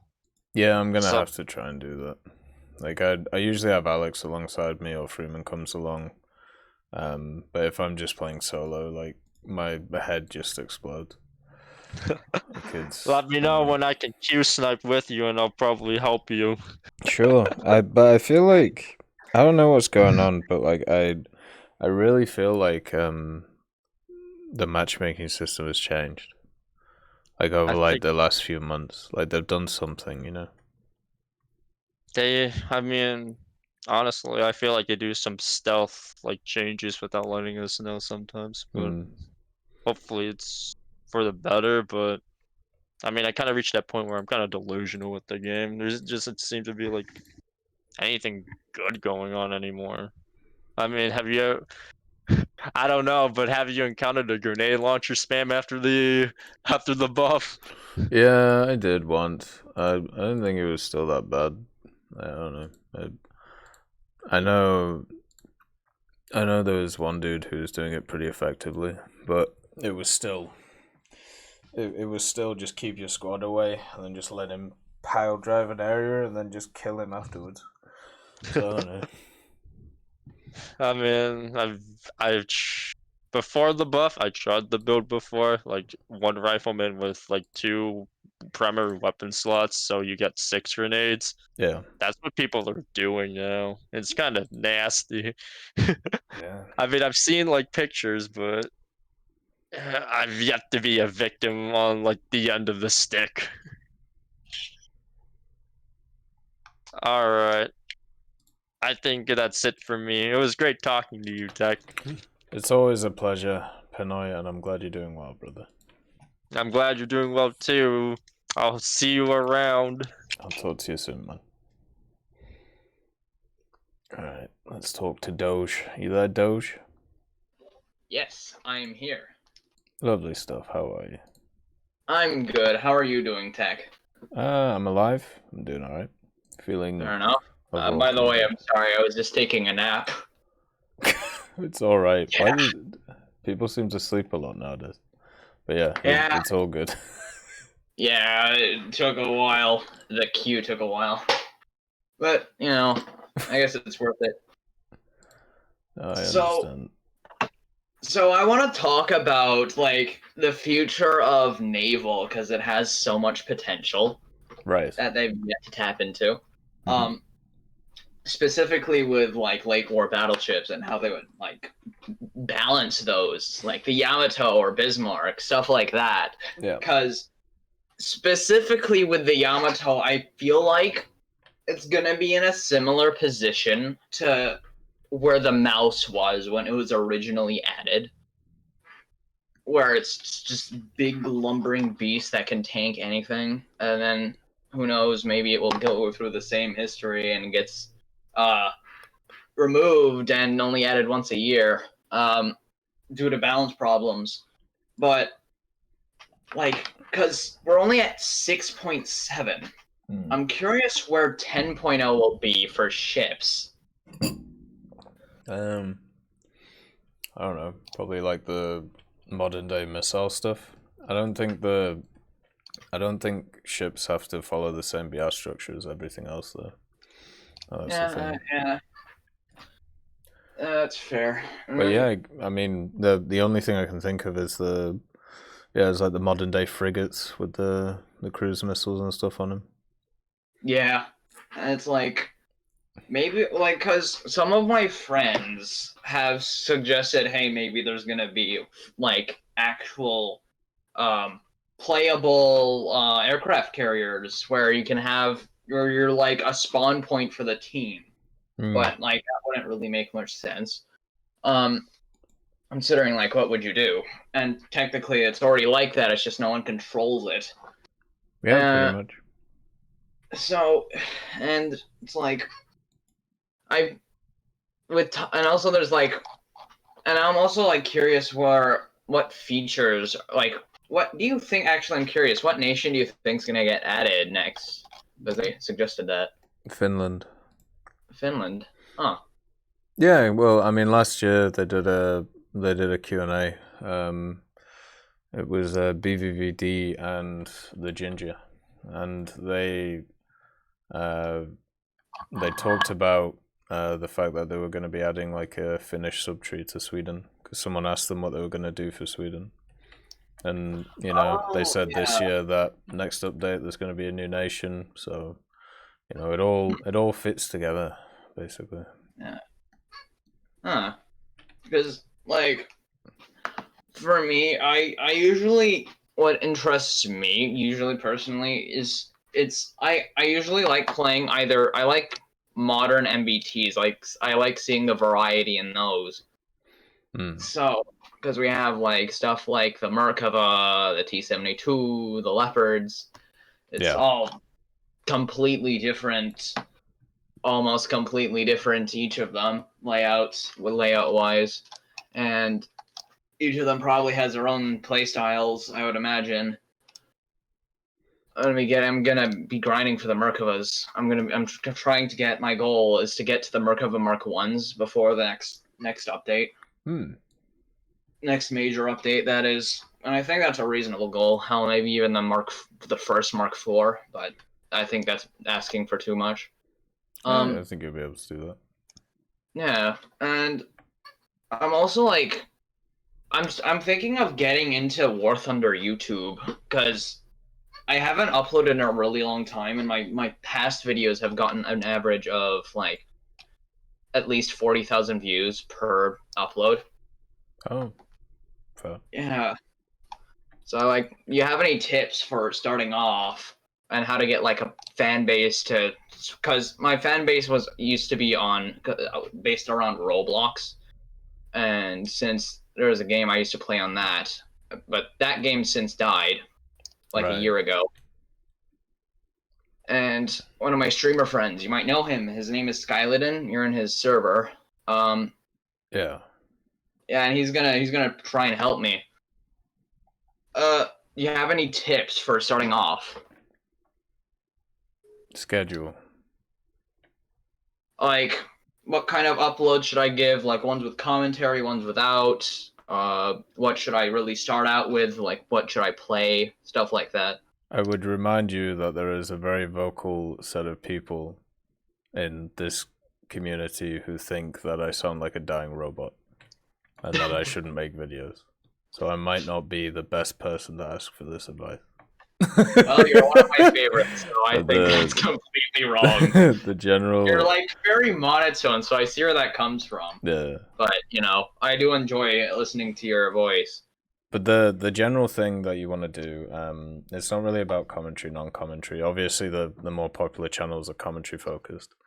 But schedule clickbaity titles and using popular tags. There you go.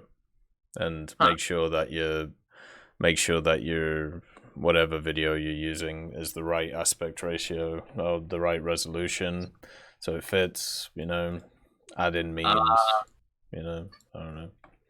Yeah, okay. Make shorts, I don't know. And I'm thinking of starting off with doing shorts, because it would be easier to guide my fan base into it before starting to get into commentary. Sure.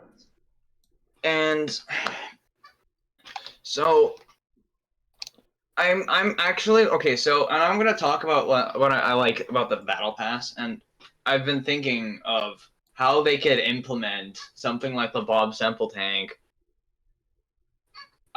stuff like that. It could be. I'm thinking of. It could be so how they replaced the level 15 free, or not free tank, the tank that you get, or whatever vehicle you get at level 15 in the Battle Pass. I'm thinking for a season that could include far off, not really very well known, or not, well, not very, it's very well known, but not very good,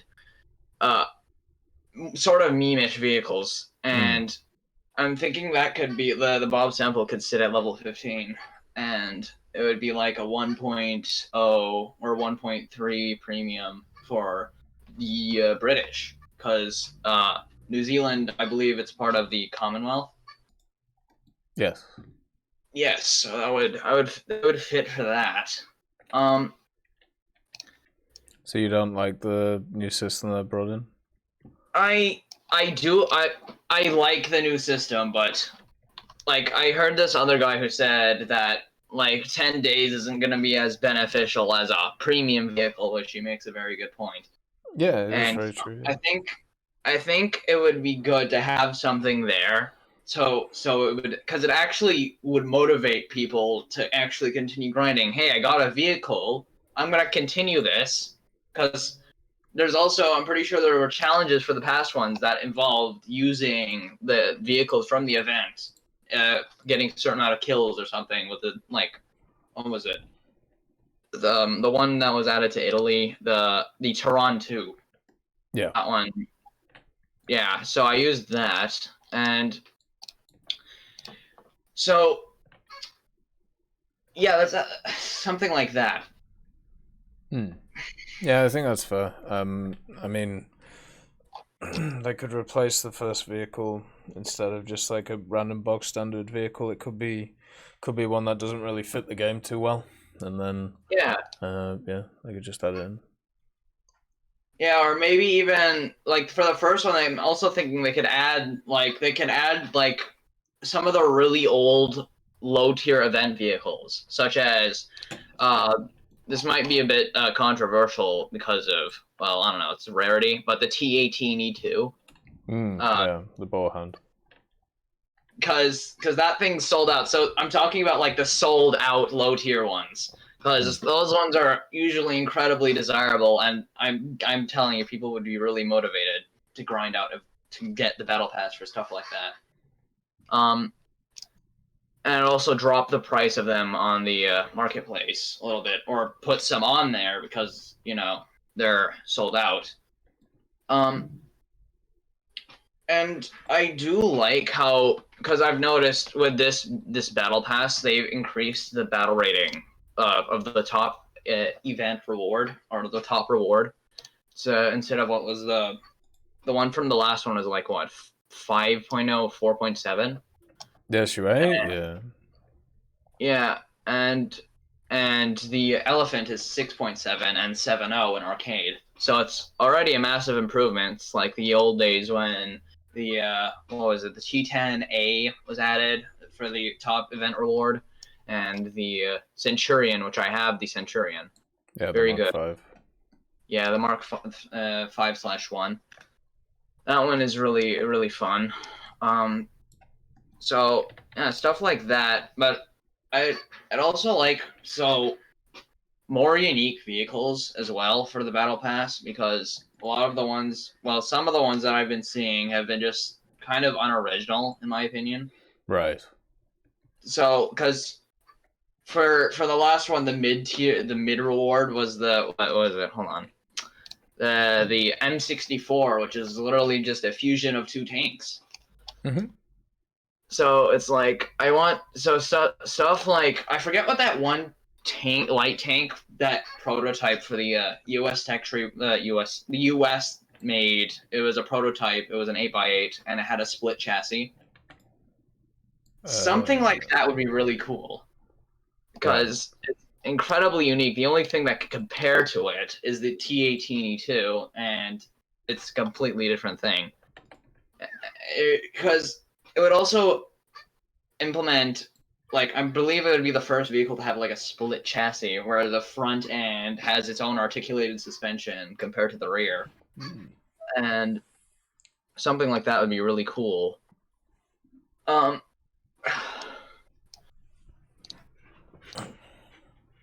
Would you want that as a battle pass vehicle, or would you want that as a standard tech tree thing? Well, so for standard tech tree, I think so. Event vehicles should, in my opinion, would be the perfect way to implement prototypes and like paper vehicles and stuff like that. So, and the tech tree ones would be more historically accurate. Because it's like, not many people would have them and they would be fitting because it's a prototype. Right. And also, I think event vehicles should have reruns. Like every 3 or 4 years, there's an event that brings them back. So they don't get completely sold out and the marketplace price gets up to like a stupid price that no one wants to buy. And it's just, it would be like, it would give new players an opportunity to get them as well. Which would be really true. I'd like them to do a system like that. We were talking about it before. I'd like to have some kind of system where you can bring back old event vehicles, or maybe swap new ones for old ones, so people could get what they want.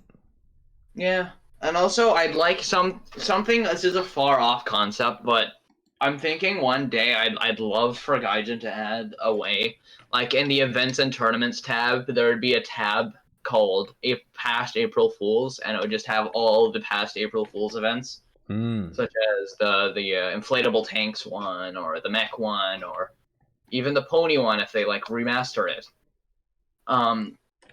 So like people can always have a chance, because I've always wanted to try both the mechs and the inflatable tanks. Those have been ones that I am unlucky because I started War Thunder like 2 years ago, so I'm kind of new to the whole thing.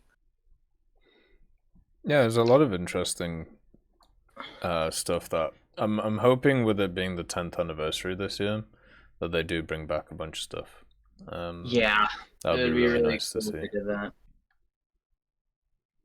Because there is honestly a ton of game modes and a ton of cool vehicles and just a ridiculous amount of things that are super interesting in the game. That would be really nice to see. There's even, I believe, in one of your videos, even they've found some new versions of the mech designs in the file. Yeah. So they might be planning something. There are also new inflatable tanks, I think it was, in there as well. So I might be trying something for the 10th anniversary. I've got my fingers crossed for that one. Yeah, I hope so. Whatever happens, it seems like they have a ton of plans going forward. So if you are thinking about doing content and stuff, there's going to be plenty of it to cover, which would be nice. Perfect. Because as the longer I go on playing this game, the more and more I'm like, I can play new vehicles as soon as they come out, even without like Gaijin giving them to me through being a partner. Like, because I got the Puma like day 3. After the update, because I was already researching the thing right after it, but it got added in the middle, so I had to research that to progress because I wanted to get the red cam flag in. Yeah, I get you. Yeah, so now I have the Puma, like almost immediately after. And I'm trying to go through Great Britain because I really do want to get into the Challenger 2s, and also the Merkavas. Those are another thing I really wanted to play. Have you played the Puma at all? The Puma? Oh, I have played the Puma. I have, let's see, how many modifications? I haven't spaded it by any means, but I've got it like halfway through fully modifying it. How's it feel for you? Do you enjoy it? Oh yeah, it's good on the close range maps, like where you're in a city and stuff, but long range maps it suffers badly due to it only having the that 30mm cannon. Yeah, so that's fair. I can get that. Yeah, it can't really engage targets from a long distance, especially from the front as well. It relies on flanking and killing things from the side.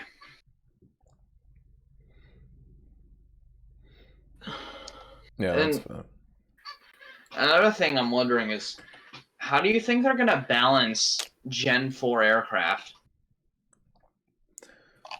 Probably the same way they balance the stuff now with the armament, and they'll just, because what's the difference between like the Gen 4 stuff and the stuff we have now? It's generally their capabilities, right? Like, I don't Yeah, think... longer range, stuff like that, higher speeds, I think. Yeah, and on most maps, the higher speeds... I mean, it depends on your maneuverability, but high speeds don't matter too much. Acceleration matters quite a lot, though. Yeah. So maybe they'll do something with that. But my guess is they'll mainly do it with armament. So they won't just give people insane armaments off the bat. They'll give them like the best thing I can think of is the YF. I think it's the YF-16 or the Y-16 or whatever, because that thing technically it would carry sidewinders, but it would only really be able to bring like 2, and that would pretty much be it. So it would be like the F5, or very similar to. So because go ahead, sorry. Yeah, because like now then the problem is how would that tie into ground battles? Because we only have 11.0, and I'm not sure if even the top tier SPAA are going to be able to deal with them. Well, they've already put aviation at 11.3, right?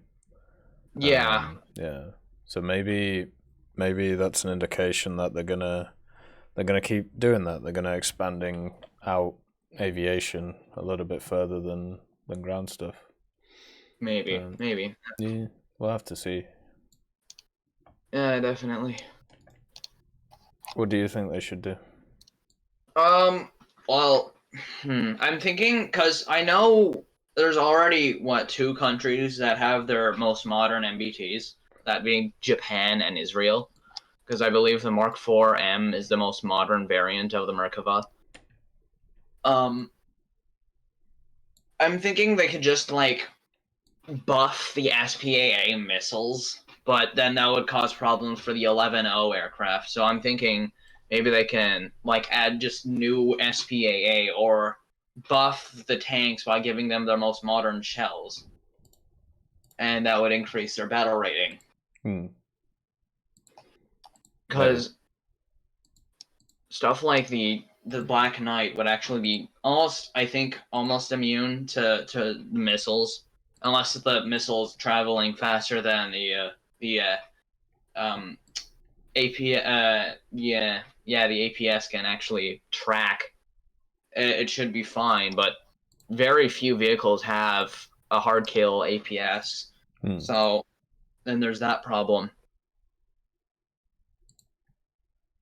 Though I'm thinking if they might just add 12.0 aircraft and they wouldn't be able to get brought into ground battles at all, because there's no 11.0 tanks. It's going to be the same as like bringing a higher BR, like a 7.0 aircraft. I don't think it's possible to bring a 7.0 aircraft into 6.7 naval, is it? I think it's within 0.3, so it might be. But I know you definitely can't bring a 7.3. Yeah, so I'm thinking the Gen 4 ones are going to be like 11.7 or 11 or 12.0 even. Right. If they stretch it that far. And they wouldn't be able to get taken into ground battles until more modern stuff has been added. That could actually counter them on the ground. Yeah, that could be the case. Yeah. Yeah, maybe they would. Yeah, maybe they should just do that. That would work actually. Yeah. And another thing is like, what is it? So, I'm not sure how they're gonna continue top tier actually, due to already countries are getting to their most modern tanks and they're only at 11.0. Yeah. So it's like, how would Japan? What would they add? Because eventually they're gonna add stuff like the M1A2 SEP, the T90S or M. I can't remember which one it is. The Leopard 2A7. Is there a new Leclerc other than the S22 or S21? I forget which one it is. I don't know, but probably. It's probably one with very minor changes. Yeah. And then China has the ZTZ 99-3. Unless it's already in the game. There's one I believe that's better than the ZTZ 99.3, and it's like up to specs with most modern stuff. So I'm thinking like, because eventually they will add that, but there are going to be countries left in the dust. Sweden won't be a problem because they can just add the better rounds for the 122s. Yeah. Because they're already really well protected. They could just add like 600mm pen rounds to those and they'd be balanced. And stuff like Italy, Japan, and Israel, unless Israel has a new MBT, they would be left in the dust with nothing really to go up in battle rating.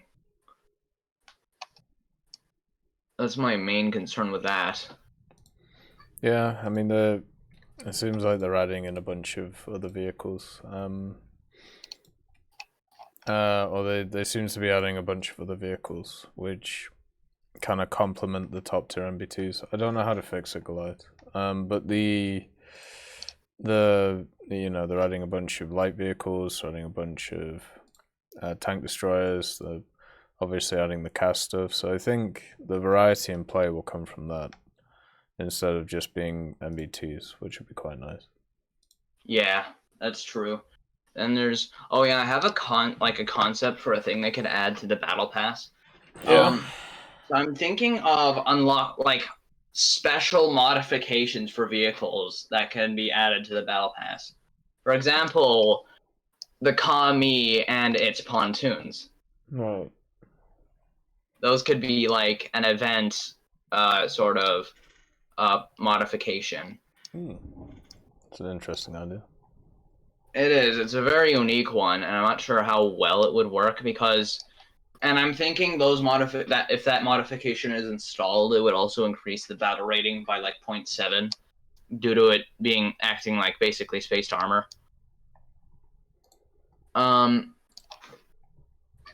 Though, because I'm not sure how many vehicles would actually be able to benefit from something like that, because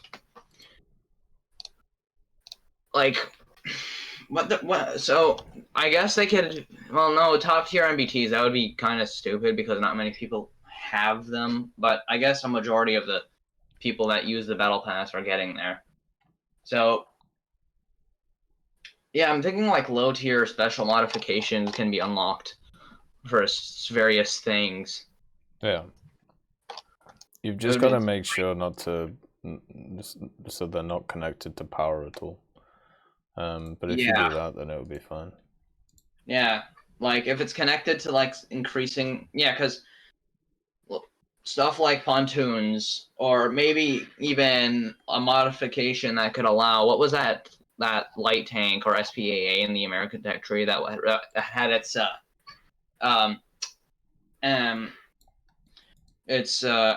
amphibious capabilities removed because it the Sheridan or the M113, sorry.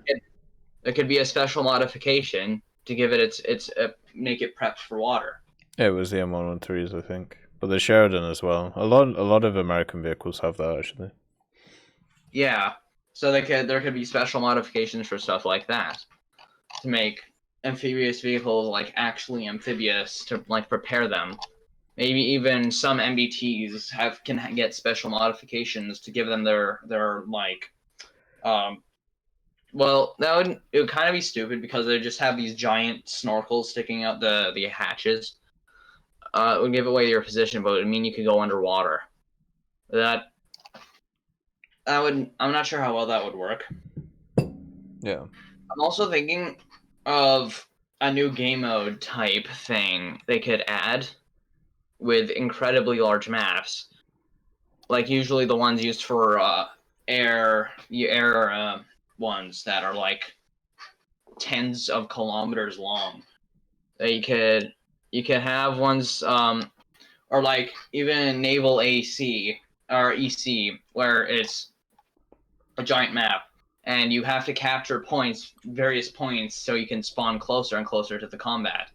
I'm thinking of that with tanks. It would be an interesting idea, and it would definitely only be able to be used by people who actually like have a lot of time. But I think it would be a pretty fun thing, and you would get your own like little squadron of tanks that you would have to communicate with, like a real actual tank squadron in real life, and something like that. That would be really cool. Have you ever played PlanetSide? Huh? Have you ever played PlanetSide? No, I haven't. Oh, it's basically like that. Oh wow. But it's an FPS, so. But yeah, you basically have two front lines, and you fight over different areas. And it's kind of interesting. Yeah, something like that. I think it's called World War Online. It's a very old game. It's basically like 20 years or something. But they make new versions of it all the time. And that game has stuff like that on that scale. So yeah, might be worth having a look.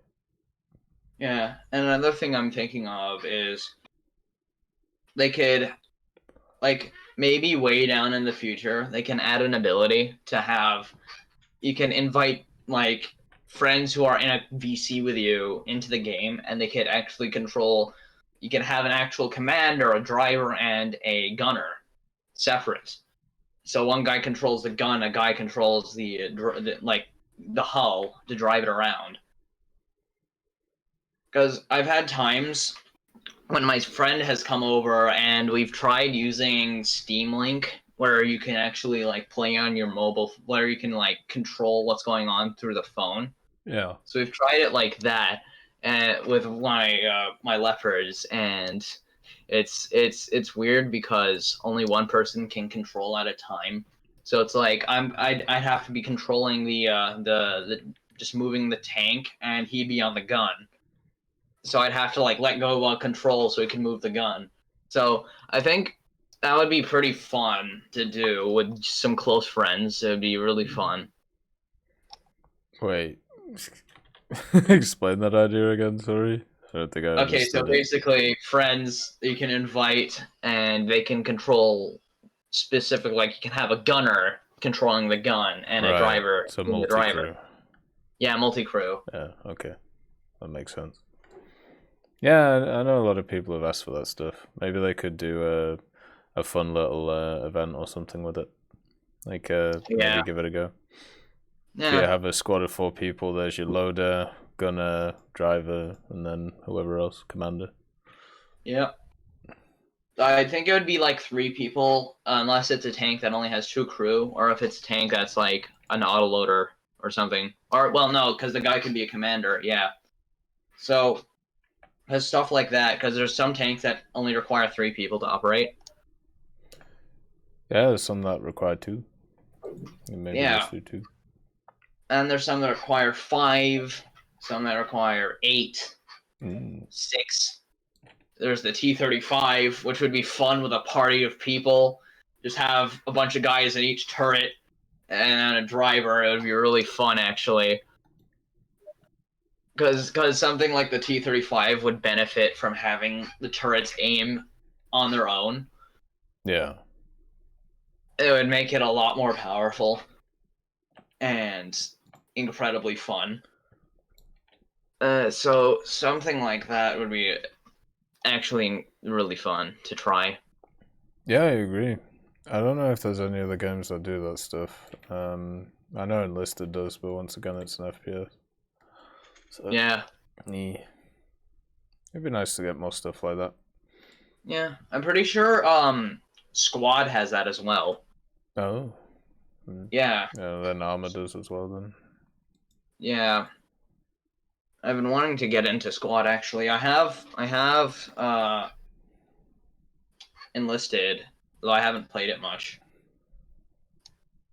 I'm eventually going to buy Squad because that sounds really fun because one of my friends has it and he's a good friend of mine in real life. Yeah.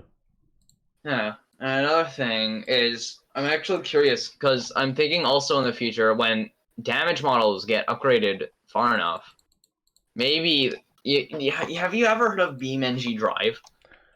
Yes.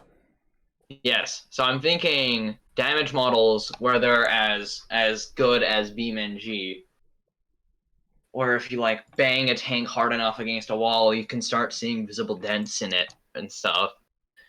And then a tank shell would actually have to pass through armor that reacts to how it's going in, and not just a set plate with a set thickness, right? Mm-hmm. Something like that would be also really cool, because then you'd have a thing where if you shoot the same spot of a tank, even if it's too much for a gun to pen, if you shoot it eventually, it will degrade the armor enough to go through. Yeah. Sort of like ERA, but on a different level. I was thinking, so how you can see hull breaches on a ship, when you hold O on a tank, you can see the breaches of where the shell went through, and it would also help you figure out where you were shot from in a faster time to react. But sometimes you're shot from somewhere and you're trying to figure out where it came from, then boom, you're dead. Because you only get one chance. And if you can't find where the shell bounced off of via like the impact, like by visible impact on the tank side or something, you're basically screwed unless you've seen where the shell actually came from. I feel like my computer would explode if I had to calculate all that stuff. Yeah, but true. Then the other thing as well is, don't you think that'd make autocannons a little bit ridiculous? Well, okay, so with autocannons, they would actually, I'm pretty sure, with autocannons, I'm thinking they wouldn't get affected that much, because there's also pieces of metal which usually autocannons can pen, which they shouldn't be able to. For example, I was playing my Object 279 a few weeks ago. A puma started shooting at me. Even though it can't pen me from anywhere, it hits this one specific tiny little pinhole in my armor that it somehow weasels its way through and gets my gunner and kills me. Yeah. So if it had like actual plates that reacted to the shells, it wouldn't have been able to go through that. And by the time, and I'm pretty sure it would also be more realistic considering you would actually, because I'm pretty sure they would actually get somewhat nerfed at that point, where I'm pretty sure they would have to get their shells would not be able to pan on a certain angle as well anymore. Since when it impacts the armor's going to bend inwards, making it more of an angle, and then it's going to have a harder time getting through. So something like that would be really cool if they've managed to optimize it well enough. So people with potato computers or old gaming PCs like mine could actually run it properly at decent graphics. I guess 7 years down the line, when that technology is possible, computers are going to develop enough to be a lot more powerful than they are right now. So I'm thinking it might be possible. Hopefully. Yeah.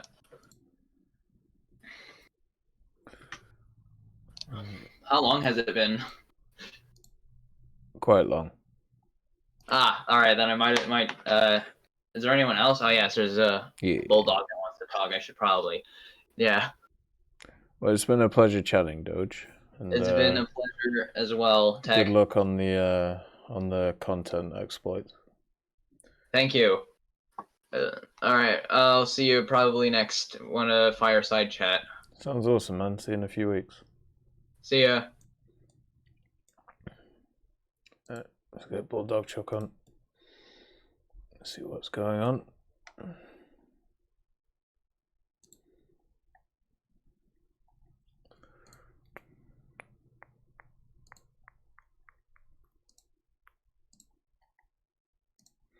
Bulldog, are you there? Or are you square? Oh, there we go. How are you? I'm really just going to Bagel talk for about 5 minutes. I don't know what's going on. What?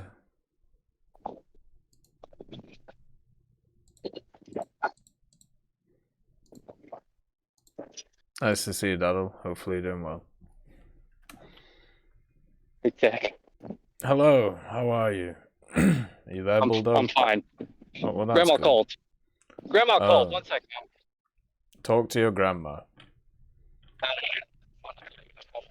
I got my Facebook game. But I get picked up this soon. I got three minutes. Yeah. So I bought the last battle pass last night, but it didn't You're cutting a bit in and out. Can you bring whatever mic you're using closer to your mouth? Well, I'm using my AirPods. That's better. It's Okay, probably the wind or something. But go ahead. So. Yeah. Bought the battle pass last night. I didn't buy though. But in the morning, when I logged in, see if I did buy. It was all there. Just 5 minutes before everything updated, and I lost everything from level 50 to premium part of it up to level 75. Yeah, that everything. happens. Yeah. That's generally why it's better to buy it. It's generally why it's better to buy it at least a little bit ahead of the, the last little bit, because you have to claim everything. This is when I got the money. Yeah, I understand. That sucks, man. Hey Shane, how's it going? Nice job on play today. Alright, I gotta go now, TEC. Alright, bye. Have a good evening. I'll be on in a bit, maybe. You too. Alright, last calls. If anybody wants to get on. Yeah. Oh, there we go. It's good old Juan. Let's chat to Juan. See what's going on in the world of Juan Dingo. Yeah. Can you hear me? Kind of. How bad? Let me change the sensitivity. That's better. Whatever you did, fixed it. I didn't even do anything. This is the best part. Well, there you go. It's much better now. How are you? I'm doing fine. Laying in my car with my eyes closed, just listening. No, I don't. We've already had 2 people fall asleep on me. I don't. I don't need a third. God damn it. My eyes aren't closed anymore. My eyes aren't closed anymore. They were just closed right now. What's with everybody just sleeping today? Is it just one of those days? Like, what's going on? Oh, my sleep schedule's been fucked. Oh, fair So. enough. What is it that you want to chat about today, Juan? What's on the mind? Not much. I think they need to do something about the higher tier strike aircraft. Just anything that I really think they need to give an air spawn to anything that doesn't have afterburners. Just because, even though the A10 really does need the AIM-9Ls as its saving grace, but more than half the battles I played, I never actually got to the ground targets before I got shot down. Mm. It was always like a MiG-21 or a MiG-19 that came in up from behind that the spotting system didn't see for. It's just the stuff's just too slow, and I've had that problem with that. When I tried to grind out the A7E, I can't get to the battlefield to strike ground targets before you're intercepted. For sure, the A4s have that problem, and any other strike aircraft for the other countries that don't have afterburners, I think might have that problem too. Yeah, yeah. The A7 is the one which really stands out to me, like as a real problem, Yeah. That's really it. It's just I hope they implement some sort of fix, because I understand why we need the fix for the stuff that's super fast, like the F-105s and what is the A5C for China? Yeah, the A5 and the Harriers was the other ones. Yeah, those ones really needed the nerf. But I really think they need to do find some way to give a little boost to the stuff that's too slow. Yeah. Especially with the little bit of the nerfs that they gave to getting rewards for ground targets. I know it wasn't that much. Yeah, they did that as well. I think when I think about it, I'm pretty sure that you know, they obviously did this change, right? And then I'm pretty sure what they're gonna do is eventually they'll probably give some stuff back its Earthspawn, the ones which are, you know, getting annihilated by this stuff. I don't see it as like a one-stop shop thing right now. I think they're gonna change it and modify it. Yeah. And then just work out which ones are the issue, you know. I'm kind of surprised they haven't done anything yet, but I don't know if they just need more data to see what really needs the boost. Well, how long has it been? That's the thing. Like, wasn't it? Don't know. Was it? It wasn't last. No, it wasn't last. It was the December update, wasn't it? It'd be around that time. I'm pretty sure it was last year. So, yeah. I forgot. Was this change just implemented, or did it come with an update?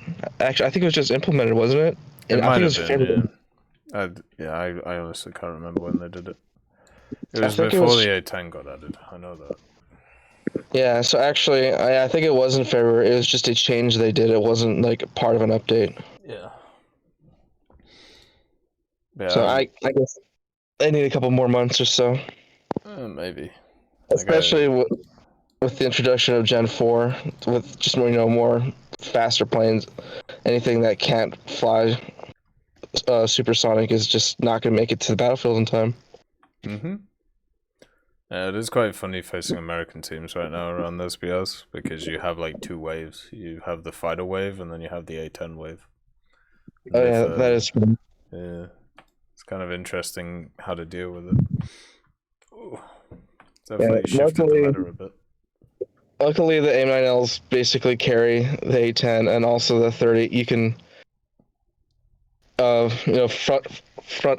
front on people with the 30s, and most likely you'll take them out with you.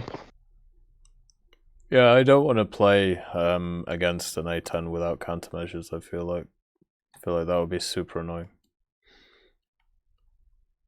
Like I'm happy I ground out a lot of those 9.7s, 9.3s when I did, because right now that BR is even more unstable than it was before. Yeah. It's unfortunately a bit all over the place. The nice thing about the A10 is, if your team actually is really good at the start and they take out most of the fighters, and then the match turns into one of those where it's the whole 25 minutes. Yeah. You can make a good amount of RP and SL from just striking ground targets. Oh yeah, you could make a massive amount. Because with combination of taking that, what I found best is the A9Ls and then the rocket pods, because you can at least get some air kills, and then you can just mop up ground targets with the rockets. And then when you're done with the rockets, you can use your gun. Yeah. And you can get at least 30, as long as there's not your whole team isn't ground striking. That's the saving grace. Is when it's good, but most of the time it's kind of crap. Yeah, that's fair. Yeah, whenever I've seen them, I just see them as easy kills. I'm not gonna lie, but I feel like if I was using a 9.0, like a MiG-17 or whatever, facing one of them, that would be kind of a pain. Oh yeah. You have to approach them in when I was playing, I don't think I got down tier too much. I'm not gonna say I never did. I remember mostly seeing, like, the lowest stuff seeing is MiG-19s. Yeah. There's almost always like 21s in the match. But isn't the F, the MiG-21F, isn't that at like 9.3? Yeah. So I guess it's not something it could say. But that's really all I've had to say for War Thunder. basically just been logging on to get the daily and get the daily crate, do the daily tasks, and then get off. Yeah, I feel like a lot of people are stuck in that mode right now because of the battle pass stuff. Yeah, for the battle pass, I think they should have given a little bit more than 10 days. Oh, for the premium? Yeah, I think so too.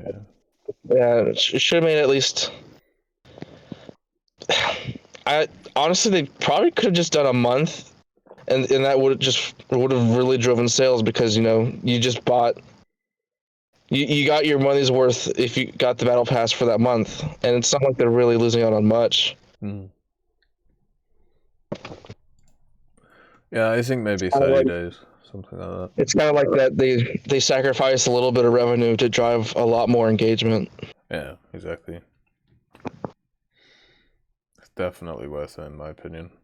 But maybe, I don't know, maybe they're going to use this as a, okay, well, we tried this, and now we need it higher, or we need it lower. It's kind of the first time we've seen it, though, so... Oh, well. I can understand why they wanted to reduce the amount of vehicles, because if they kept it up at 4, I think they'd eventually run out. I was always surprised that it was 4. Like... Yeah, they're going to start scraping the bottom of the barrel, or you're literally just going to get variants of variants where it's very minor differences. Yeah, which is basically what we got in this one. Yeah. But it just seemed odd to me that, because I always thought it was going to be 4 in the first place, because, 1 aviation, one ground, 1 naval. It made the most sense, but it wasn't that for some reason. It was always 1 extra. But, and they're just kind of... Did they do 2 ships, or has it only just been like 2 aircraft or 2 tanks? Did they ever do 2 ships? No, I don't think so. Yeah. I don't even remember 2 aircraft. I think it's always been 2 ground, hasn't it? Yeah, because I think the first reward's always been a ground. I don't think it's ever... No. Well, first reward's either been a ground or a PT boat, hasn't it? Oh, yeah, there was a PT boat. You're right. Yeah, it's usually always the aircraft is the free one. But no, I'm not getting this one. Or I might just for the other rewards, but not. I won't be getting it for like the vehicles. Yeah, I get you.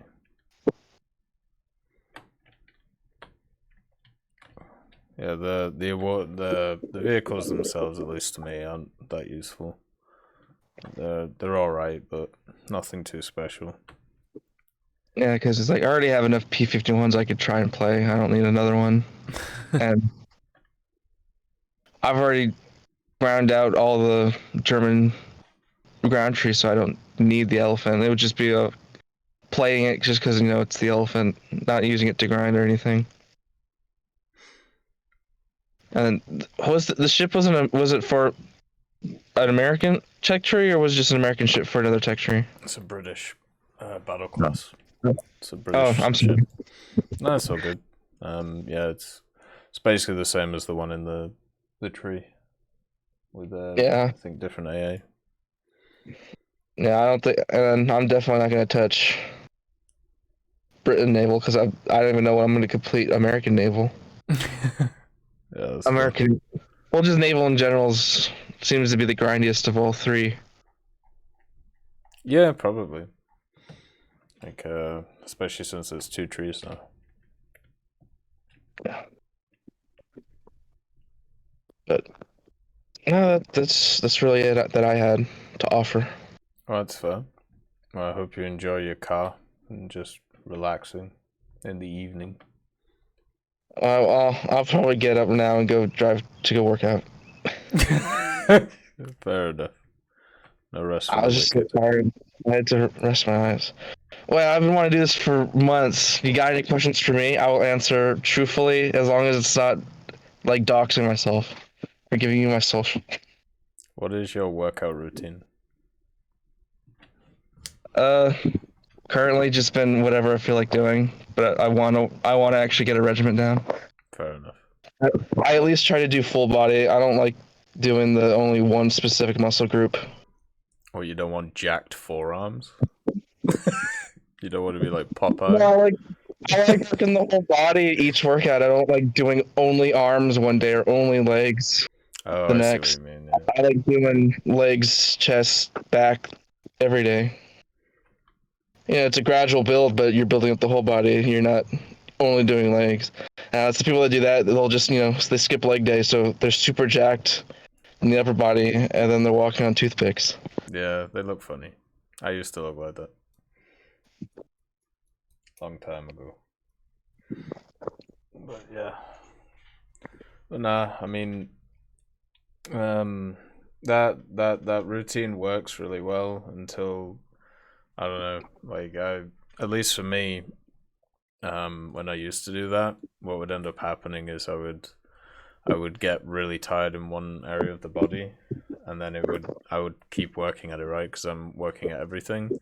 And then I realized the reason why you do like the whole, okay, so this day you do this, the next day you do this and this, is to give those other parts of your body time to recover.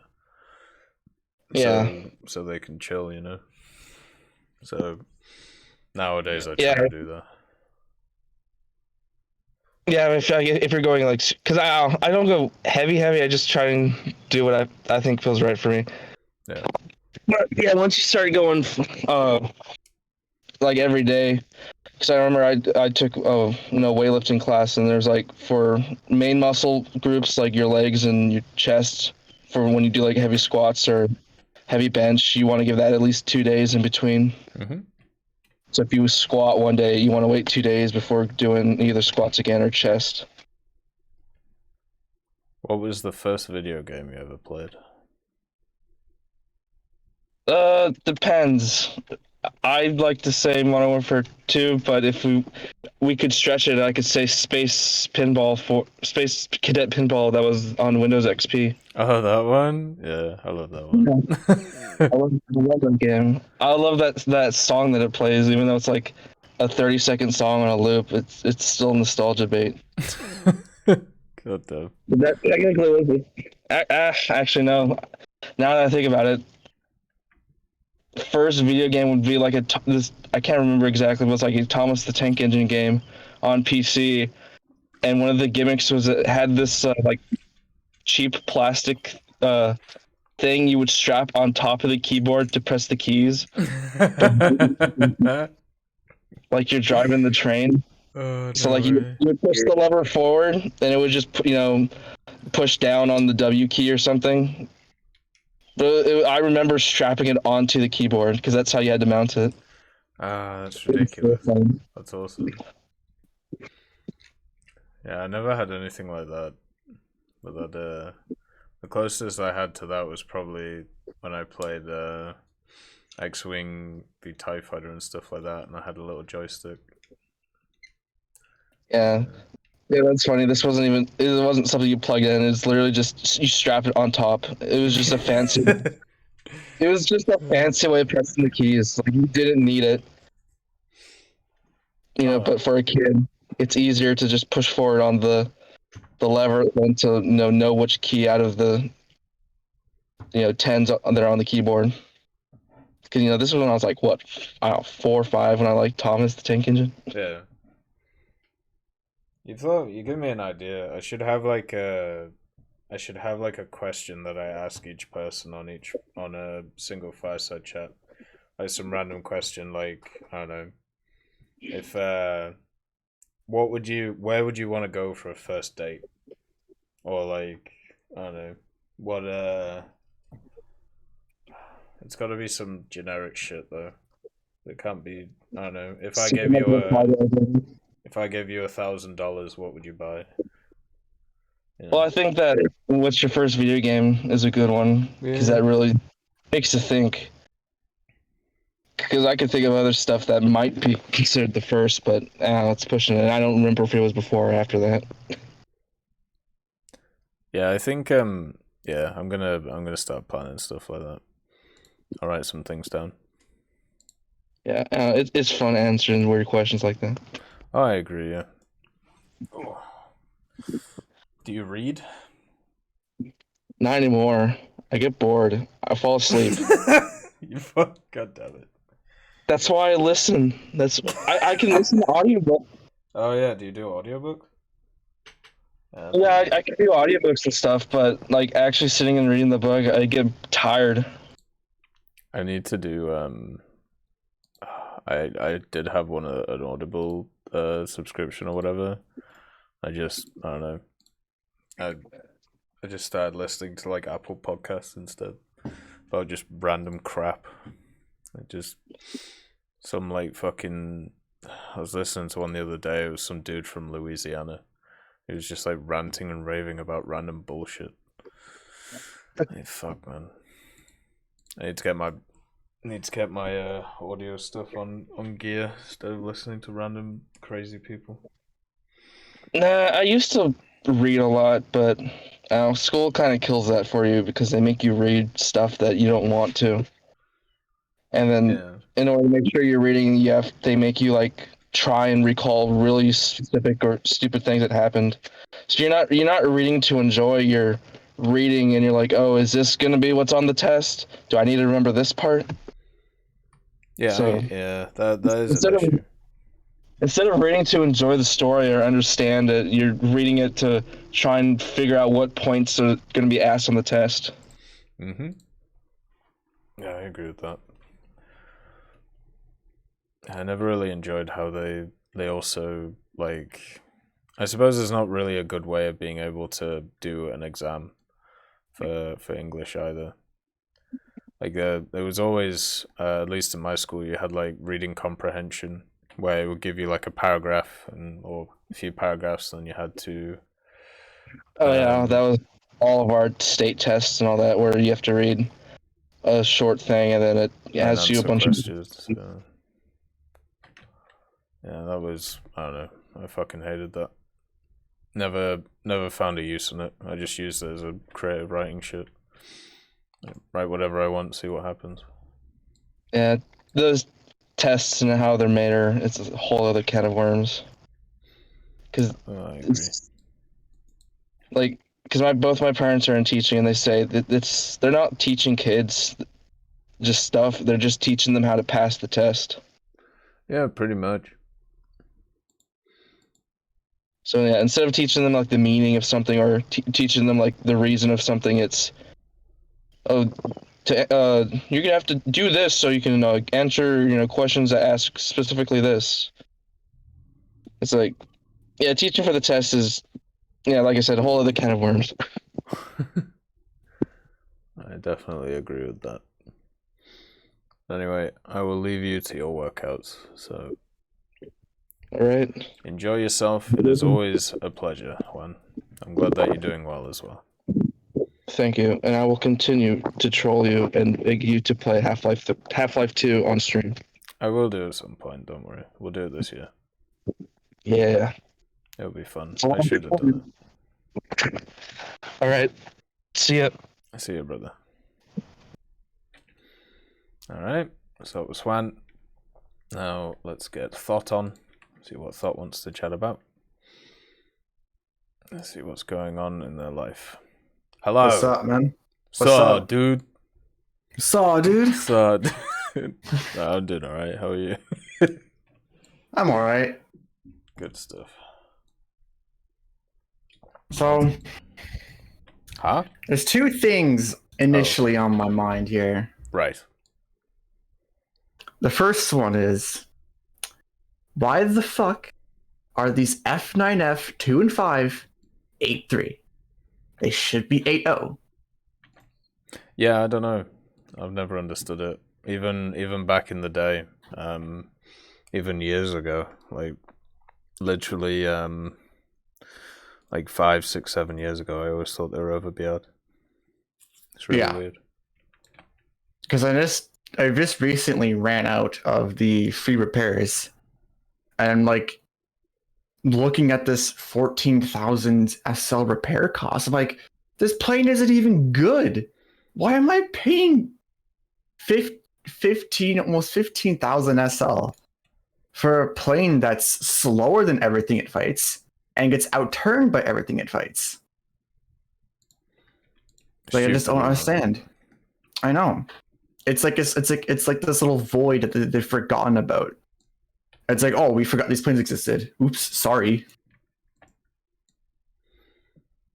Yeah, I don't understand why that is where it is. I understand why the Cougar is where it is because of its missiles, but the other ones, they just feel slow, and the only thing you can really do with them is kind of head-ons or feed off other people. So like go to when someone's being engaged by somebody else, then you can go in and try and help them out.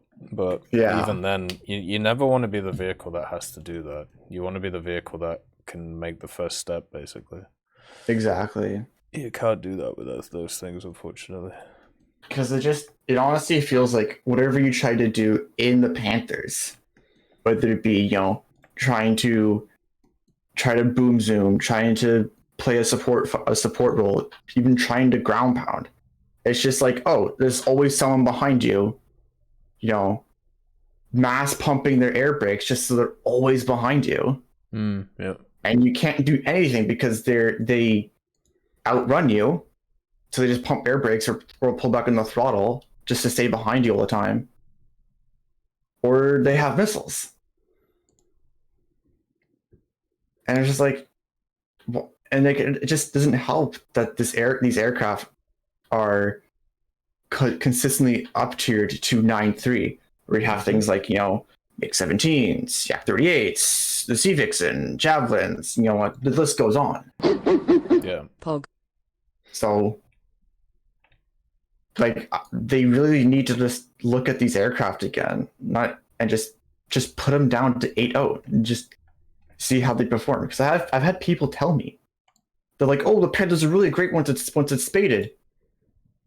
Spaded? It's not a good impression when it's half done. Oh, by the way, thank you for the subscription, Crazy Hippie. Thank you for continuing to support the channel. It's very much appreciated. Thank you very much. But yeah, I agree. The main, I mean, it could even be a story that we've talked about before. The idea of having different BRs for different areas of a spaded vehicle, right? Like a dynamic BR. Yeah, because the thing is, at the end of the day, maybe the reason why the Panther is where it's at is because it's really good in ground or something, like as a bomber, or it works well in that area or that BR because of the fact it has what's the word? It has good guns and it turn fights. So above the battlefield in ground, it's going to be much more useful than it is in air, right? So it might just be something to do with that, or it might just be because nobody plays it because it's a piece of shit and they don't get any stats on it, which is normally what goes on. So it's one of those situations where most likely where we don't have enough data because no one plays it because it's a bad aircraft. It's like, well, why does no one play it? Well, we don't know because no one plays it. Yeah, exactly. So yeah, it could be something like that. So I will continue to advocate for this aircraft for both the Panthers to go down to 8.0. Because the Banshee is fine. The Banshee, I enjoyed the Banshee. The Banshee does fairly well for where it sits. It's one of the few aircraft that I actually went positive in when I was spading it out. Yeah, but the Panthers are just like the complete opposite. They're just like, it's almost like playing the Thunderstreaks again. It's like you can't do anything because people go faster than you, turn better than you, and have missiles. Yeah. So it's just like why bother? Yeah, you're just in for a world of pain. Exactly. Well, luckily for me, I only have airframe, G-suit cover, and the bombs left to get on this F9F5 before I, pick whatever next I want to throw my head against. It'd probably be the F-25 Sabre or the C-10 F-80. Yeah, I think the Sabres aren't actually that bad. Yeah. They work pretty well. The problem I have with spading, like those little areas, is I obviously got the good vehicles done super quickly because they were good, and then I was left with the tripe for like with the shot ones. Yeah, for for the rest of it, and exactly. I did the same thing with the 9.0s. Like when I was spading them last year. God damn, man, like, that was super rough. But I don't know. Sometimes I do question the whole like, should you spade everything thing, or should I play the game like this? Because there are some experiences where I'm like, why am I doing this? Yeah, and then I just go back to it the next day. Bashing your head against the wall. It's like, why am I doing this? Why does my head hurt? Yeah. So yeah. The other thing is the Air EC maps. Right. I think they're garbage. Mainly at where I'm at currently, like the whole like rank 5, upper, like the lower, the entry area of rank 6. Yes. I just feel that like the area EC maps, like there's no point playing them because you have limited fuel, limited capabilities, and half the time someone's seated behind you because they went the long way. And it's like, well, I didn't see that person coming. I got missiles from behind me. Whoops, sorry guys. Guess I'm going back to the hangar. Have fun, kind of thing. Yeah. But like, I would prefer if Air EC maps were like hard capped to like, I don't know, 9.7 and above. Yeah, I think that's the issue, right? It's not that they're bad. It's the BRs that you're on. Yeah. They don't really fit it too well. And there's a thought I had on the head at the top of my tongue about it. Fuck.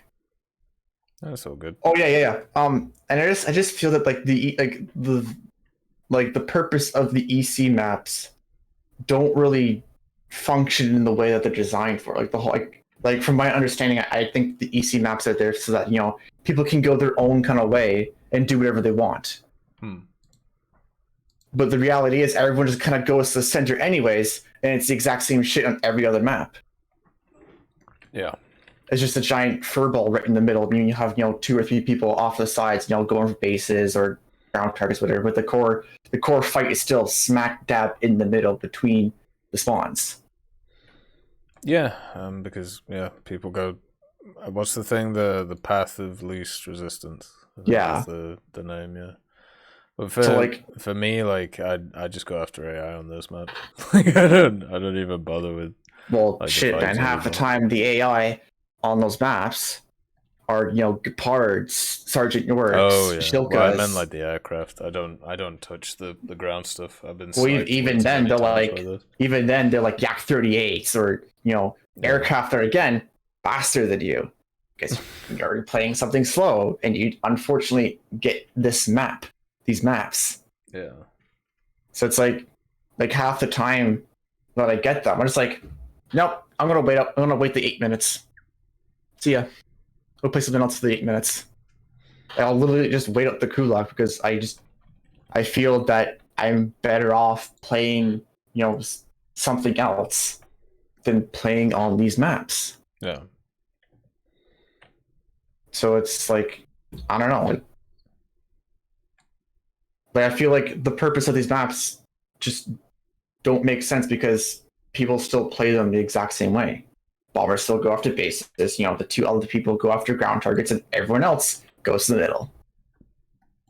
It gives people a few more options on how to play, I think, which is, so if let's say you are a bomber pilot or whatever. Yeah. I'll go see.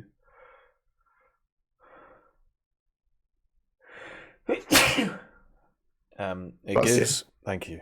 It gives people a few more options for like stuff to go for. So it has, you're completely right. It has the ability to be able to expand the way that people play these maps. But the issue is people don't.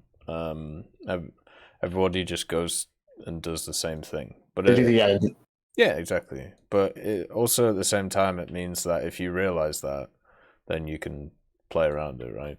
You can do different things if you want to, and get away with stuff. Like that's basically what I do when it comes to maps. I do the counter to what people generally do. So it means that I can go to areas of the map and there's going to be nobody there most of the time. Yeah. So I can get away with stuff, which is quite nice. I guess those kinds of maps would be a benefit to people who like to play the bombers, because you can just turn 90 for like, I don't know, 10 minutes, pick a number, and then turn into a base and come back. Provided they actually extend the time limit of the EC maps until like what, half hour? Yeah. Yeah, it's perfect for them. It works really well. Yeah. So maybe it benefits them, but for people who are like trying to like go in and try to get a couple of air kills or whatever, it's just like, yeah, I can just, it's the same thing as every other map, like. So that's just the way I see it, and of course some people are like, oh, the greatest thing in the world, I'm glad they brought him back. It's like, yeah, no, they fucking suck. They're very good for high tier stuff. They're not very good for low tier stuff. Like maybe my opinion will change once I start getting into the to more supersonic stuff. I haven't really touched that area. If I played like the only supersonic experience is playing the F5C maybe like 20 times. So yeah. So maybe that'll change once I get into that range, at VR range. But at the current moment where I am, they're like, yeah, news is garbage. Like, I'd rather play Malta consistently, which is also a bad map, by the way. For jets. Yeah. So yeah, it's, that's all I really kind of have this time around. I don't know if you got anything for me. I kind of heard you a little earlier talk about asking us questions. Yeah, I was thinking about it. I might do some general questions and stuff. Yeah. But I could probably remember some. I don't know. I think it's a good idea. Yeah, I think so. What attracted you to the anime lifestyle? I plead the fifth. Oh dear. That's a good start. No.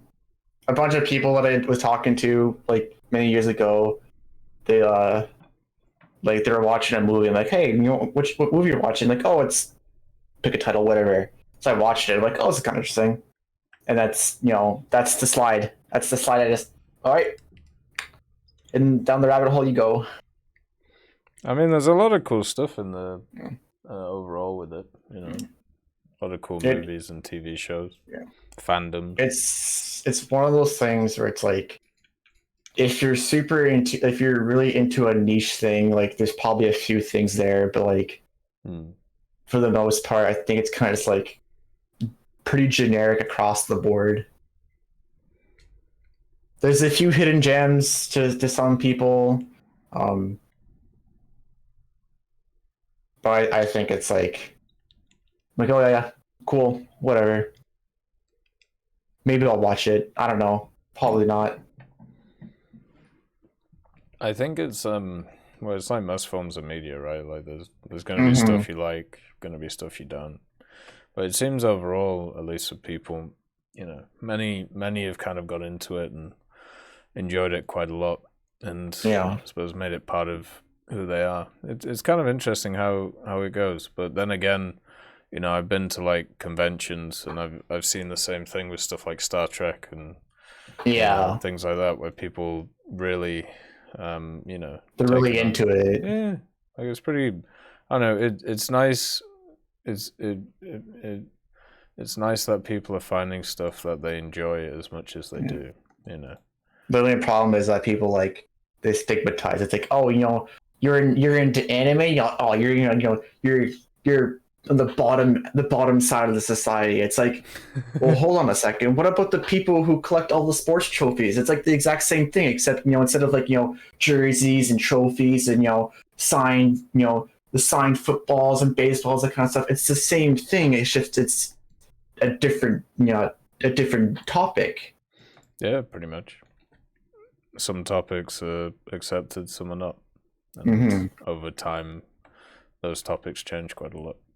Yeah, exactly. So, I mean, at the end of the day, you do you, as long as you're not hurting yourself or anyone else. I think about like when we're old, like we're probably gonna find the shit that people like. I always think about like when I'm like 70 or 80, right? Yeah. And I think like, what is a 20-year-old gonna look like when I'm 80?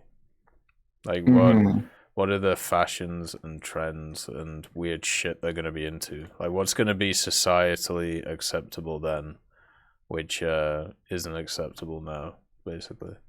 Probably a lot of things. Oh yeah, probably. And they're gonna think, and like the generation like after us, they're gonna think the stuff that we thought weird,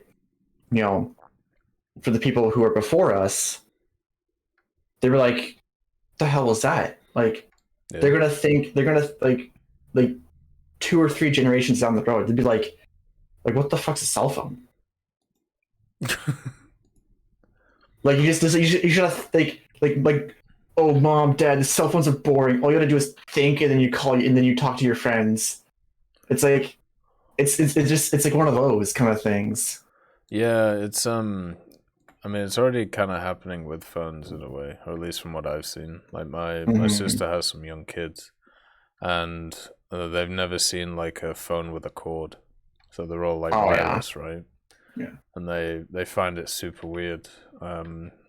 That there's the circle dials, or I don't know what you call them, but like the ring dial phones, like where you where you like spin it around and whatever. Yeah. Like I think it's like foreign technology. Like it's really interesting.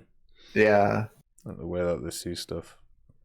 But yeah, that shit's already happening now. It's super weird. Exactly. They're like a corded phone. Yeah. Get away from me. Jeez. Dinosaur technology person over here like crap. It's going to be an interesting set of years. Oh yeah. I already feel old just I already feel old because every time, especially like with the stream and stuff, like when people bring up like new shit, like, oh, have you heard about this thing? Have you heard about this thing? Have you heard about this technology? Have you heard about that? It's like, no, I'm just a confused old man. Like, leave me alone. I'm just a man at a computer. What do I know? Exactly. Like, I feel like fucking Gramps out of The Simpsons sometimes. Well, at the rate technology is going, I'll probably feel the same in, maybe like 10 years. Yeah. Maybe even less. I'm only 23, right? So, like, and shit's advancing faster than I can even think. Yeah, it is kind of nuts. I'm looking forward to it, though. I think there should be a lot of cool stuff. It'll definitely be cool, for sure, but hopefully it becomes affordable as well, because that's obviously exactly. Like that's like the thing with the whole push to buy an electric car. It's like, we want you to buy these electric cars. It's like, cool.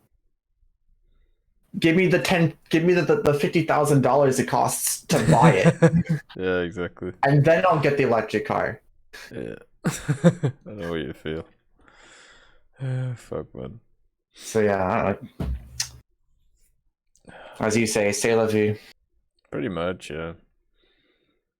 Like everyone's going on right now about how expensive everything is, and they're not wrong. Shit is getting more expensive, but it's not like well, it's a circle. It's a circle, really. A lot of it is, yeah. Stuff gets more expensive. So like, okay, now we want to be paid more. Okay, so they raise the minimum wage. It's like, okay, now the minimum wage is higher. We can charge more for our products, and just that goes back in a circle again. Mm-hmm. Yeah, it's all over the place. So it's just like, where do you stop? Well, it's like, yeah, you don't. Good. So yeah, that's all. Unless you got anything for me, that's all I got, really. I think there's some questions for next time. We'll go through them. Sounds good, man. Right now I'm blitzed. Oh yeah. I've been playing Naval for 6 hours, I think. Something like that. Wait, so you don't gotta think hard enough. Yeah, this game mode is monotonous. It really is. I think it's.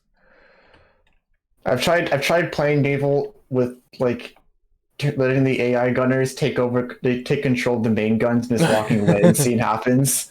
Most of the time I think I end up dead, but sometimes I get like maybe like an assist or a kill. Yeah. I guess it just kind of comes down to crew skills, but it's kind of funny. It's like, oh, I can just walk away, let the game run itself. Cool. I'm gonna go do my launching while the game plays. Yeah, they're definitely not the best, but you know, it's better than the other modes where nothing happens. But I suppose if you have a bomber or something, maybe maybe do something like that. Oh, as always, thought it has been a pleasure. Well, my parting words are grind the fucking Congo, bro. You do realize how many vehicles I have to get through to get to that damn thing? Sounds like an issue, not an ish me. I've never heard that before. That's great. Really? No. God damn it. One of my buddies used to say that. Now I kind of picked it up and say it to everyone else. Like, oh, you got a problem? Sounds like an issue, not an ish me. God damn it. Fuck. Yeah, I think I'm at like 5-0 with the Japanese. I'll get there eventually. Eventually. Yeah. TM like soon. 5 years. I know. You said use all that GE, bro. Eventually, we'll get to a point where I have nothing to research apart from naval stuff. So, and then we'll go whole hog and into getting the Congo. The planes and the tanks seem to be fairly straightforward and easy to get.